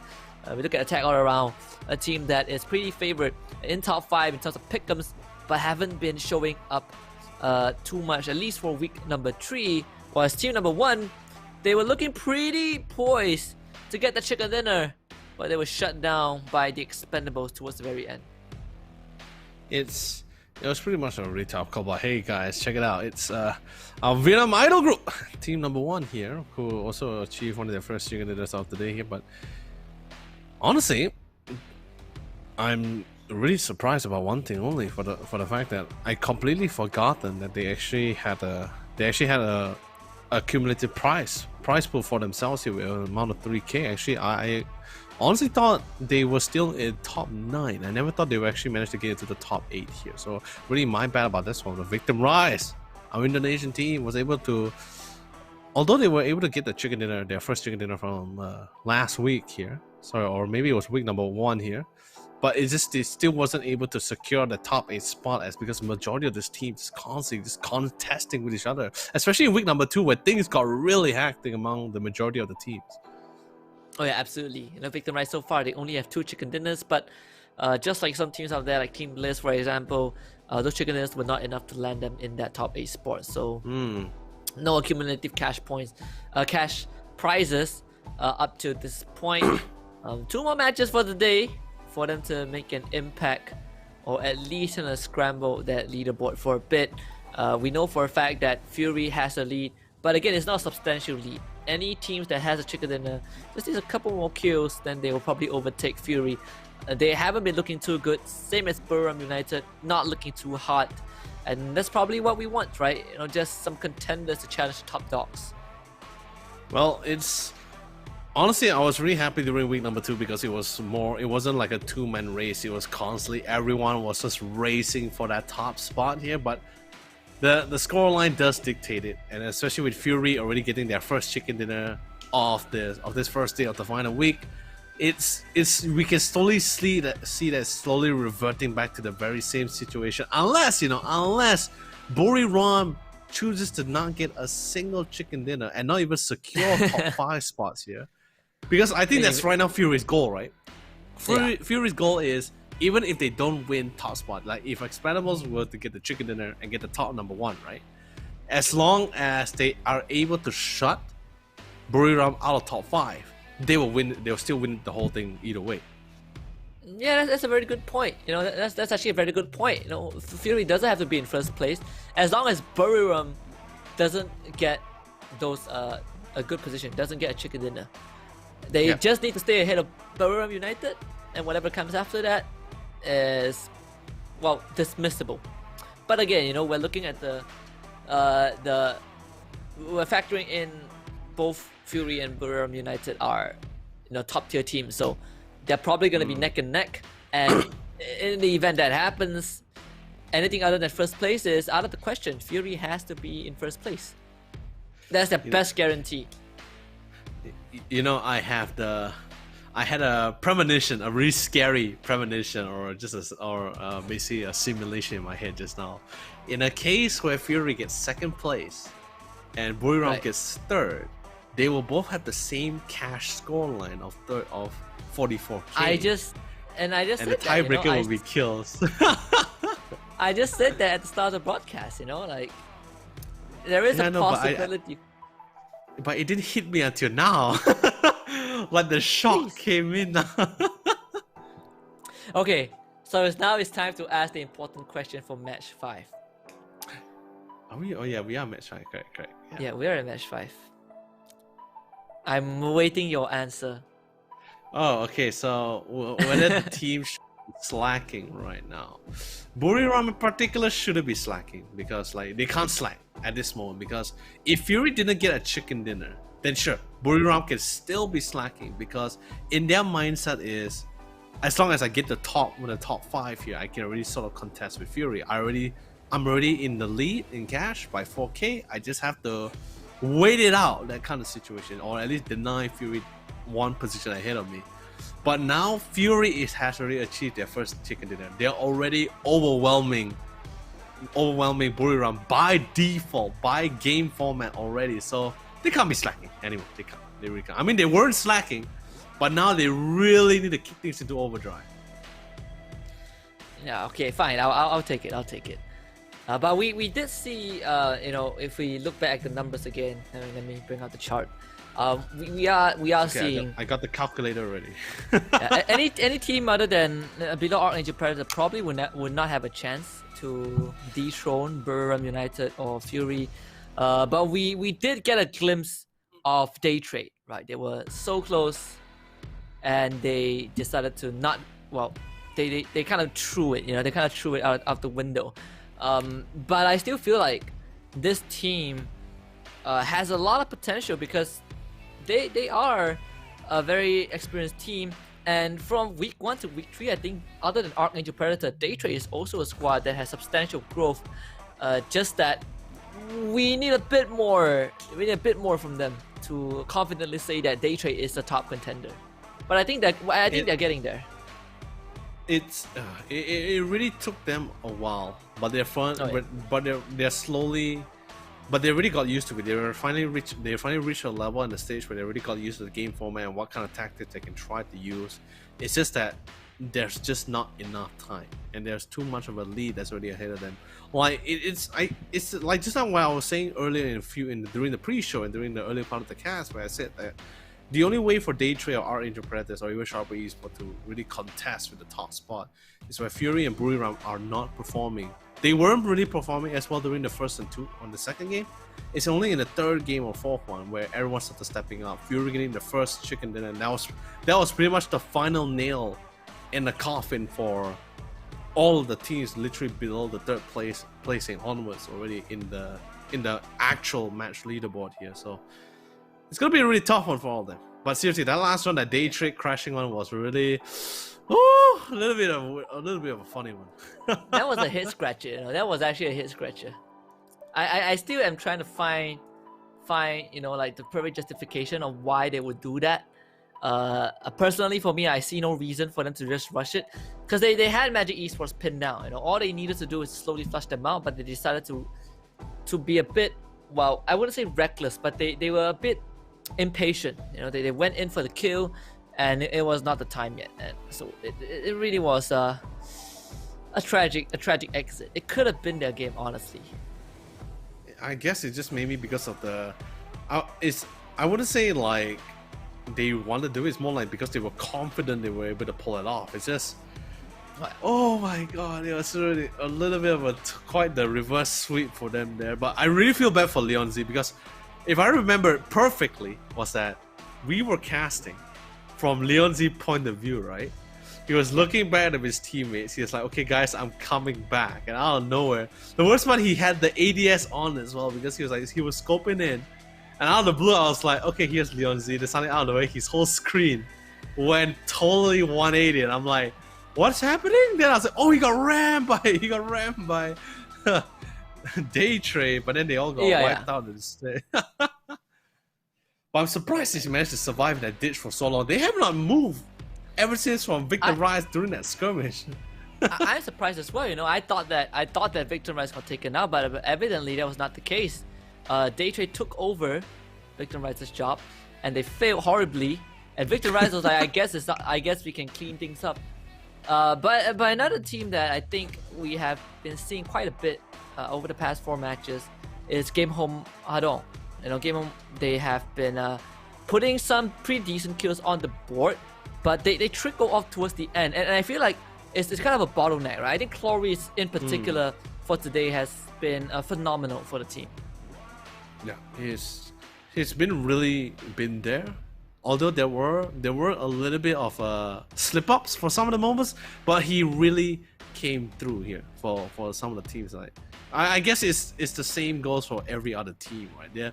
There are days where the team does excel, and there are just days where they're just like, what's going on, guys? What's happening here? But I think that's the most amazing thing that we casters or viewers are able to experience, right? To see the growth and the transformation or the evolution of a single team over time, from a team that has a roller coaster of an experience all the way to consistent performance throughout the future part of their goals. Oh yeah.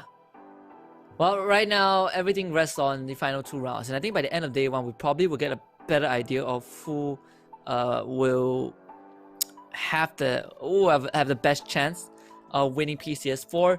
Although you know the line between Buriram United and Fury probably will be blurred for a while, despite the fact that Fury is in the lead. We're not seeing too much of attack all around. I think they're not, so far they haven't been having a good day. Eagle 365 as well. You know, I think they're in the same position as Game Home Hadong, where they have some good moments, but they kind of trip in the middle. You know, like we've seen players like Vandal, for example, being probably the player of the day for Eagle 365. But you know, him alone is not enough. They need the other guys to step up as well.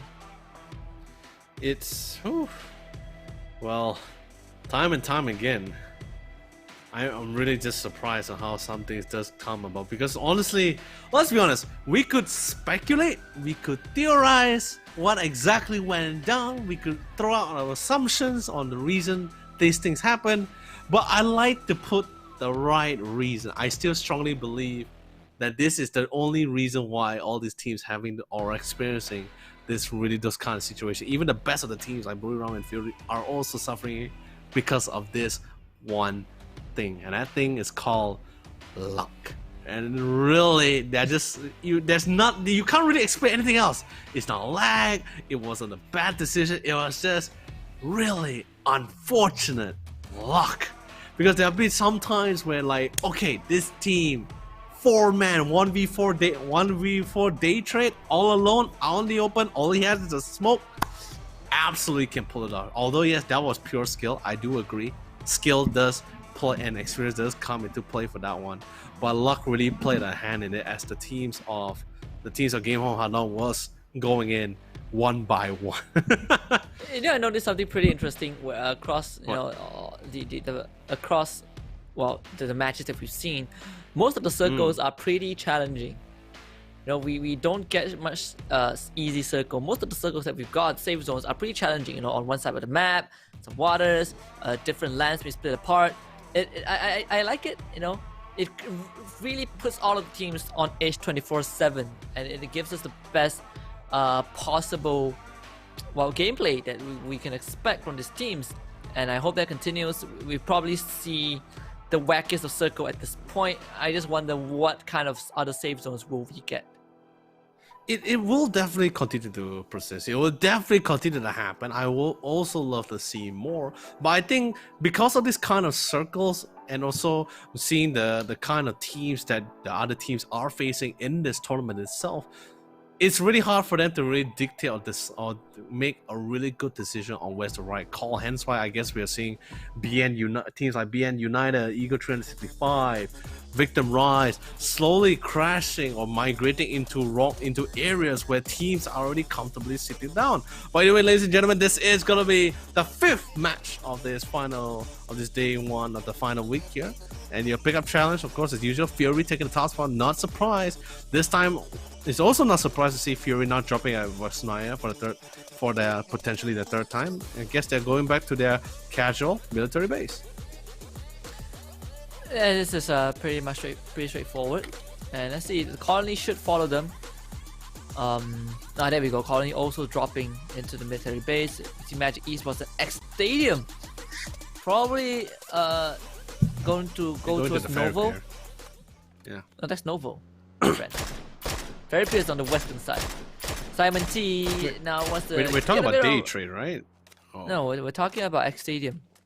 Oh, X Stadium. I thought we were talking about day trade there. No, we're not. We're not on the same wavelength. No, it's okay. We're talking about X Stadium and Magic Esports. There we go. Both dropping onto Novo. This is gonna be some early kills. It's gonna be a really close one too. They gotta be really careful about it as well. I see one still on the parachute doing a really long drop. I guess he's trying to scan and give the information to his team. Gotta be a little careful. Magic Esports. Oh no, he doesn't have enough speed. He doesn't have enough speed to break through the barricade. So he's not gonna be able to run over that guy. It's gonna buy him some time to stay alive. This is what happened when This is what happened when you get your vehicle stolen. Grand Theft Auto right in front of their faces, and Tonke gets the first one, the first blood onto the fur. Very straightforward. Oh, I'm happy with this one. M249. Beautiful gun, by the way. Loving it. Loving the LMGs in the game. Comes Naze coming in, trying to force them back. Gakon trying to realize how he's gonna pick up fur, but looks like Leon Z gonna be sealing Fur's fate here, or try to hope and try to bait him out. Gakon goes for the spray. No connection. Looks like Leon Z does finish off Fur. Now. And they already lose one of the members. They could choose to fall back from this, but then again, it's a little bit too dangerous for them to run for the hills now. Looks like they have no choice but to take this fight against Magic Esports. Oh, Gakon is not able to land his shot. Magic Esports, they are pretty hungry for the kills. They know that X Stadium is nearby, and with that first blood, it's going to give them that advantage. Unfortunately for Liang Skiu, he does not have any med kits to work with. So it's gotta be a bit more careful in that department. Magic Esports, though, they have control of this particular compound. I think X Stadium actually has a lot of places that it could go to, but they are deciding to stick around and probably challenge Magic Esports.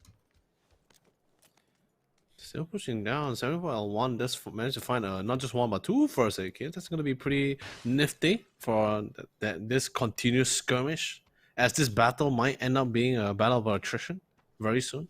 As I believe Magic Esports is definitely going to be leaving Novo soon. But then again, 74L1 has a really nice line of sight towards the back line of Magic Esports members. Could pull a real fast one too to give the team Gakon and JKen enough time to migrate themselves away out of that corner. But looks like Magic Esports, one of the members will be cheeking, is going to be taking one of the high grounds to at least get a better view of things. To at least spot out for the team if any potential flanks comes in. Yeah, Magic Esports going to take the time to get as much resources as they can. Realistically, if they want to back off and find a new spot, they can do so, as they do have the right of exit. But so far, I think that the shot calling for them is to stick around as well, as they are confident that with the man advantage, they can challenge X Stadium. Pushing down, 74L1. Getting ready to go for the spray. Hearing a lot of members, and he's not wrong about it too. He's literally surrounded from all three sides. Relatively close neighbors too. He's praying really hard that these neighbors will come bearing gifts instead of bearing terrible intentions. The rest of the members are trying to back him up. They are currently around containers and the factories, but nowhere near enough to really support 74L1. He's literally stuck between a rock and a hard place right now. The minute he tries to run, everyone's gonna know. And depending on where he runs, he might be sprayed down instead. Seems like X Stadium, they are making their first move. At least JKen is. And he'll be spotted by Leon's Q. That's Magic Esports having the right intel to work with. And it's going to be pretty important that Nate. Oh, does tag onto JKen, but not enough to take him out. The bounce off the roof is just enough to mitigate some of the damage from Magic Esports. Now on high alert, they also see Gakon. Oh, 2 taps was all chasing need. And X Stadium have no way to get to Gakon at all. Oh, he's trying. Smoke trails are being trying to set up as well. JKen getting ready to go for the long side, but cheeking. He's just that close. He just had to walk a little bit more forward from his current position. He'll be able to flank JKen from the right side, on the side of the building. Does hearing the movement comes in a little bit. Thankfully enough for the angles of the house placement, does give JKen the advantage to slowly sneak back into the house. 74L1 does spotting from the side of the doorway, try to go for the spray. JKen trying to see if he can pick up any other form of utility. Does pick up a flash and 2 smokes. That could be quite helpful to create one towards Gakon. He is slowly bleeding out though. As long as he doesn't get tapped or spotted out, he should be fine. It's most likely dead unless they can reach him. He's still out in the open. They're guaranteed for Husky. Yeah, it's most likely dead. I don't see. Like JKen and 74L1, they're not moving, so Gakon is oh god, it's a lost cause, that's for sure. In fact, Magic Esports have gotten control of this whole compound, so X Stadium, they are essentially trapped.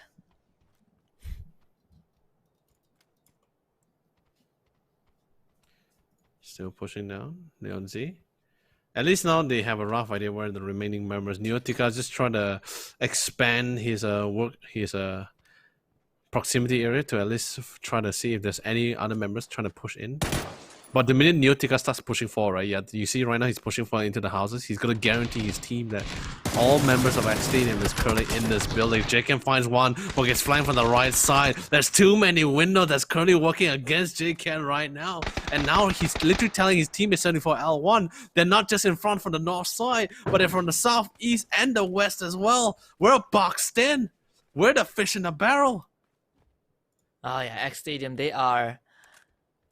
They just need to try and hold out as much as they can, you know, capitalize on the mistakes if Magic Esports makes any. But look at this, just all 4 angles. And X Stadium, there's no way they're leaving that compound for sure. It's gonna be a slow death. Well, no, the worst part about it, about this battle of attrition, is that the zone is currently like X Stadium and Magic Esports, they're in the safety of the zone, so they literally could extend this battle of attrition for the longest of time. And the other side, we see Fury getting quite a substantial amount of damage towards day trade members. They're still in the game though. They did lose 1, unfortunately, but still 3 is still enough for them to play around with. Ooh, Nate comes in. And things are going to be God, accelerated. He's ready to charge him. Yeah, J-Ken getting down is the green light. 74L1 is the last man alive, and J-Ken is on the second floor, so 74L1 has no way to reach him, and this is just the tactical strangulation. They're actually all on the second floor. 74L1. Oh boy, is it really gonna work out? That's the Oh, 5 HP. Oh, he just needed to. Probably one of the pellets missed. But next stadium, they're out. I told you guys, man. S6 reigns supreme. The only thing that about the S6 compared to the S18 is just the fact that S6 you pumped in 2 pellets and then that's it. The 2 buckshot, that's pretty much it. At least S18 you still have quite the amount of rounds you can shoot to play for here. But the damage isn't as high compared to the S6 here, so in the end the S6 shotgun does prevail here, but the nade is coming from the game home. Andong finds Gem, knocks him down, but definitely not out for the count. Game of Hadong now. Well, like based on the performance, you would say that Attack All Around probably has the upper hand, but they did lose one guy, and Cloris. Oh, what a spray down!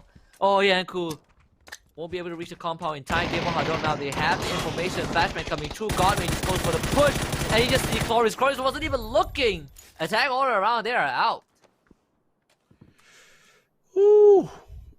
Gone and dusted. The next circle does come and dictate where the rest of the team is going to be. Fury is taking a nice slow approach into the side. 2 of the members are already in the zone, while the other 2 are still playing around the edge. Maybe, just maybe, because most of the area that both of the teams are currently driving on are flatlands. Maybe Daytrick could pull a real fast one because they do have the man advantage here.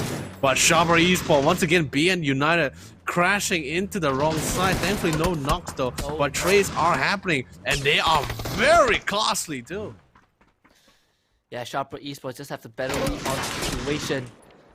God Ace trying to support his team with those utilities, but they need a bit of time. Oh, that nade into the second floor. Almost takes out God Ace. He was able to hide in the toilet for a bit.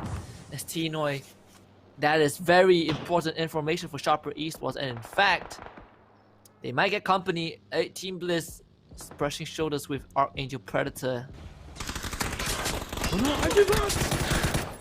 Oh, the spray from Rain. Ah, so close. Archangel Predator escapes with a little filth. They might drive into a dangerous territory as BN United continues to stand out against Sharper Esports. With their 1-man disadvantage, God Ace has that second floor view, but the smokes just makes it so hard for him to find his target. Despite having a pretty decent vantage point, he just cannot. It's not able to get reliable damage in. Still pushing in 6. That's driving up the stairs. Flashbang is sort of set up, but no one's in the house. Information is sort of gathered for the team to let them know, like, okay, BN United are not here. There's only 1 building left that we haven't checked, and that's the one in front of us. Once we clear that out, we should be able to pressure the rest of the team. That's pretty much what Sharper Esports is going on the comms. There is 1 member of BN United holding out the building by himself, though. Gotta be a little bit more careful. God is trying to be the prying eyes for the team here. Trying to go for a couple of tags, but getting tagged and knocked instead. What a headshot coming in from Belmont with the barrel spray. Maxona comes in with a nade answer. Molly does manage to get into the building.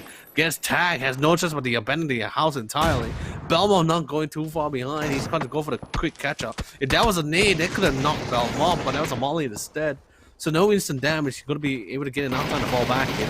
But T-Noi pushes in, presses on the assault, finds Simon T, knocks him down, resets, and now Young B has to try to make the play, but not for too long as Rin makes sure he puts him down. And that's from the other side. And Victor Rise then joining in the fight as the third party to steal away all his potential kills.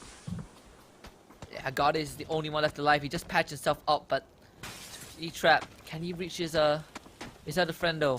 Young B trapped on the second floor. It seems highly impossible at this point for God Ace to make a move. Young B is definitely gonna bleed out. Sharper Esports just methodically disassemble BN United, and now they only have God Ace in their way. Rin was able to steal Young B away, but BN United, the time is pretty much numbered. Still pushing on. Fury.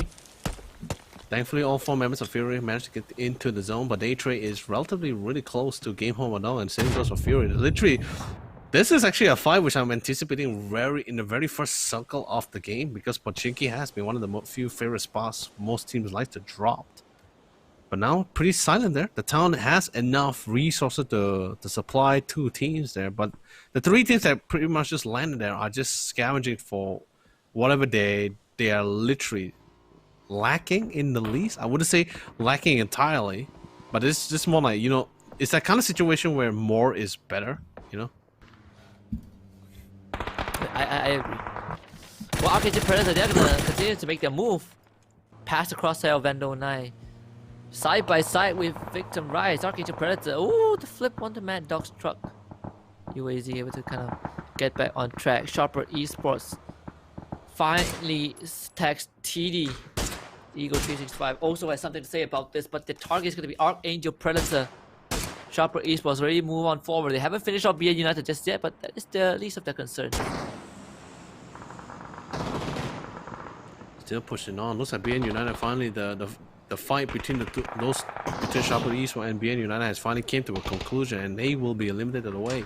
Victim Rise managed to get into Pochinki as the 4th team. Does get spotted out by Puchis from Daytray. They did lose Venotica though, but they still have Norins and Flash. Victim Rise managed to casually get into the very central part of the town. Fury on the very edge. They are very comfortable with this as well. Magic Esports, this time they got to change out their strategy a little bit more differently, because this is Erangel, so everyone likes to play for the edge. But Magic Esports will be one of the few last teams to enter last into the zone. Yeah, Magic Esports, you know, they had this miraculous survival till last game, but this game, we'll see if they can continue that. We see that the three-way fight, you know, in the middle of Pochinki, that is going to drag on for a while. I think Victor Rise probably would not be in too much trouble, even though they're in the center. A lot of buildings to work with, a lot of cover provided. But team number 1, you can see they want to get into the zone. They actually are already in the zone, but they also want to gatekeep Eagle 365. Gatekeeping is definitely one thing for sure. Denying them of the situation itself is also going to be very painful for Eagle 365. This is going to be the 4th phase circle as well. So this circle, this blue zone itself is going to do quite the amount of damage the longer Eagle 365 stays in it. And they are running out of resources. They do have the vehicle, but it's going to take some time for it to really kick into gears here.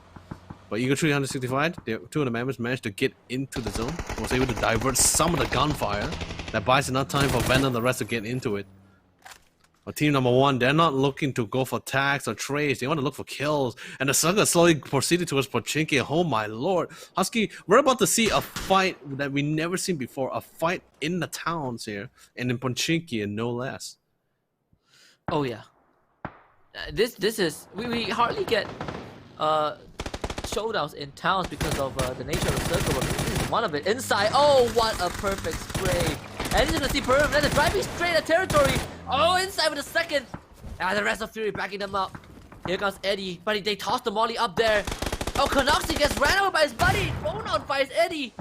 Oh, this is not how you want to do it. Burn United, what are you guys doing? What was that attempt? Godman is the last one left alive. Isolated and away from the rest of his teams. Nawandra is definitely dead. And Fury just got the biggest view of the game, taking out their toughest contenders. Still pushing on. Team number 1. Gotta be a little bit careful. They do have the vantage point, but Eagle 365, they're slowly scaling up. It's not a really high heal either. They could easily scale this really quickly in time to go for the quick fly. Hence why you see team number 1 constantly throwing out the nades. Sapo makes a brazen play, pushes forward, gets a beautiful flank. But Hansy's nade connects not on 1 but 2 members of team number 1 here. Although Vandal did get dropped, but the price of that trade was so much better in their favor. Now all that's left is this. Our dear friend, the lone member from team number 1 here. Our Vietnam idol group here. To make the play for the team. Yeah, things are looking pretty,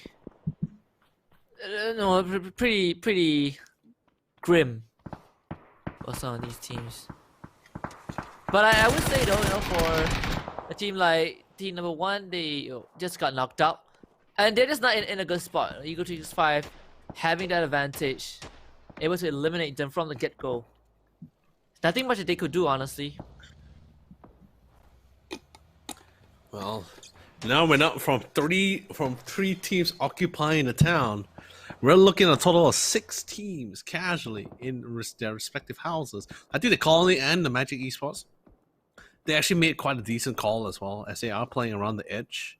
They have a good vantage point, although the circle does not favor them too much. But at least this way, depending on where the circle does shift, they have more options to play around with compared to these 6 teams, where the fights will be close quartered here, really close to each other too, or maybe a little bit too close for comfort for some of the teams, where flankings and third parties, not even third parties, like 4, 5, 6 parties joining in the fun. That's something not even the most strongest of teams in the international scene have a hard time to contest with here. Oh yeah, I mean, I think for if you look at the circle right now, there's definitely a lot of point of contention, but most of the teams, they want to have a compound to be in, right? So it just feels safer. So you have a lot of open ground on the southern side, which could be used to to the team's advantage if they want to. Still pushing down. Sharper Esports still playing around the edge here. They're not going to try to contest for the town. Especially, and the thing is, it's not even crazy. It's crazy enough for the team that they notice from the other edge of the circle, and of course looking from where the current circle is, to make the assumption that every team is there. But now, Sharper Esports, every block they drive by, they're going to get tagged by someone else. But here comes a fight between the teams right now. Tom K finds a nice flash on the other side as well. Managed to drop one of the members of Sharper Esports. They thankfully managed to find a drain, but the nade comes in. Ooh, towards the very tunnel as well. Thankfully, not Sharper Esports actually did dive into it. If not, they would have taken losses here. But looks like Conley managed to find Neo Tika. Tonke trying to do his best to pick up the safest teammates as well. They're currently out in the open and trying to play around the smokes or whatever cover that they have for themselves. But I don't think they will be able to save Neo Tika in time. Yeah, definitely not going to be the case, at least for now. Looking a bit tough. Mamanji take out Chezing. The Colony finally engaging Magic Esports, and with this highway in between, it's going to be so hard. The Naze finishes off Chezing. Team Bleach does chip in though, as the Colony will be taken out. At least they'll lose 2 of their members. Carlos and Momonji now knocked down on the ground. Magic Esports gonna take this opportunity to try and relocate themselves. They come for the push, and Kill pops out. Not enough. He downs one, but the Colony will be eliminated. Now that was a little bit of a cat and mouse chase for Tonke, but looks like Tonke was still able to pull through for the team. He has been carrying a Magic Esports so far, and by the way, he is also the only most consistent member for Magic Esports here. And he was the only one that's carrying his team back in PCS3. So seeing him doing the same thing for PCS4, but at least this time he's not alone. He got Cheeking and the rest of the new rosters, new members coming in, really sort of backing him up. At least it's great to see that his pressure on the responsibility that he has on his shoulder is no longer that heavy anymore. Oh yeah. Well, for the Expendables, we've seen them in this position before, but because of the safe zone, they should be pretty safe. Should be very minimal contests. We're trying to flush them out, as we are most likely getting a urban finish this time. Fury, they have Godmail still alive. Off of the early mishap that Burham United has attempted onto Fury and didn't pay off. The overzealousness did result in Burham United losing 3 members, but they're still in this game, and that itself is a lot. Oh my lord! Looks like our dreams and nightmares at the same time really came through, because the circle is literally deviating away from every open plains. They're just going straight to that town. We're looking at the potential, like literally, this is going to be the first street fight 8 teams, sorry, maybe let me do the count, right?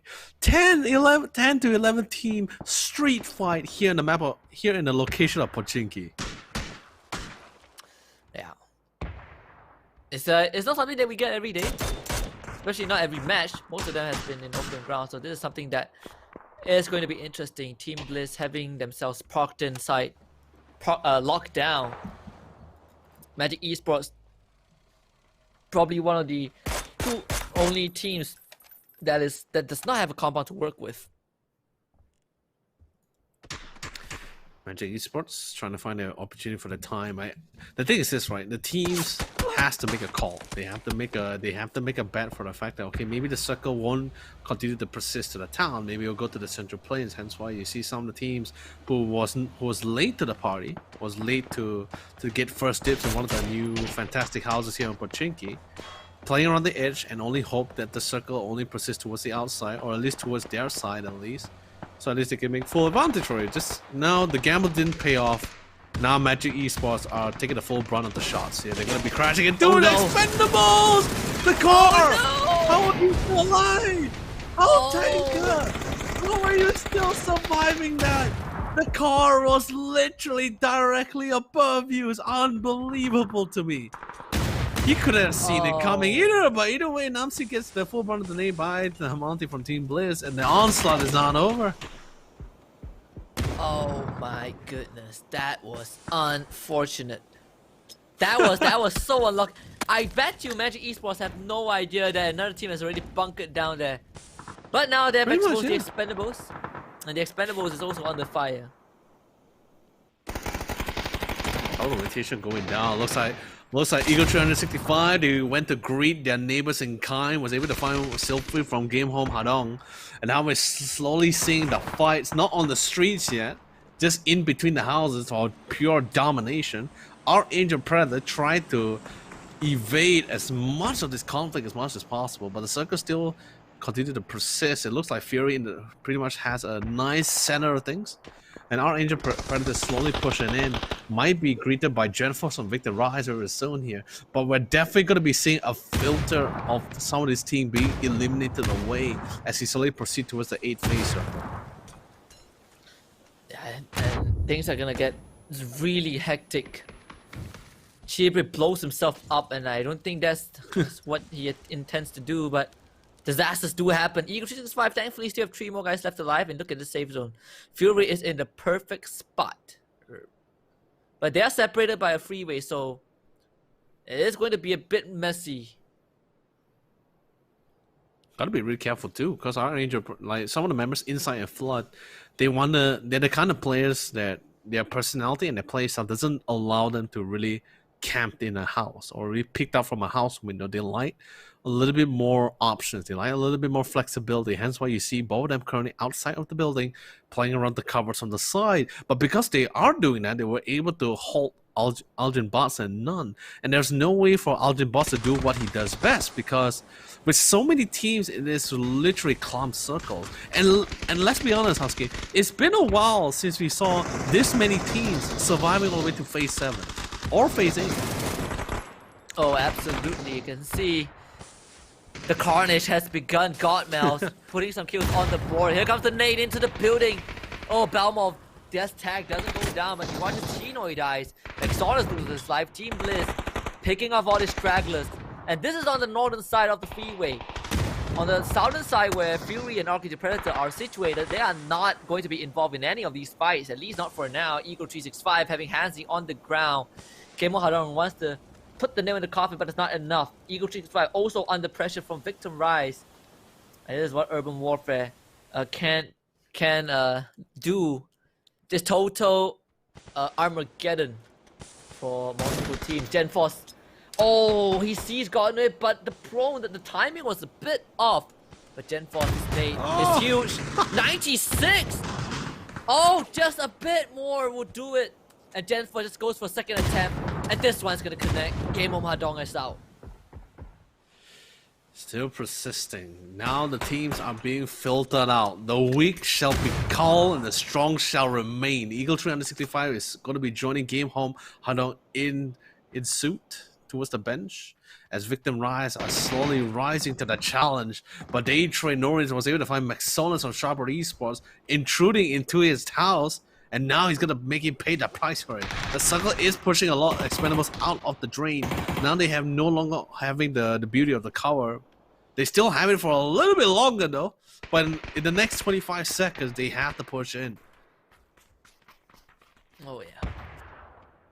And what better way to what better way to do it than just systematically dispatching your enemies? The expendables, they somehow survived the ditch after having their location revealed by Magic Esports, and now they finally made it into the urban area, the neighborhood. Where Team Bliss has been watching the entire time. Huang Tanker will be the first one to go down. Sixtrin will spot him up from the second floor. The expendables out in the open. Belmo moves to find Gen Force off screen. Team Bliss holding down a very tight area and preventing anyone from coming through. Daytrade now showing up as well. Sharper Eastwood wants to push in, but it's not going to be that easy with Daytrade locking out the entire compound. McSonus needs some time to heal up. And oh, Flash does not know that he's in there. As Team Bliss continues to prevent the expendables from moving forward.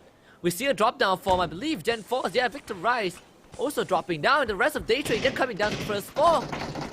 They still have not seen McSonus, and McSonus with surprise flash with the takedown. McSonus finds Norris as well. Oh, this might be bad. Sharper Esports finally gets put to the bed as Huchus ends that terror, that reign of terror. Levi's finds Rain. And meanwhile, while all of this was happening, Fury and Archangel Predator, they're just waiting for things to calm down. Oh!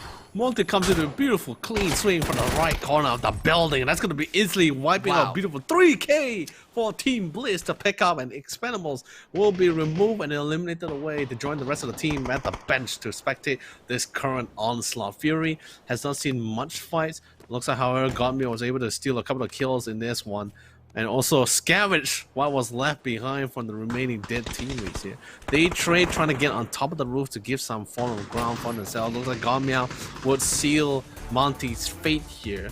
But Buriram is finally eliminated away by Ronin. And Gen Force has his line of sight towards Daytrade. He's getting ready to go for the spray down. And Fury, some of the members, while they're keeping track of Daytrade's and Victim Rise movements, but Flood is also having his eyes in the prize, and that's Archangel Predators, who's currently their neighbors on the left side. And well, Mad Dog finally getting found. And look at that, Victim Rise, they're charging through the freeway with cover of the smoke. And the target is going to be Archangel Predator. Ouchie blocks though. Oh, a huge double nade on the road. It's going to stop Victim Rise. Gen 4 suddenly finds himself isolated. There's no way to reach his team. But he has to try, at least protect them. Ouchie Boss says no. Takes out the two stragglers on the street. But meanwhile, that gives Fury enough time to take out Archangel Predator. As Fury just capitalized on all this chaos. And they thrive in the chaos, in fact. Flood is down, but they should be able to pick him back up, and he's gonna heal himself with those medkits. Circle closing in as well. Fury might have to make a move pretty soon. They're starting to throw out those utilities, and now Daytrade is the only team on the other side with Flash down on the ground. Puchus on Norris will have to try and get that buddy back up. But Archangel Predator are preoccupied. Daytrade on the other side. Flash actually dies to the blue zone. Puchu goes down as well. Oh no, this is not how Daytrade is supposed to go out. Fury has a huge advantage as Victim Rise will finally bow down. None, he's trapped. Gonna climb out the window with only less than 10 HP. He's gonna try to heal out with 5 seconds left. Can he beat the zone? The clock is definitely closing in, and he does. Regains a bit of health, but now he realizes that he has to push on forward and right into the barrel of Norris. He was hiding in the smoke. Archangel Predator running out of time as Fury. They are so poised for the second two, and then I think they spell it. Norris pops out, but they trade back. Daytrade is out. CJ from the side. He's out in the open with only 20 health left. Can he clutch this? The answer is no. Oh my lord! Fury take the lead. Second chicken dinner of week number 3. And they earned it. Oh, the pressure, the expectation has once again left the shoulders. And all the members of Fury is absolutely loving this. But also at the same time, I believe Ronan is just telling the team, like, we should have done this and settled it from last week. At least in this final week, we could be a little bit more chill. But now we're gonna play with the game on the line. But with Fury achieving their second chicken dinner here for day number 1 for week number 3, this last final week of the PUBG Continental Series for APAC, I can tell you this: Buri Ram is not happy. None of the teams are happy. Fury, you know, week 2 might not be their week, but when it matters the most and they put out all the stops, that is exactly what we're looking for. So whatever happened in week 2, you can put that aside, because Fury is here to take back the crown and to finally fulfill the prophecy that they have always came so close to realizing, which is winning PCS.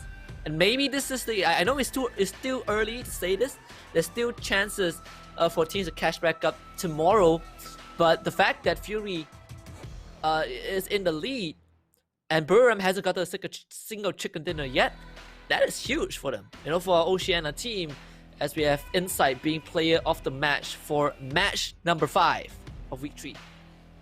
It really is a feels great moment for Fury right now, and I think it's gonna be even better for Fury if they can at least ensure themselves that Buriram is not able to catch up or get a single chicken dinner for this one, because even getting one, it just makes things a little bit more, puts them a little more closer to catching up to Fury. But either way, these are your top 5 kill board here for match number 5, and that's gonna be Monty taking the top spot. He's gonna be from Team Bliss with 5 kills.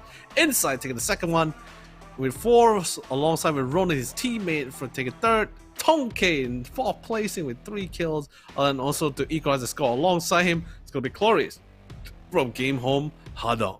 Honestly, Husky, let's just like do a quick recap. Right? There's a lot of first time moments that we're witnessing here in this match number 5. The first most obvious first time starter is actually going to be the fact that we had 10 teams surviving all the way to phase 8 circle. We never had that kind of situation before. It always came down to 5, maybe 6 if we're lucky, or sometimes it straight away hits the top 4. Never 10. And a massive town of street fighting, and that's the second time. Sorry, that's the second thing that we also experienced for the first time, and that's a street fight brawl on the map of Pochinki. Sorry, on the location of Pochinki. Yeah, I mean, you know, Fury, they thrive in chaos. You know, they thrive in situations like that. They are opportunists, and you can see how confident they were. And when they're at the best, that's the result you're gonna get. You know, it feels like there's no way any team would have been able to stop them, and now they are firmly in the lead. And what better way to do it in the most important week of all?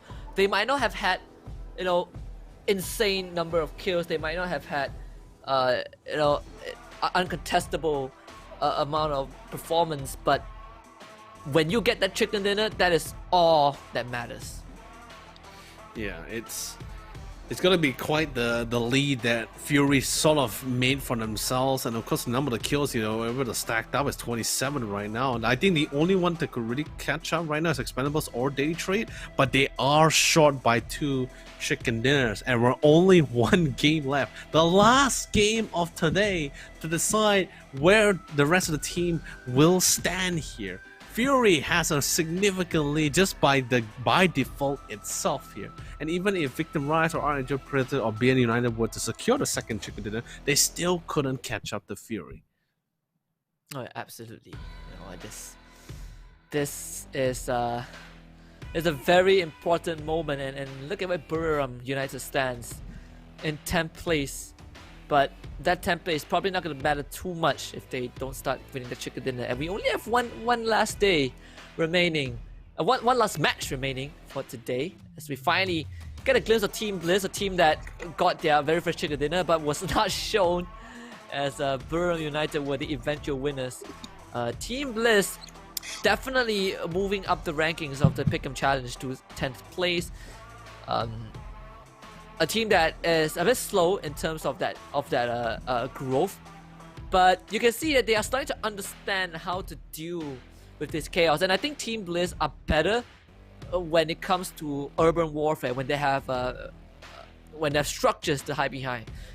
those open ground battles where you are, you know, on the lush fields of Erangel, on the open desert of Marama, that is where they struggle a lot. Yeah, and I can't really disagree with you for that one, because we even see it during from last game, from week number 2 on the final day, that Team Blaze stealing that chicken dinner away, and they just thrive in just picking out those kind of spots. They know exactly where they're supposed to be. They just have to turn down and hunker down for as long as possible. And Expendables, so far, their performance, this other Vietnam team, right? Their performance so far throughout this entire 3 weeks has been quite consistent. Actually, the amount of kills they was able to achieve for themselves has been, the amount of kills, yes, the amount of kills they have achieved for themselves has been pretty substantial and pretty consistent as well. It's just unfortunate they haven't really gotten the number of chicken dinner to really keep them in the top spot. But for now, this is their moment. They have literally, if I'm not mistaken, they got 35 kills. 35 kills in week 3 alone. They're pulling in all the stops here. But once again, you know, this format does not favor anyone with placement points or kill points. It's just all about that one juicy chicken dinner.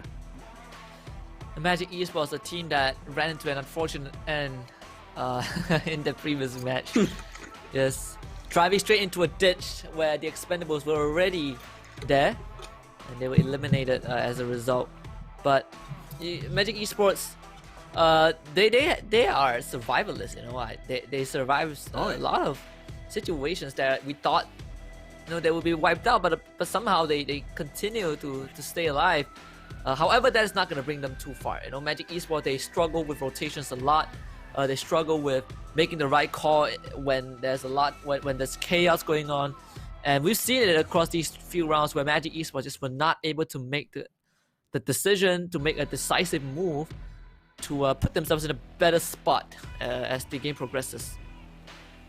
Yeah, it's honestly, I wouldn't say really too much about the decision making for that one. It's more like, I think I said this like for the 3rd time here today, but it's really the truth. It really came down to luck, right? Depending on the circle, depending on decision making, a lot of this decision making as well, especially when you don't have enough information on where is the roundabouts or where's the whereabouts of the rest of the teams.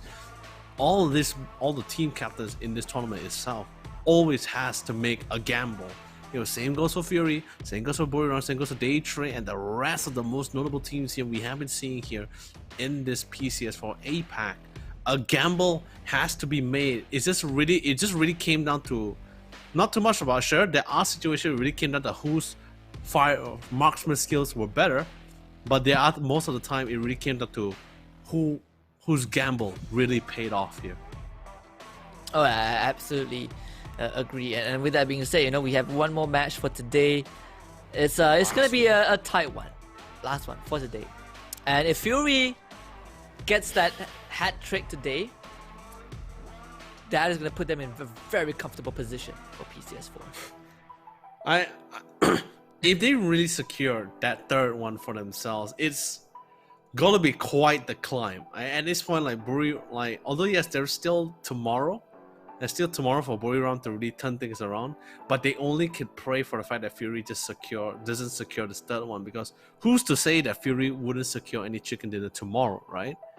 Or maybe they'll stumble and fall over. A lot of these teams are hoping for this kind of thing, but like I said, once again, back to the gamble, back to the grind, back to the drawing board here for all of these teams to really see how they can turn things around and back into their favor.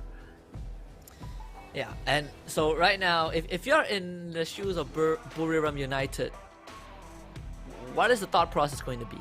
You know, like what would you try to adjust, seeing that your only chance of winning might be slipping away? Honestly, for me, I would only have 2 options, especially since we're going to the map of Marama, right? One is the most passive and defensive playstyle, and that's just turtle out, avoid conflict, survive, because Buriram has constantly been losing one or too many members are very relatively early into the circle, and And to literally back up my notion here is the fact that last round, 10 teams could make it to Pochinki and fit in Pochinki. Why couldn't Buriram? I mean, technically God Meow was there, but losing 3 members is already like, how you gonna do this? You know, that kind of thing. It's like, that shouldn't even happen. So one they could do is just turtle, avoid conflict. Like the minute they spot someone, just run. Or 2, run, especially on the map of Marama, go straight to the center of the circle. Even if they have to fight their way through, they have to win every firing shot that they can. Then maybe they could turn things around for themselves. Yeah, I guess you know it's not a time to play safe, right? So you just gotta, I wouldn't say wing it, but you have to take those chances. I think honestly Buriram would have a chance in the previous game if they hadn't just drove into Fury, and I don't completely fault them for that, you know. I think Fury just caught them off guard. It could have been anyone's you know, fight in that situation. That was unlucky for Buriram United, but later today, you know, it turned into Fury's victory in the end. So I guess the least they can do, what he's trying to do, is to get that first chicken dinner in this last match to, you know, lessen the gap between them and Fury. Oh man. Now, you know, all this thinking, all this speculation is like wrecking my brain, and possibly even your brain inside out as well, because there's so many currently, there's a lot of ifs right now for us. You know, what if this happened? What if that happens? What if this team scales? What if this doesn't?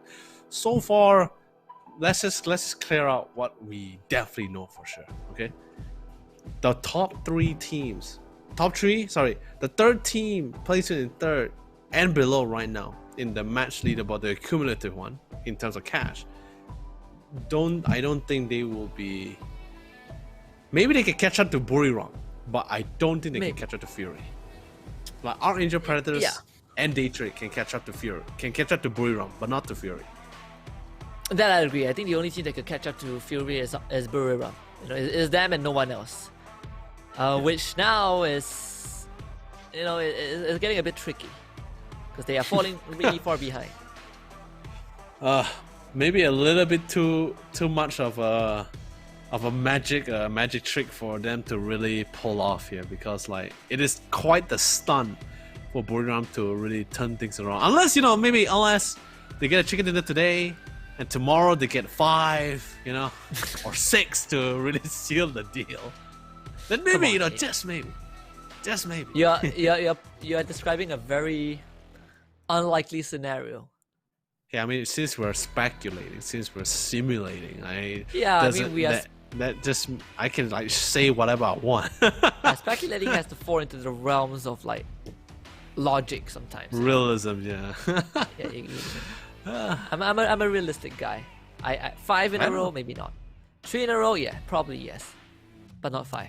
Suddenly Buriram just comes in to keep you in the rear, just to say, "I'll show you 5." Hey man, 5. If I get proven wrong, I'll be happy, you know. But they gotta start with getting the first one, and maybe this is a chance. Final match of the day. Let's send it to match number 6, as we see Mirama for the last time of this evening, and maybe Buriram can start their redemption arc right here. Redemptions is definitely in order, and of course Archangel Predator still gonna be the prime vote here for the winner chicken dinner for the man Marama for many good reasons. Fury is taking 2nd place. Flight path, actually southeast all the way to the northwest side. Sorry, southwest side here. Actually no, northeast to the southwest side here, but more towards the north angle here. So not many people will be able to land to Los Leones. Maybe if they go for long dives, they should be able to reach to the outskirts of Los Leones. But right now, according to Fury, it looks like they are trying to attempt this long dive. Maybe it's gonna be a good call, as BN United and Magic Esports, they have been meeting each other very frequently. And let's see, Tonke finds a bike, he's out. Run. The priorities is a little different between the two members, but Simon TB saying, "Get back here with my bike." Hey, it's a trade-off, you know. It's a trade-off. You can't have both. Oh my. Winchester comes in, gets a bit of a shot. No connections. Look at the circle, so it's going to be placed towards the north side here. Fairly quite a few amount of teams. Colony, Magic Esports, they're all nice and settled in the zone. Victor Rise, ooh, I wonder what happened here. Well, I'll tell you what happened. I have no idea.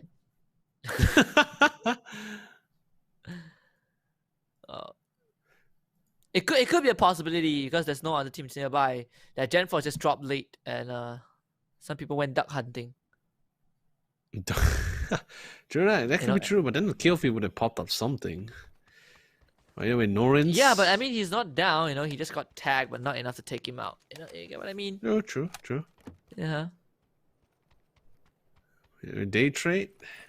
So far, things has been. I wouldn't say not been great for day trade. I think they found some great thunder. It's just that sometimes the things they do does. You know, just causes the, you know, like you say, you know, scratch your head, try to think from a more broader point of view, just to try to figure out like why they did it. Maybe it's just a bad gamble. Who knows? God is trying to fit the RV into that small entrance. We see some pretty impressive driving. I'm not gonna lie, you know. And the vehicle physics in this game is almost on point. I'm not gonna say it's perfect, but it is there. It is there. You know, they got the fundamentals nailed. Amen. With the rise, our Indonesia team has gotten 2 chicken dinners accumulated from these 3 weeks, but was not even a secure top 8 though. They are still, like I think like I mentioned this earlier as well, that Victim Rise is still having the issue where they cannot play with a fight head on. They can only play when they have literally 100% advantage, like high vantage point, a good position, no one else targeting them, them being the third party. I think that's the only thing Victim Rise has been really excelling in, and that really allowed them to get their chicken dinners. Yeah, well, to be very honest with you, I think at this rate we can kind of like, we probably don't need to. Okay, I don't know how to put this. I don't want to say not focused on, but you know, as we approach the you know, the near end of PCS4, or at least, you know, the end of the day, it's fair to say that whichever team that has a chicken dinner right now is going to be the main focus, because they are the one that they will walk away with something, especially when we look at Fury and Buriram United, these two teams, and Arcade Predator as well, who have a lot more to lose compared to the other teams. Oh man, it's not just that as well. Not only with the PGC direct invitational seat on the line and the prize pool for sure, but also for the fact that the amount of pressure and burden and the expectation they're gaining, not just because of like not just because they're in the top spot or whatsoever. It's mostly because of the name that they carry. Their in-game name itself sort of, or like the minute people, like even me or you or any of the other team in PUBG, the minute they hear Flood, they hear Waikikamuka, or they hear Fury, instantly expectation rolls in, and they'll be like, okay, this is definitely going to be a top 3 team. Most of the time when you see other teams, they're going to be saying, like, oh, probably top 8, probably top 5. Then suddenly out of the blues, you hear Fury or Buriram, you're going to be like, oh, defending champions, potential champions. Expectation is relatively high, especially with that beautiful spray. Gonna be sending rain, looking high in the sky as he gets knocked down, and the chase is not really over yet. And unfortunately for Monty, he is now stranded in the open. And Maxon is just gonna circle back for him. You know, to add on to your point, I think when we have Buriram United, who are reigning champions, and Fury who came close in PCS2, PCS3 not really.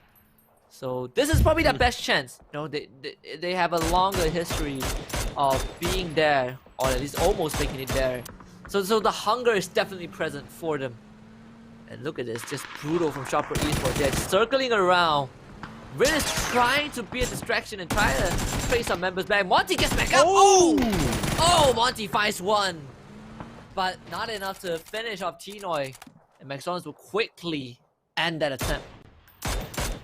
They're gonna be really quick about it as well. The rest of the members of Team Bliss, they are being kept at bay, but for how long? Six and even Belmont is trying to do their best, and McSona is gonna be really quick to go for the pick on Tinoy. He managed to heal up, but at least Belmont is giving the necessary information to the members of the rest of the main members that Team Bliss is gonna be trying to fall back, and they're gonna be abandoning some of the members here. Tinoy gonna be quickly picked up with a quick defensive smoke being let down.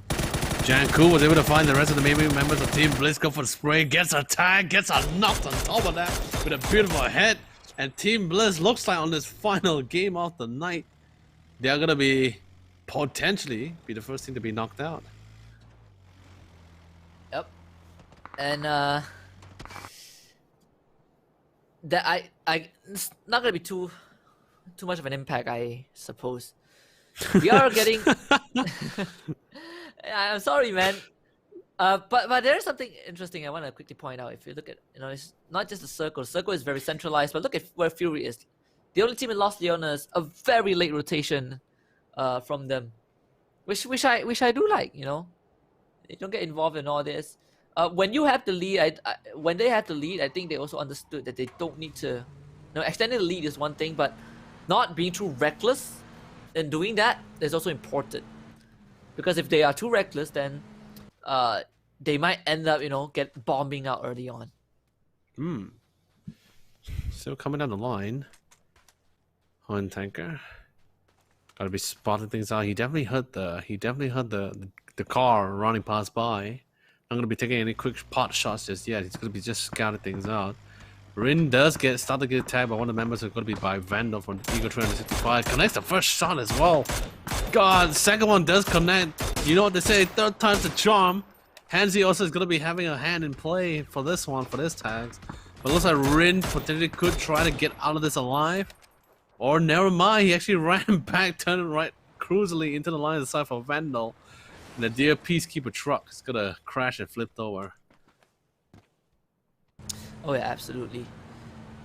Well, Fury, we talk about this late rotation. They're going to reach into the safe zone and probably park themselves out on the high ground. They're just not making their presence known just yet. Again, there's no need for them to be as proactive as they were, as they have finally got themselves that lead. And judging from how they're gonna path themselves into the safe zone, I wouldn't expect Fury to appear too much on the kill feed, and in fact, I don't even expect them to be engaged in too much of these conflicts between other teams.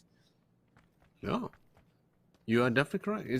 They would not want to look for conflict, and the same goes for Buriram and the rest of the squad. This is the last game, so in this case, I guess you could say placement does play a crucial role right now, because the only way to really catch up to or overwhelm the other teams in the top 8 right now is just chicken dinners, just to buy the game format by default itself here.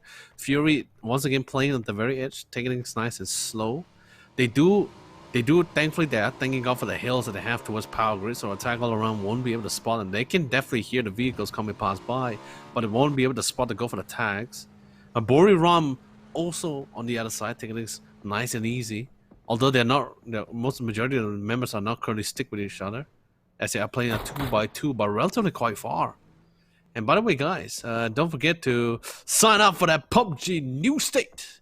The pre-registration is, of course, available at the Google Play Store. Do check it out because, it's time for a new change of pace. So I can't wait to see you guys at the New State. Yep. And other than that, if you guys don't know yet, PUBG Global Championship or PGC is going to be happening end of this year in November. But before PGC, we have PCS5 happening in September. No way. Yes way. Absolutely insane. Yeah, so can't believe Can't believe my ears, man. The winners of PGC4 and PGC5 will get a direct invite. And PCS4 and PCS5 will get a direct invite to PGC, so it's something to look forward to for sure.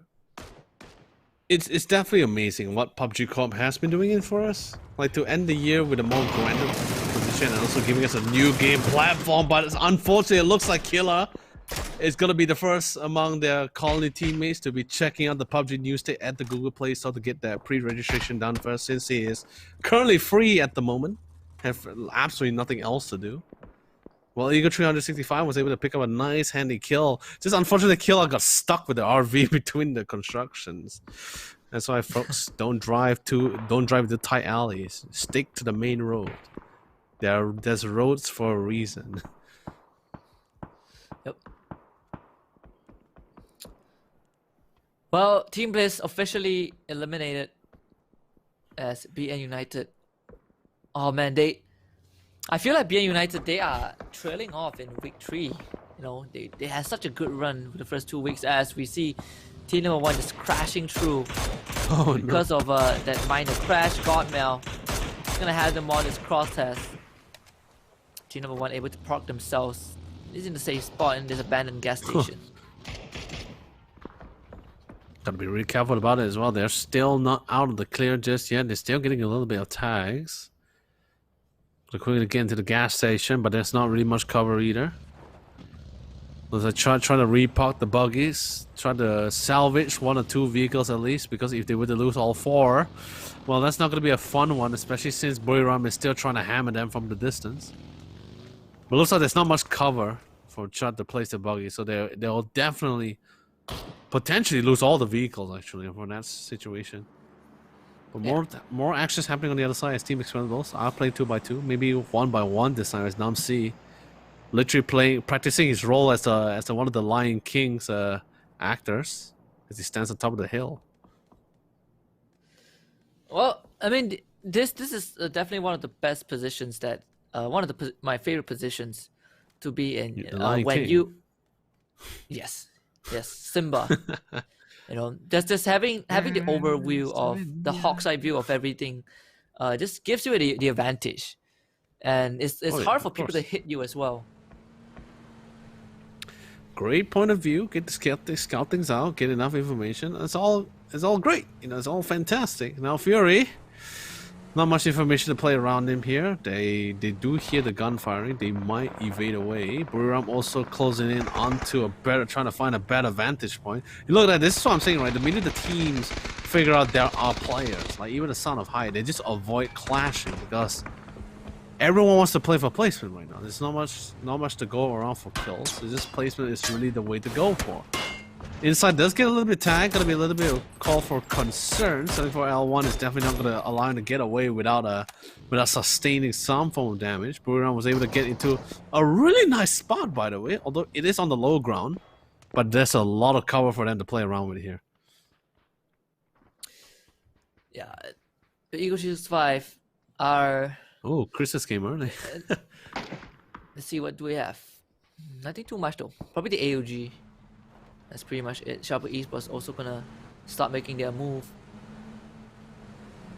I believe they're coming in from water treatment, so yeah. Daytrade on the other hand, probably just gonna slow down in this area. We've seen Daytrade play all these trenches pretty often, and generally you don't want to just directly drive in without much information. In fact, they have no idea that Kemo Hadong, Cloris is watching.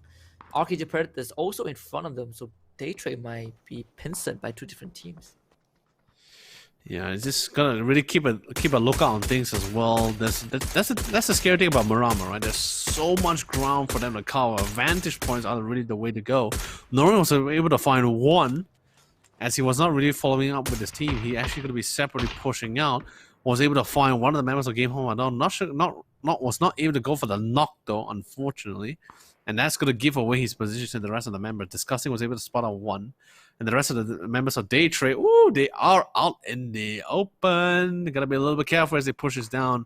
So now, if you really want to push back into water treatment, they really need Norris to clear things out here. But here comes a re-tag. Looks like some of the members haven't spotted out Norris just yet. But the blue zone is going to pressure him out, so he has to quickly fall back again to his vehicle. Oh yeah. Oh, Sharper Esports also going to continue their rotation into the center. And one of the few teams that prefers to go for those direct rotations. It's disgusting. We'll find Puchus, and something that we expected to happen. As Day have no idea that Game One Hadong is behind them. Glorious to be able to continue landing in those shots, but they have to leave water treatment pretty soon. Flash now trace back, but not able to land those shots. It's not gonna do Day Trade any good. As we have a circle just right outside of water treatment right now.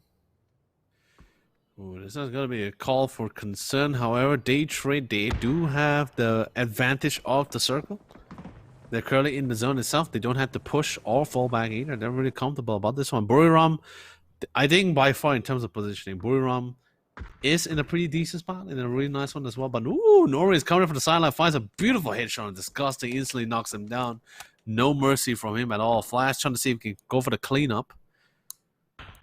But all they have to do is just right now, once again, we're back to a battle of attrition. Where Game Home Hadong is pressure with the thought of the fact that they have to clear Day Trade out. If not, there's no way they're going to be able to push into the circle without a fight. Oh, absolutely. You know, Cloris though, under fire, and I think Day Trade, they have identified where Game One Hadong is situated. Just right opposite them in water treatment. And it's a spot that Day Trade will have to try and clear. Because if they run straight into the zone, they're going to get shot out in the open. So that's definitely not a viable course of action for Day Trade. I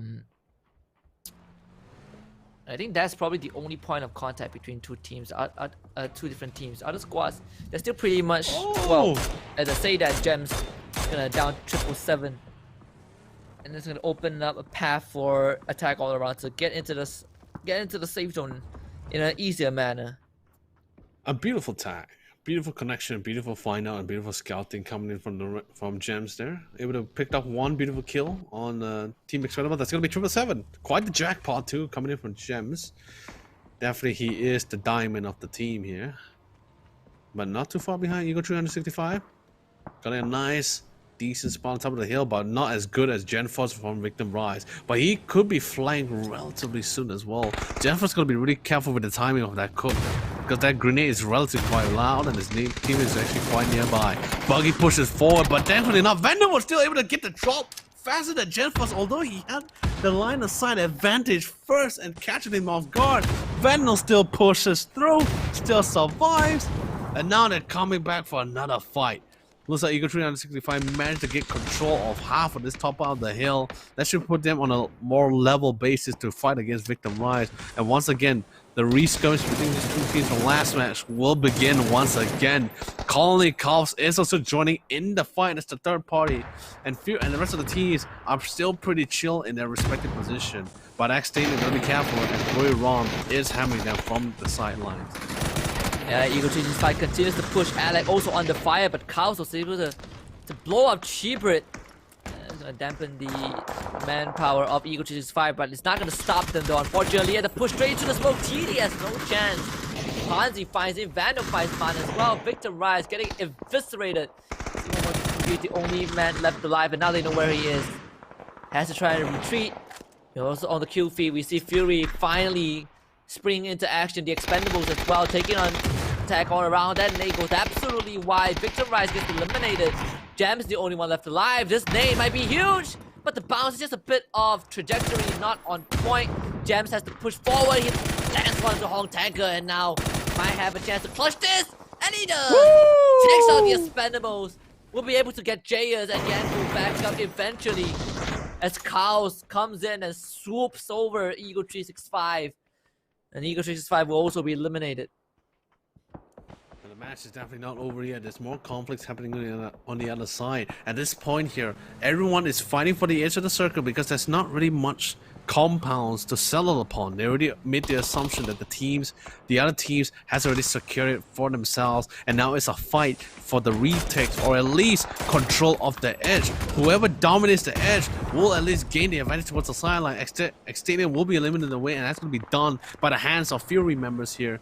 but sadly enough, they did lose insight a little bit too early as they're trying to proceed into the circle. Attack all around finds Ronan, and Ronan's literally gonna suffer as he got crashed upon by 3 other members. Buriram are chanting for Fury, more members of Fury to fall here, but Attack all around, they're trying to give up quite the fight, but the nades coming in a little bit too hard, and the artillery coming in from Fury is literally quite furious. Belmont is the only one left alive for Sharper Esports. The colony bows out. Fnatic got chipped in as well, and Arctic Predator under fire. Nan just tag. And Fnatic also eliminates the rest of Sharper Esports. CJ drives in to bring Nan back out as Viking Muka gets revenge onto Gems. Attack all around. The knife team to bow out. Mad Dog finished off by Day Trade. CJ is the only one left alive for Archangel Predator, but can he get his buddies back up? They're trapped right outside the safe zone, and in front of them is Day Trade. There's going to be a hard push. Fury as well. They have Buriram right in front of them, and this is the most important fight. Okay, Buriram, they do have the advantage. Thankfully for Fury, the circle still is kind of in their favor, so they have a chance to stay alive. But Fury definitely in, but Buriram is definitely in a good spot to get the first chicken dinner to crash. The rush comes in, Team No. 1, they spot the Shag, they turn their heads, and the pre-fire is true. They take out Game of Hadong, but Day Trade immediately finds Team No. 1 and takes them out as well. They're trying to buy a little more time. Our Angel Predator is also removed from play, and Team No. 1 as well. The rest of the team is slowly coagulating into the rain position. Actually, we saw a scratch that. Team No. 1 is still here, still with 1 remaining member. I thought they were all gone from the last spray because they got sight from the sidelines. But looks like Sapao is here, and I thought Sapao was, and literally, I thought Team No. 1 was literally the only team that Fury really needed to at least contest with Buriram so they can join in as a third party here. But now that's not going to be. It seems like that's not going to be the case here. Sapao, only lone member. He can try to do some form of damage. Honestly, he's going to be able to find Chiking from Magic Esports. Now everyone knows Buriram is the only one in that compound, and everyone's not going to be trying to fight for this. They can drive towards them, but the choice for the teams right now is to control the edge. In other words, Fury once again is going to be put in the onslaught alongside with Magic Esports, Day Trade members, Team No. 1, and even BN United. Oh yeah, I mean, right now, Buriram United, they're in the best spot, but eventually they will be contested. And what Fury needs to do right now is just to play it slow. As long as they are not compromised, they will have a chance to turn things around. Every one of those vehicles that they brought in is all smoking. They can't even take one of those vehicles. The risk of it blowing up is relatively too high here. And with the spray control, this team is too hard to do it. They trade Magic Esports. They need to make a call. If this 2 team crashes into Buriram right now, Fury could use that opportunity to get into the side. But Nodra was able to find Neotica, knocks him down, finish him off. But Venetica was able to clean up and remove Team No. 1 away from play. Both sides, Magic Esports, they decided to literally put themselves out in the open, in the flatlands. That's going to allow Nodra to literally pick them off one by one. If I'm not mistaken, if he go to his player cam right now, he's smiling with glee because all he sees is free foot on the freeway. And we've seen this so many times on Magic Esports. They just end up in the worst possible situation. Those rotations, it feels like they shouldn't even be there in the first place. But Fury, they don't have to. They might need to worry about Buriram United, but BN United has actually spotted out Waikiki Mukau. Let's see where the circle is going to be. Oh, right. In the favor of BN United. So Buriram will also have to move. And this is not good at all for any of these teams. BN United, they have the best chance.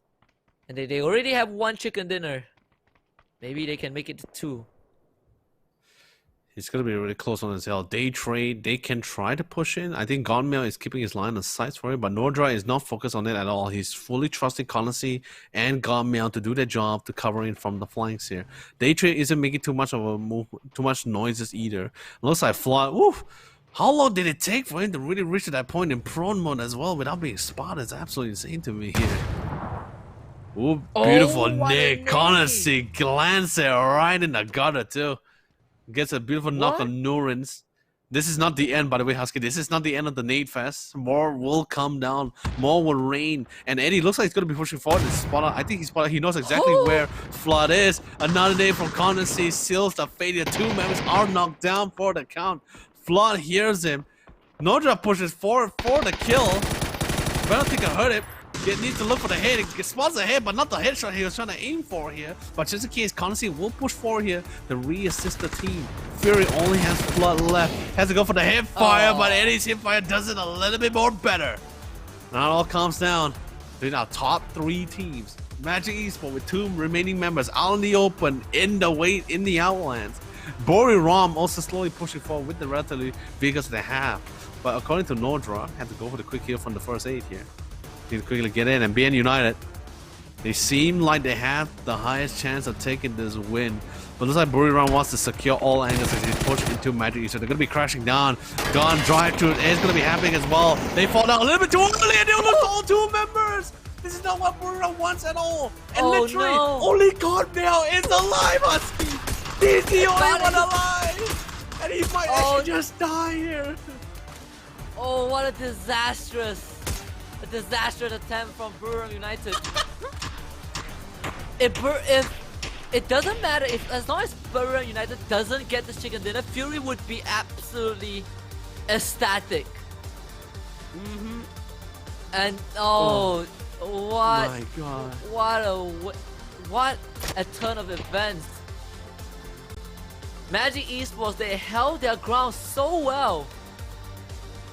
Now Buriram United with only 2 men left alive, they have to make this count.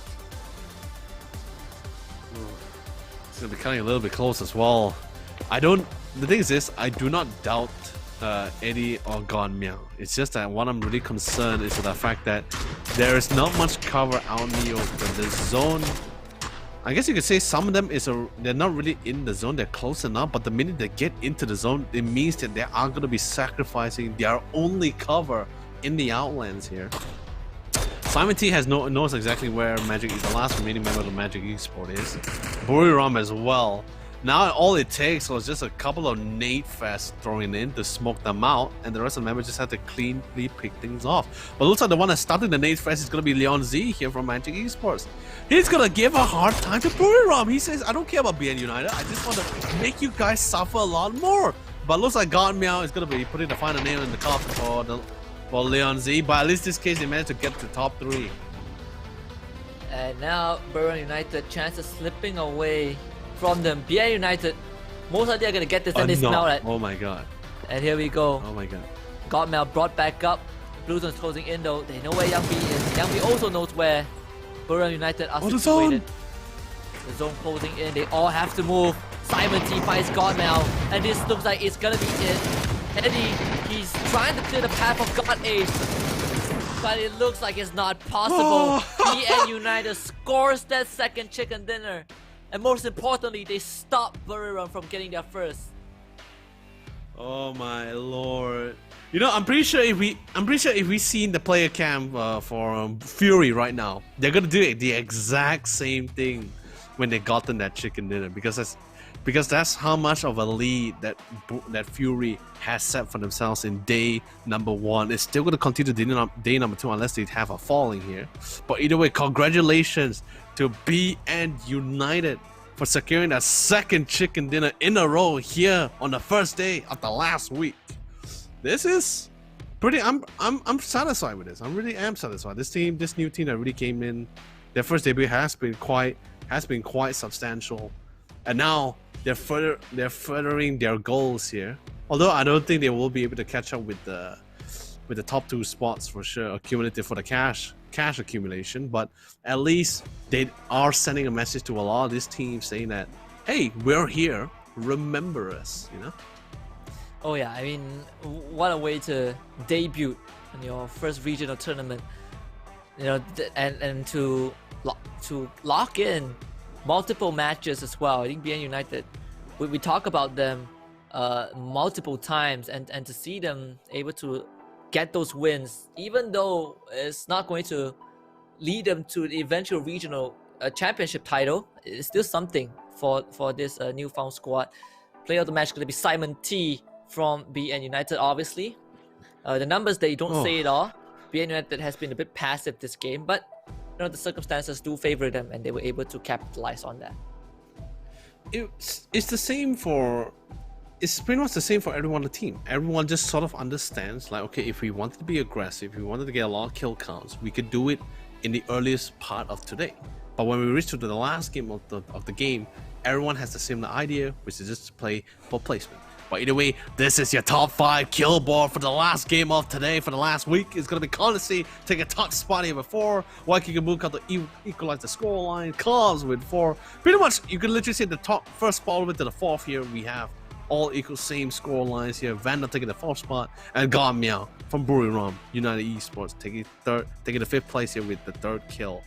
Honestly, it's relatively close. That last round, since everyone was playing for placements. Yeah, I mean, like you mentioned, right? Fury is going to be happy with that result. Sure, BN United got the 2nd chicken dinner. They are contending with Fury right now for that 1st spot. Again, the only chance that we might have a tiebreaker is that if Fury gets 2nd and Buriram gets 3rd. But now Buriram is pretty far away from 3rd place. They don't have good frags, a good amount of frags, and they don't have a chicken dinner. So this is gonna be pretty tough for Buriram United to catch back up. 6 more matches tomorrow though, and maybe that's gonna be their last chance to turn things around. Fury, very comfortable in 1st place. Very extremely comfortable as well. The worst part is Buriram also, like, not even in terms of chicken dinners. I don't even think they're in top 8 either, if I'm not mistaken, as well. So they're not in top. No additional cash gain at all here. I mean, I guess you can say some of the team's prayers are coming through properly, just maybe halfway, since Fury is still, taking the lead here. But either way, what a fantastic way to start off this final week here, Husky. We're slowly reaching to the finish line here for some of these teams, and like, it's gonna be absolutely insane. This is the match leaderboard, by the way, ladies and gentlemen, for the match number 6. BN United taking top spot, of course, with 4 on the kills. Remember, it's not about the kills, it's about the number of chicken dinners. Although Buriram, they are stepping up in number of kills though, Husky. Like 12 kills. If I'm not mistaken, they were getting like 15, 12, 9 for during the 6 games here tonight. That's absolutely crazy to me, really. And look at this, despite BN United having 2 chicken dinners, their frag amount is ridiculously low compared to Fury. 17 frags behind them. Fury is sitting comfortably on that throne. Buriram United, they get into top 8, 7th place with 32 frags. So if they get a chicken dinner, they will at least make top 3. But the question is, can they get it? And when they get it, can they stop other teams from still keeping them away from the 3rd place? Because if they get 3rd place, they need to make sure that Fury gets knocked down to 2nd to even have a chance. And that's a lot to ask for, with only 6 matches left. It's definitely a lot to ask for, but also at the same time, just thinking about the format itself, that's just how simple it is for any of these teams to really claw back in. Like, if we're just talking about position itself, it's easy for any of these teams to really claw back. But if we're talking about the accumulative cash total, then Buriram just needs to secure 1 chicken dinner more than Fury, or at least if they manage to get into a tiebreaker, the number of kills must definitely be slightly more, or at least 1 kill more than their current kill scoreline here. It's definitely going to be coming a little bit closer. Anything can happen tomorrow here for that 6th match there. But either way, we will definitely know who will be the true kings after, or at least after the first 4 matches. Well, I mean, when you put it that way, it really intensifies the stakes for tomorrow, right? 6 more matches. We have finally arrived at the final lap. Whoever crosses the finishing line tomorrow, most likely is not just gonna win PCS4 as the regional champions, but also move on to PGC as a direct invite. And a lot is at stake. All these storylines are about to be completed tomorrow, regardless of which team you support, whether it's the underdogs or a team wanting to fulfill the prophecy, or Buriram United wanting to repeat the performance. There's a lot that is going to be going to have a resolution, and we just have to wait.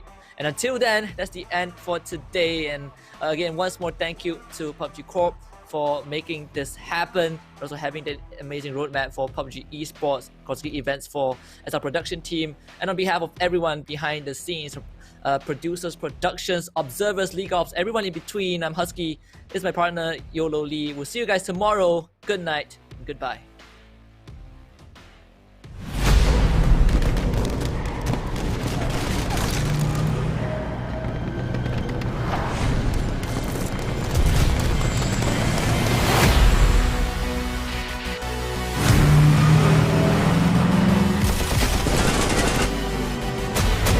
Hi, I'm Brian Corrigan, Publishing Director here at PUBG Studio. We've been blown away by the tremendous support and curiosity following the reveal of PUBG New State in February.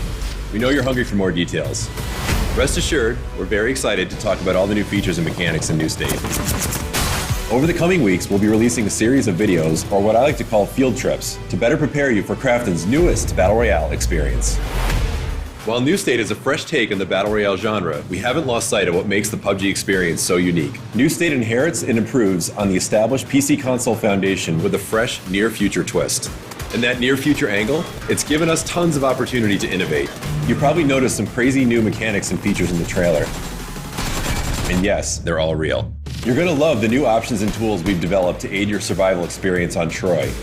A brand new, massive, futuristic 8x8 map built from the ground up, utilizing groundbreaking lighting and rendering technology, developed in-house that raises the bar for graphics and performance across the mobile space.